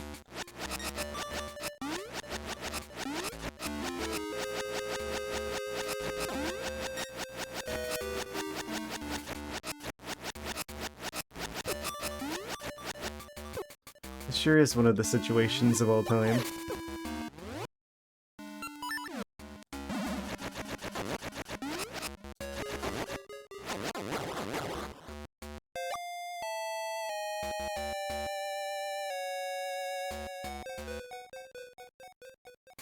If I go back up there and then I teleport back down, is that far enough away that it'll reload the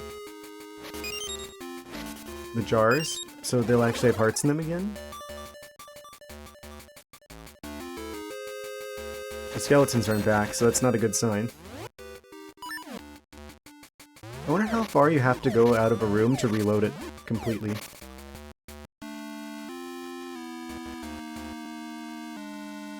Are we gonna use, like, Metroid Prime rules, where it's, like, 2 rooms away?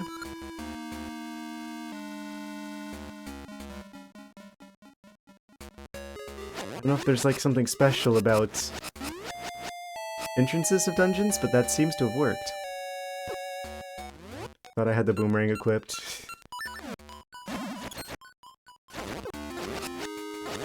So it looks like it is, like, following the same rules of the room that you're in is loaded, and the room next to you is loaded, but the room after that gets unloaded.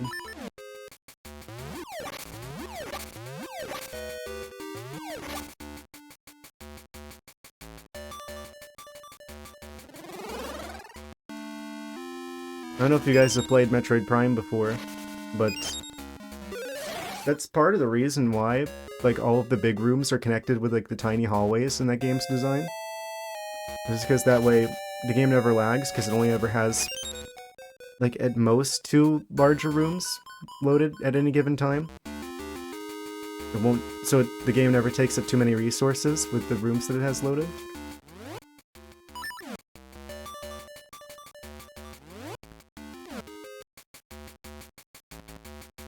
Because otherwise, things might have gotten laggy.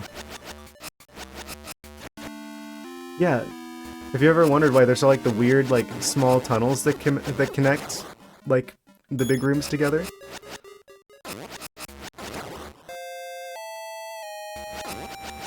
'Cause it's like the room that you're in stays loaded in, the rooms that are connected to it stay loaded in, but the second you go 2 rooms away, that's when the rooms reset. We've got a choice of stairs here. Yeah, it's even worse because I'm like looking at the game from the not directly from the Switch, but from like the preview of what you guys are seeing. So all the enemies look like, even if they're trying to be translucent by like flashing them really quickly, it's not showing up on the on stream or in front of me. My least favorite enemy? Oh, that's in this game specifically? That's a tough one.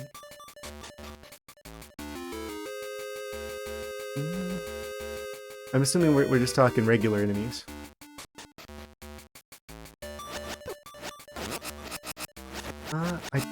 The like-likes are kind of annoying with the whole like shield situation because they don't give the shield back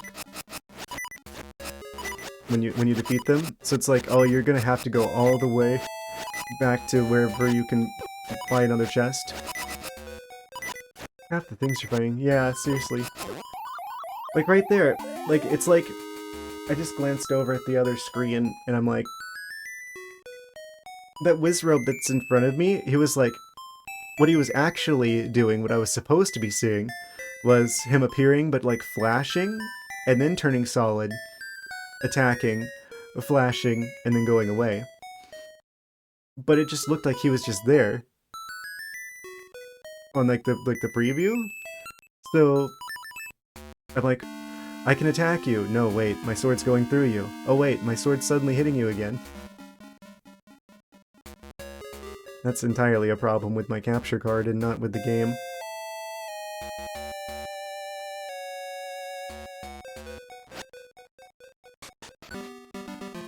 The setup skill issue. Is there anything worse than the like-likes? I'm assuming we're not talking mini-bosses.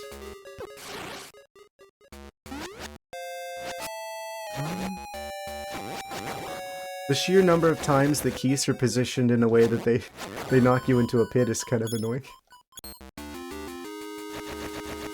But that's not as big of a problem, I think, as the like-likes permanently like eating our shields. And then forcing us to go back somewhere we can buy another shield. Which wouldn't, in and of itself, it wouldn't be a problem if there weren't also enemies that require a shield to beat. Like the blue turtles that like launch themselves into you in some dungeons, which thankfully they don't appear to be any in this dungeon. So the fact that there are enemies that require shields, the fact that you don't get your shields back when you beat like-likes, that makes getting caught by a like-like in this game much more punishing than it otherwise would be.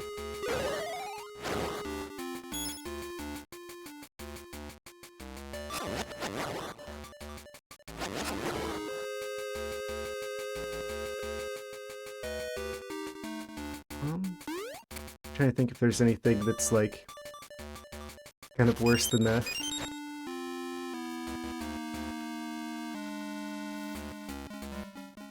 It's pretty easy to get caught by a like too. It's like you make contact with them, you getting eaten. Your shield is forfeit. You must go back. The shield shop. What do you bet? The like-likes are secretly being controlled by the shield salesman. It's a conspiracy.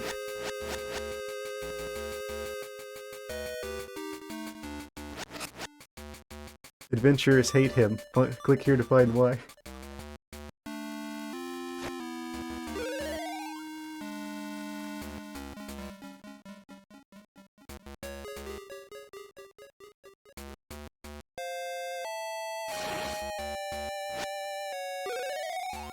I have nothing to go on but my feelings, but that's all the convincing I need.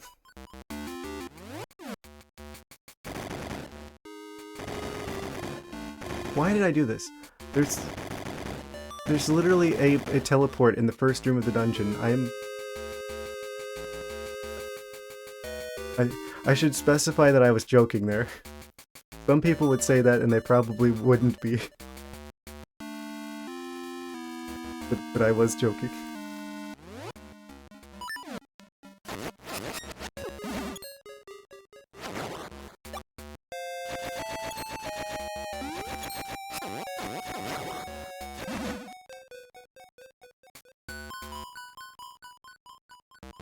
Okay, so from here...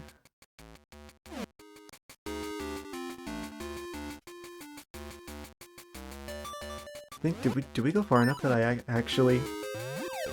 Oh, I didn't respawn those. I've got 3 hearts missing, so I'm just gonna take a step outside and then step right back in.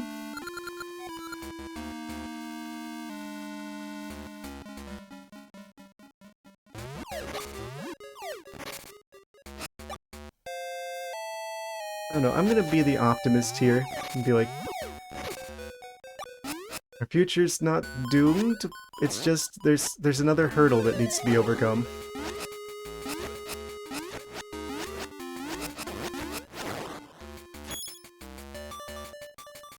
Just like time travel 1,000 years in the future and people can just like instantly detect misinformation.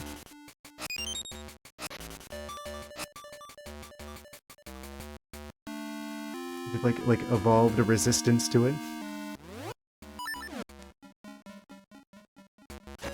Maybe this is the path that we need to like unlock like psychic powers or something.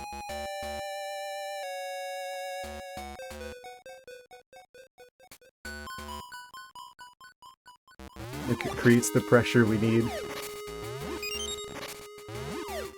for people to just like evolve the ability to read each other's minds, so you'd always know.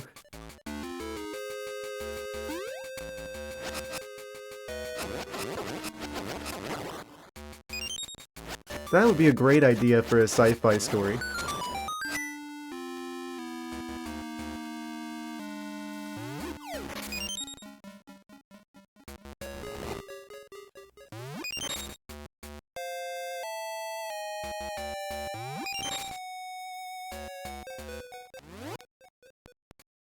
There's a chest, so close and yet so far.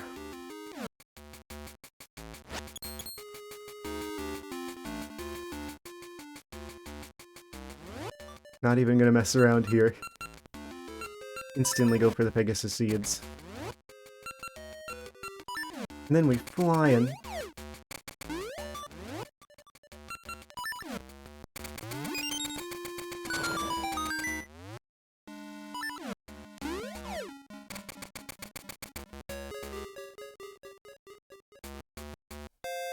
Just gotta go one room over. Oh, right, this is where we were. I should probably create the suspend point here. I had a suspend point. I could have reloaded that instead of going all the way back.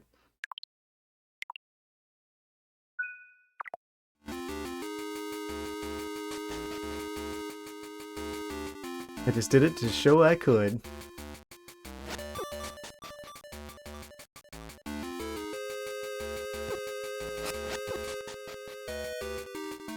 I'm just gonna have to look over at the other screen. It's gonna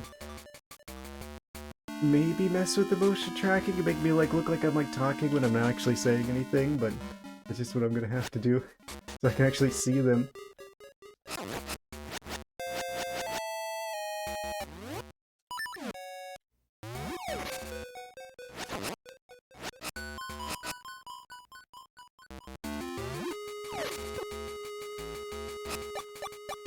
It's so weird that's happening.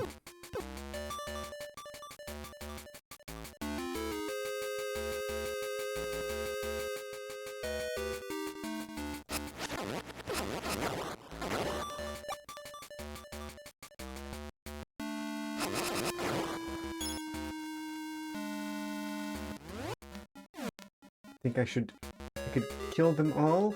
He's invisible now. There he is.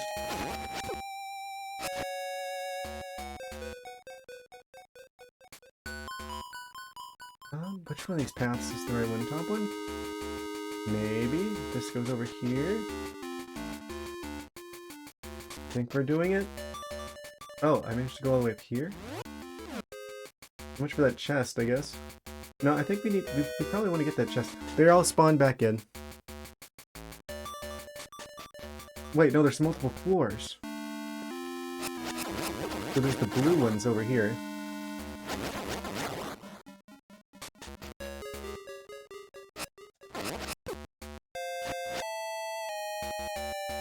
Oh, this is where we need to go with when we get the boss key.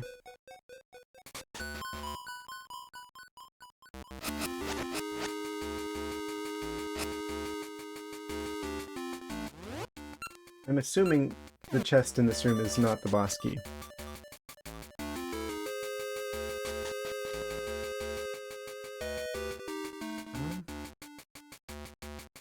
We probably need to... Yeah, it's. I think that's the point. It's like, what was that one place in Pokemon? Was it like Team Rocket's hideout in Yellow, where there's like all like the conveyor floors, and it was like a similar thing? It's really giving me like that early Pokemon gym challenge kind of vibe. They have like the puzzles. And this one needs a key. I'm assuming the remaining two chests are keys. One of them is for that door, and the other one's the big key. The ghosts are approaching my location rapidly.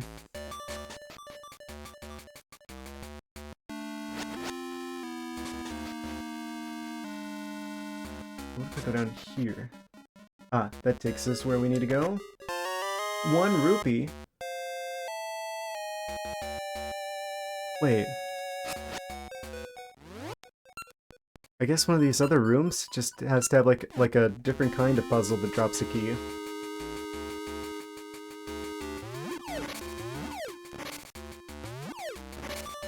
They trolled me with the green rupee.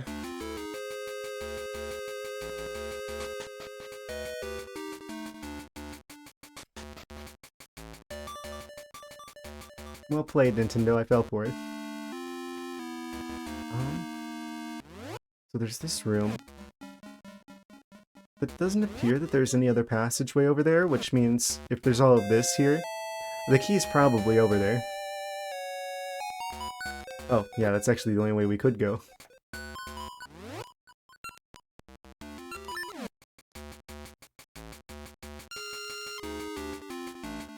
There goes nothing.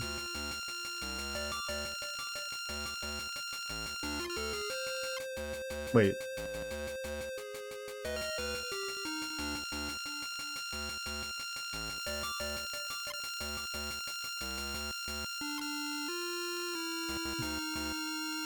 Well, I'm glad you like it.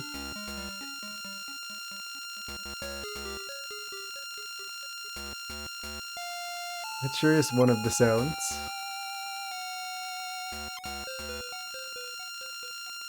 Oh, I see what I need to do. It's actually right here that I need to do this thing, and then...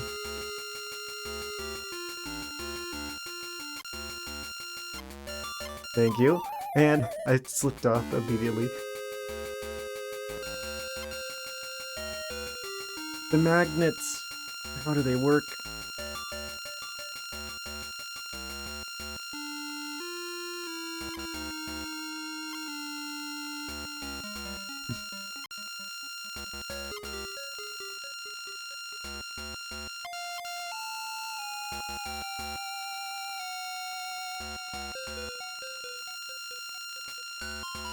Sometimes I like to imagine what it would be like if I was actually in Link's position.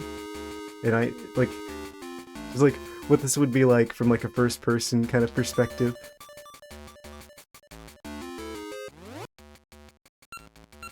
I think the first time I had that idea would be like, you know, like that part at the start of Wind Waker where like the pirates have to like launch you out of the catapult. Like I'm like, Okay, how far into the adventure would I get before I would, like, chicken out and be like, nope. I think that's the point in that game.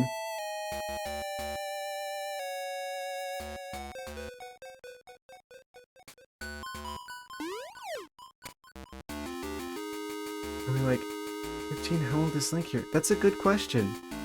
It's kind of hard to tell with sprites.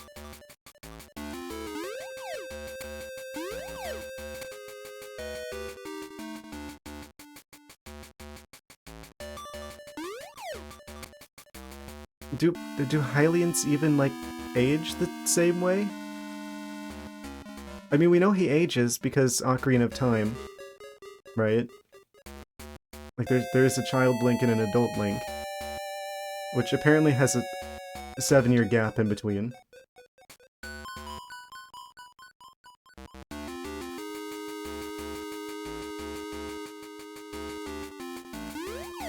So that gives us a much better idea in that game.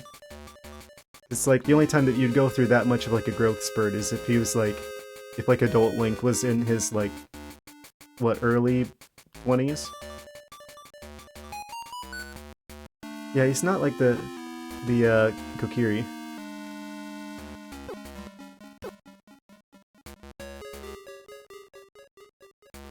He was supposed to be a kid on Zelda 1.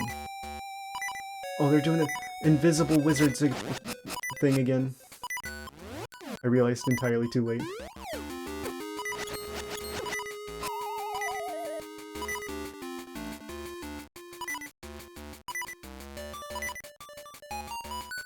I wanted him to slowly grow up each game, but his vision sort of fell apart. Yeah, that would kind of put a limit on how many games you would have. Well, actually, I mean, they're different Links. Like, the Link from Wind Waker isn't even, like, related to the other Links.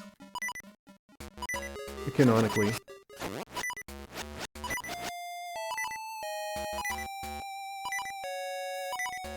Any jobs and stuff? What kind of job would Link have?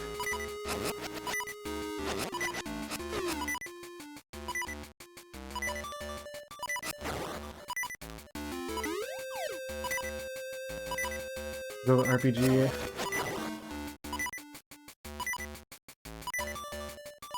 Well, I guess that makes sense. Yeah, you could have it be like quests. Like you could have him have jobs like, I know. Newfangled timeline is unnecessary. Yeah, I guess they've been embracing the idea of like an official timeline. Like for the longest time that was just like a fan theory. But then whenever Skyward Sword came out, they basically confirmed, yes, Ocarina of Time was the first game before, but now Skyward Sword predates that. And that's sort of the point where they actually acknowledge that, yes, there is an official timeline. Oh yeah, it's extremely messy, and I still don't think we have, like... Unless there's, like, an official one out there. I don't know, I try to avoid that because I'm like... I kinda don't want to get spoiled on the games I haven't played yet. I knew that was gonna happen. Quarter heart. 0 hearts. Not much difference there. And he immediately throws a bone at me.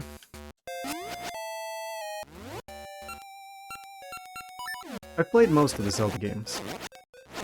I have my own ideas about how the games fit together.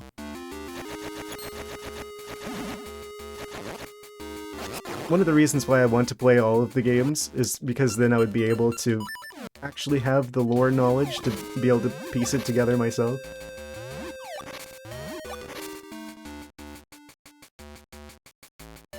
Yeah, and now there's like all this stuff, like, I don't know if they've talked about this before, like, what is it called? Like the... Actually, I can't talk about that. I think that technically counts as like a spoiler for Tears of the Kingdom, so I'm not gonna say that one. But there's like other aspects to their history that are kind of implied very subtly. Oh my gosh, can this guy please stop? Yeah, I still haven't played A Link Between Worlds either. I know that was like, you know, what, the most recent game before Breath of the Wild came out.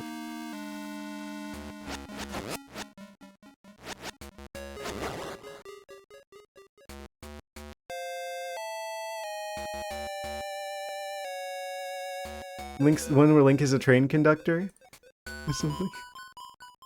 I don't. Visually, I think they weren't particularly good. I don't know.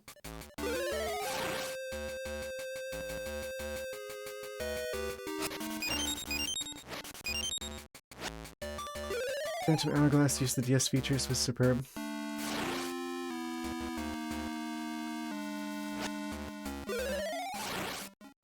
I think I did beat Hourglass. I don't think I actually made it all the way through Spirit Tracks. I think I got to like the last dungeon in there.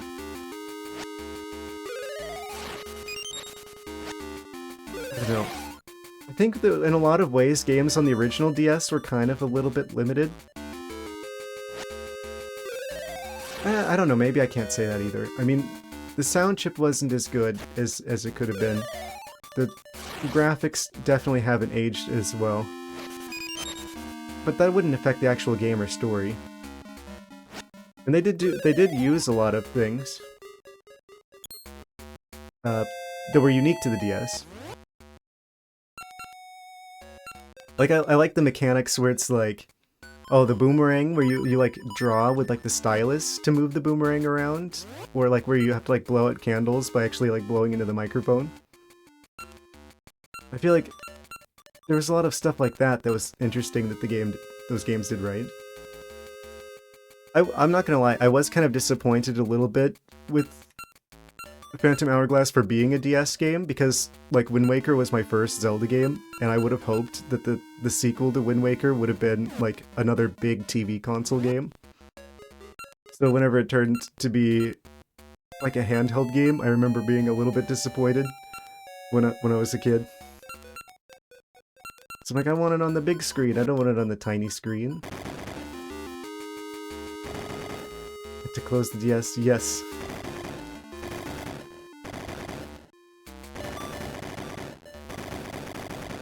So I think they were really creative with the hardware, with like its unique quirks. Four Swords for GameCube? Yeah, Four Swords for GameCube is a special experience if you're playing it on your own. It's like, I have it. You basically need like multiple Game Boy Advances with the link cables to play that one effectively. And it was definitely made for more than one person.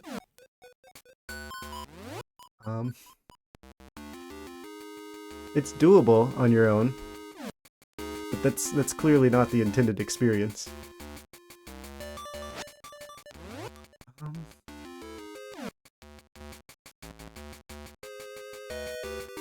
Why do I keep going this way? Why do I keep doing this to myself?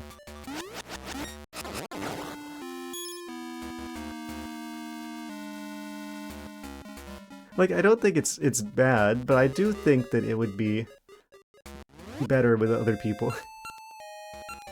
Which is kind of unique for a Zelda game. That does seem to be something that they always try to do, is make each game, like, unique in its own way. I'm sure that must be part of the reason why they decided to add, like, the... What?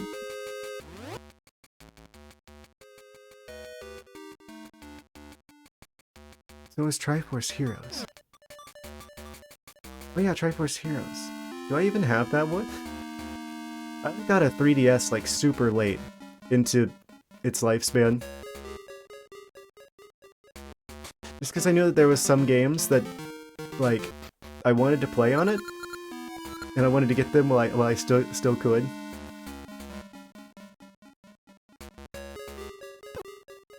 But like, I basically played hardly anything. I've got... Like, I do have, like, a bit of a backlog of 3DS games. Yeah, I hear nothing but good things about it. I kind of wish I could have had more time with it. It's just, I was kind of dealing with college at that point in my life, so I didn't have as much time for games, unfortunately. But yeah, it did seem to be, like, a really good one. Thing. I play everything 5 years after it comes out unless someone buys it for me. Honestly, it's a smart thing to do. Like, games that are good and worth it are going to be, you know, good 5 years later. Honestly, I've been really enjoying looking back at games like this one. This came out in 2001. And I still think this is a really good game. Like, I don't think it really matters if a game's, like, older, if it's good. Except for the 2DS thing. I never understood what the appeal of the 2DS was. It's like... I said my living room has an amazing setup for 2010. Well, I mean, gaming was pretty good in 2010. 3D feature isn't that interesting? Yeah, didn't it, like, hurt people's eyes or something? People, like, going cross-eyed.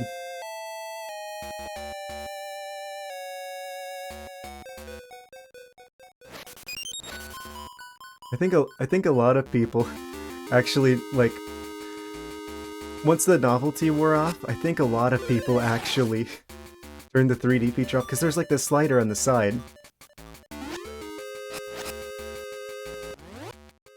You could turn it two-dimensional. I think a lot of people just ended up doing that anyway.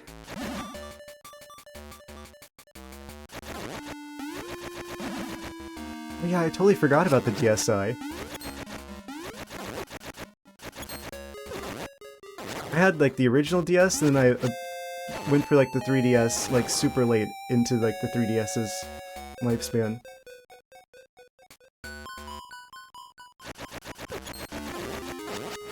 And the DS Lite was a thing.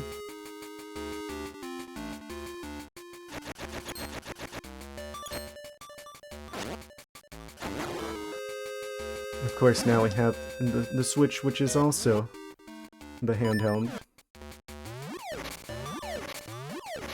I have to say, that is one thing I really like about the Switch, is that it's like, you don't have to choose between, like, Nintendo doesn't have to choose between if it's going to make a new game, like, a handheld exclusive, or if it's going to be the big TV exclusive. With the Switch, it's both.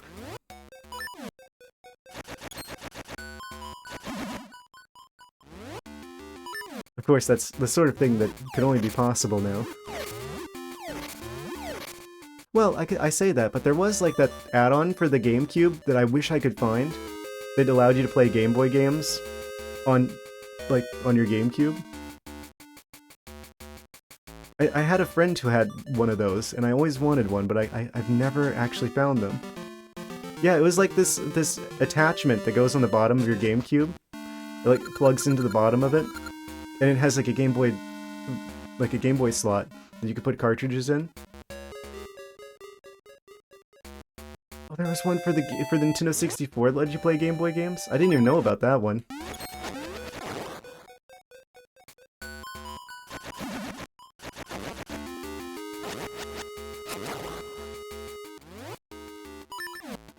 Transfer pack. Ben gave you his? Yeah, I'd be excited too.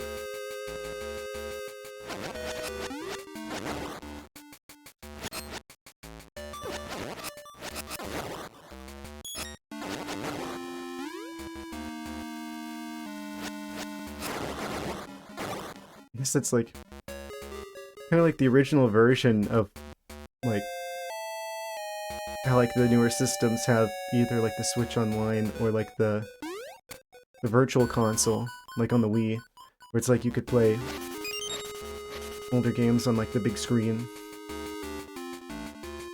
But you can actually use the real cartridges.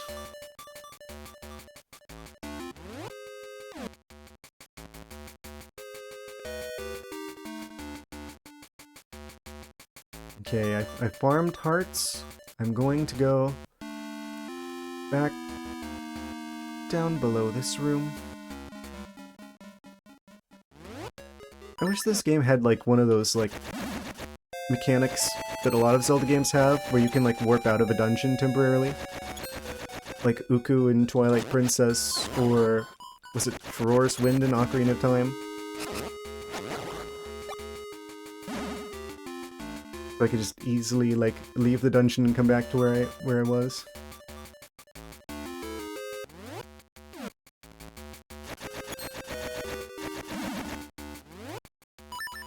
I guess that's what the like warp points from whenever you beat the mini bosses is for. Speaking of which, into the portal we go. Now we're thinking with portals.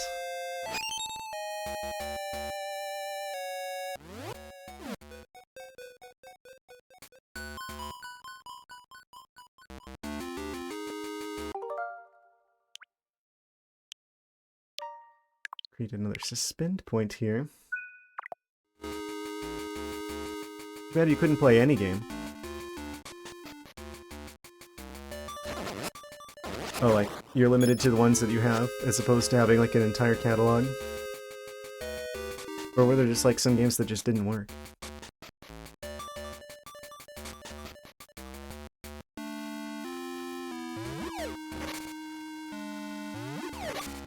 And there's a fairy there. And of course there is. Am I actually gonna make it through here without taking any damage?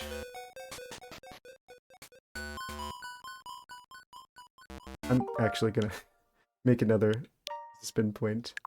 I'm not gonna be able to do that intentionally again easily. Like the Pokemon games only while running Pokemon Stadium, for example. Oh. Oh. Oh, right, the transfer pack, you mean. I thought that was really cool with... was it Colosseum? Pokemon Colosseum? No. Yes. Where you could, like, transfer your Game Boy Advance team in, and they had like the series of like 100 trainers that you could fight. You could actually see like your Pokemon from like, in my case it would have been Pokemon Sapphire, on the big screen with like 3D models and everything. That was so cool.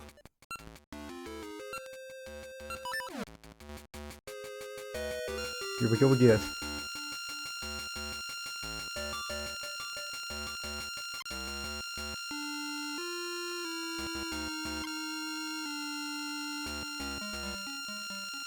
Well, with some games. Yeah, I know that Pokemon Generations 1 and 2 are kind of an island.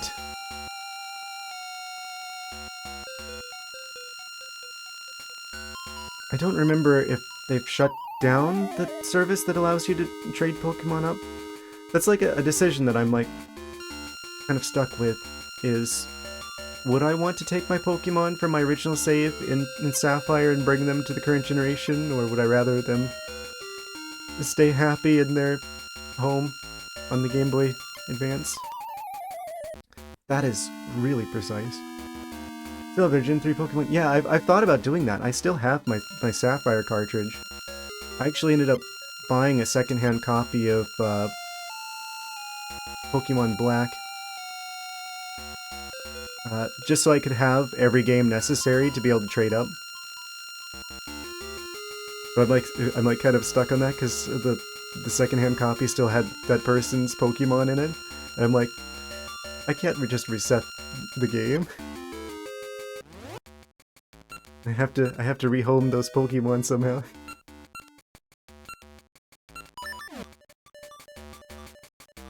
Yeah, maybe they're happier where they are.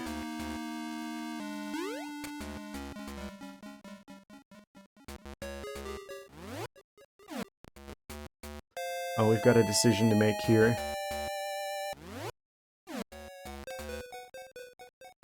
Do I go up or do I... I'm gonna go up here. Oh, Wizrobes. Oh yeah, this is where I died last time. Don't even think about doing it. Okay, this is a nice big platform. If I look over to the side... can see them when they actually are here. People who trade up their Pokemon, collecting all the ribbons. Yeah.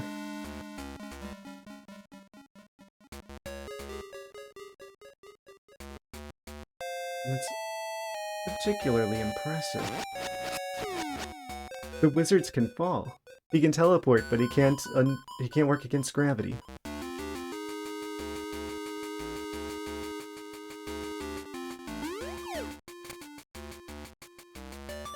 I think we got all the wizards. We got all the Wizrobes. There's still this guy with a spear.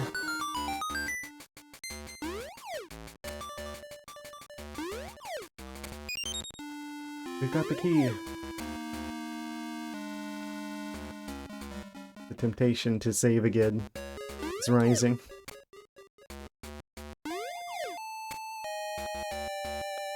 Wait. Oh, I can't push that. Don't do it!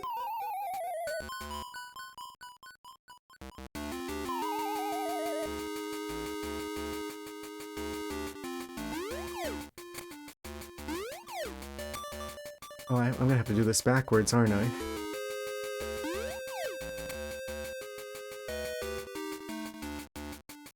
Is there gonna be another block in the corner over there? Can I use the Pegasus seeds to just, like, fly over there?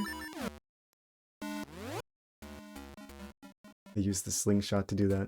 Yeah, something over there is gonna use the Pegasus seeds. I thought there was gonna be a platform over there. I was mistaken. I don't know how I made that. And I've fallen the most basic one, of course. The edges in this game are really slippery.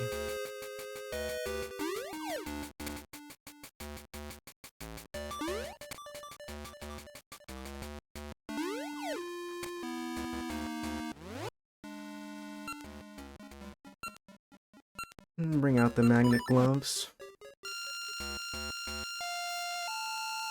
I'm glad more people have been playing, like, Pokemon XD Gale of Darkness and Pokemon Colosseum.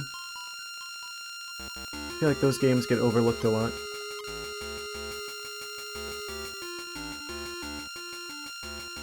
I don't know how possible it is for them to,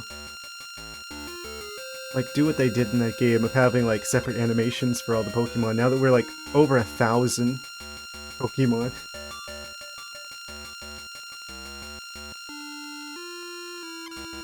Like, they can't even put all of them, like, if they're gonna make new models. With the other magnetic technique, right? Other magnetic technique?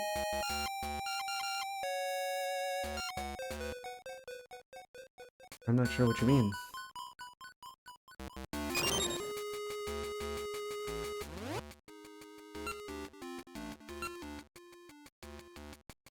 Don't want the other technique. If there's a technique that I'm missing, then I'd love to know about it.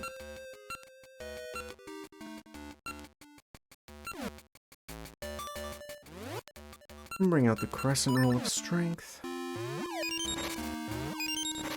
Okay, and now we can fly over this.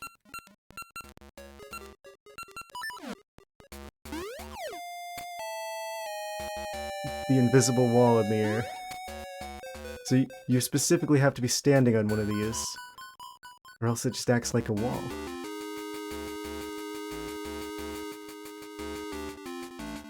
What is this room?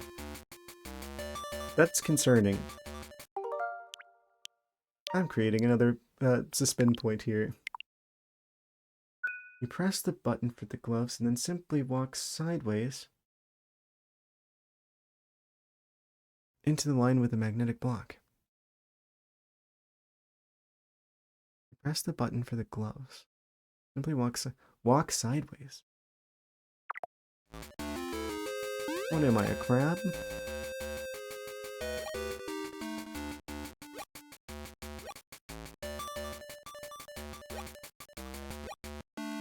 This looks like a room where something was going to attack me.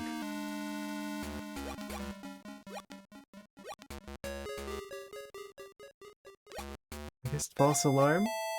For now. I will have to try that strategy. Next time I am in the magnet zone. I just realized that these are number coded.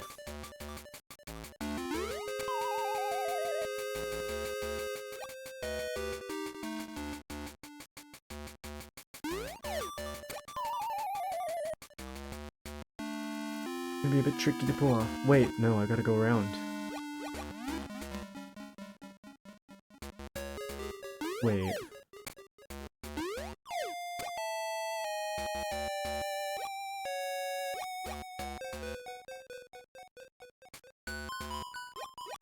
Do I have to, like, go through here wrong once?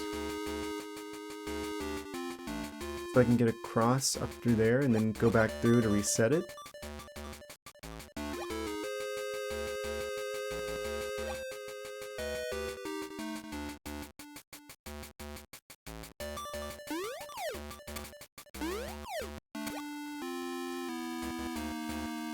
There's nowhere else I can get across from here, unless...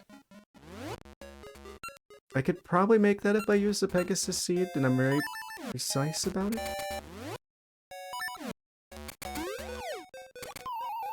And I don't fall.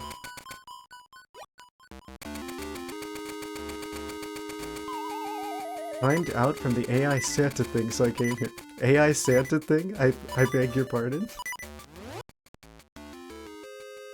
Santa. AI is even going after Santa Claus's job. What is this timeline? I hit the jump button like from here and it didn't let me. I just did it again. I have it equipped. Controller is not broken, confirmed.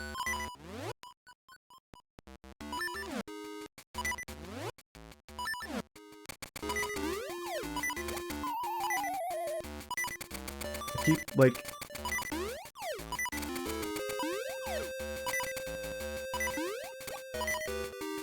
Okay, I think I got it. Yes, okay.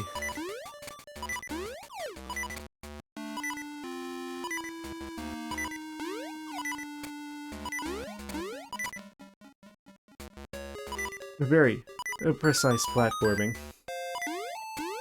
Our grand prize is the trampoline. You're just gonna drop the AI Santa Claus thing on me there and not elaborate further.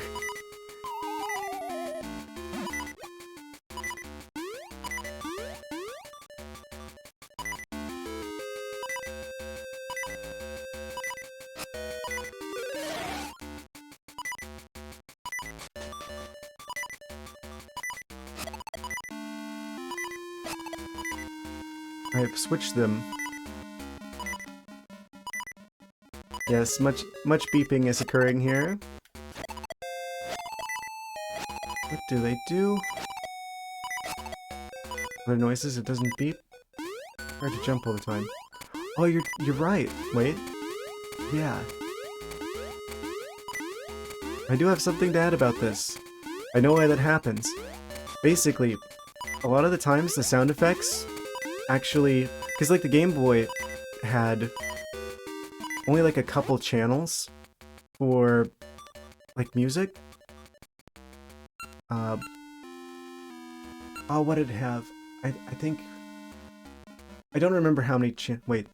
I think it had 2 square waves, a triangle wave, and a noise channel on the Game Boy Color.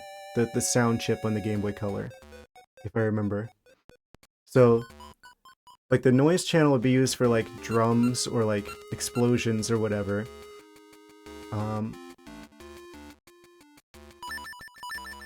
Yeah, basically, if you were doing, like, a sound effect that was taking the place of one of those channels, like, it could only be doing one at a time. Which is why, like... Oh. Like, what's an example of this? If you're playing Pokemon Yellow, and you talk to Pikachu, like, the music cuts out. So you have enough sound channels for it to do like the voice line from Pikachu on the Game Boy Color, for instance. But there's a lot of like cases like that where like percussion specifically drops out of the music if you use like an explosion. Because it would need the same channel. Constantly hear jumping then beeping. Yeah, I guess I've just kind of gotten used to it. If I had a way to heal up right now, I would. Right now, I've got to interrogate an owl.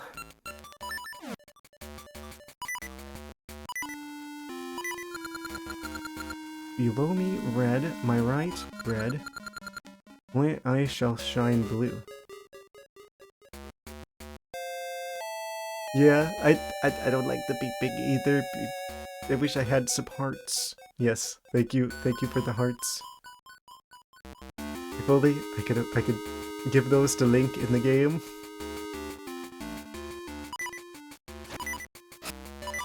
So he wants them to both be red. He wants me to leave them on red.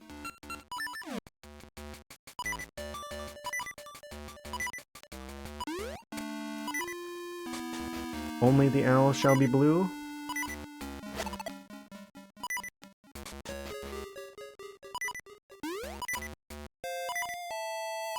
What did that do for us? Also, owl actually giving us useful advice for once? There really is a first time for everything. Time to pretend to sleep. Understandable. Why, thank you. Oh, I just realized this is... I'm actually 5 minutes over what I would usually be wrapping things up. So, I probably will be trying to wrap things up here pretty soon, actually. I didn't realize. Time flies when you're having fun.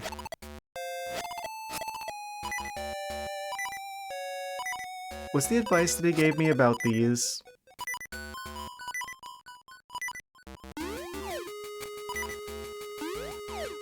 Oh wait, what? I can just go around the room like that.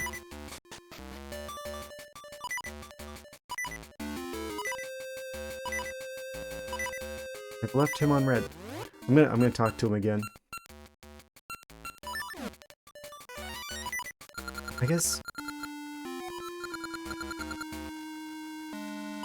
only he shall shine blue.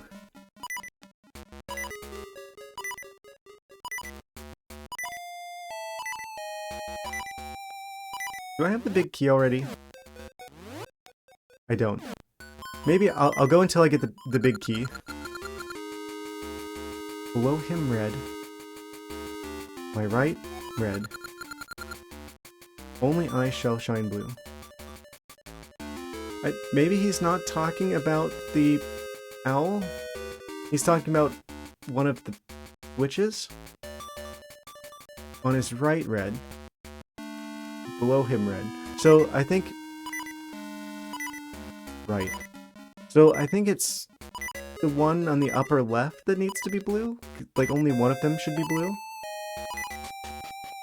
Because he's like talking from like the perspective of one of the switches. Yeah. Thought so.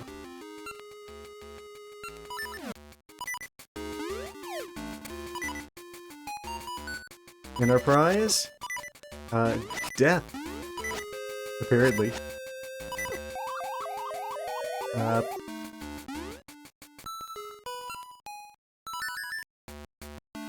My, would you look at the time? I think this is an excellent, point to wrap things up for the evening. I didn't realize that it was getting as late as it was.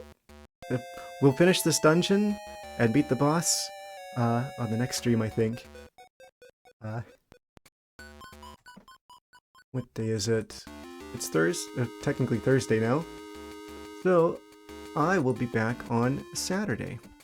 And we'll pick up where we're leaving off today. We're in the 7th out of, presumably 8 dungeons.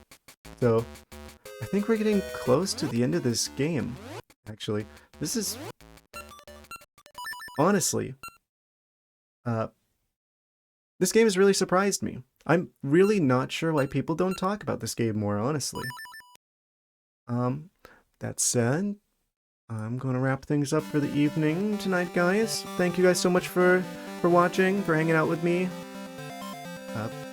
Appreciate you all being here.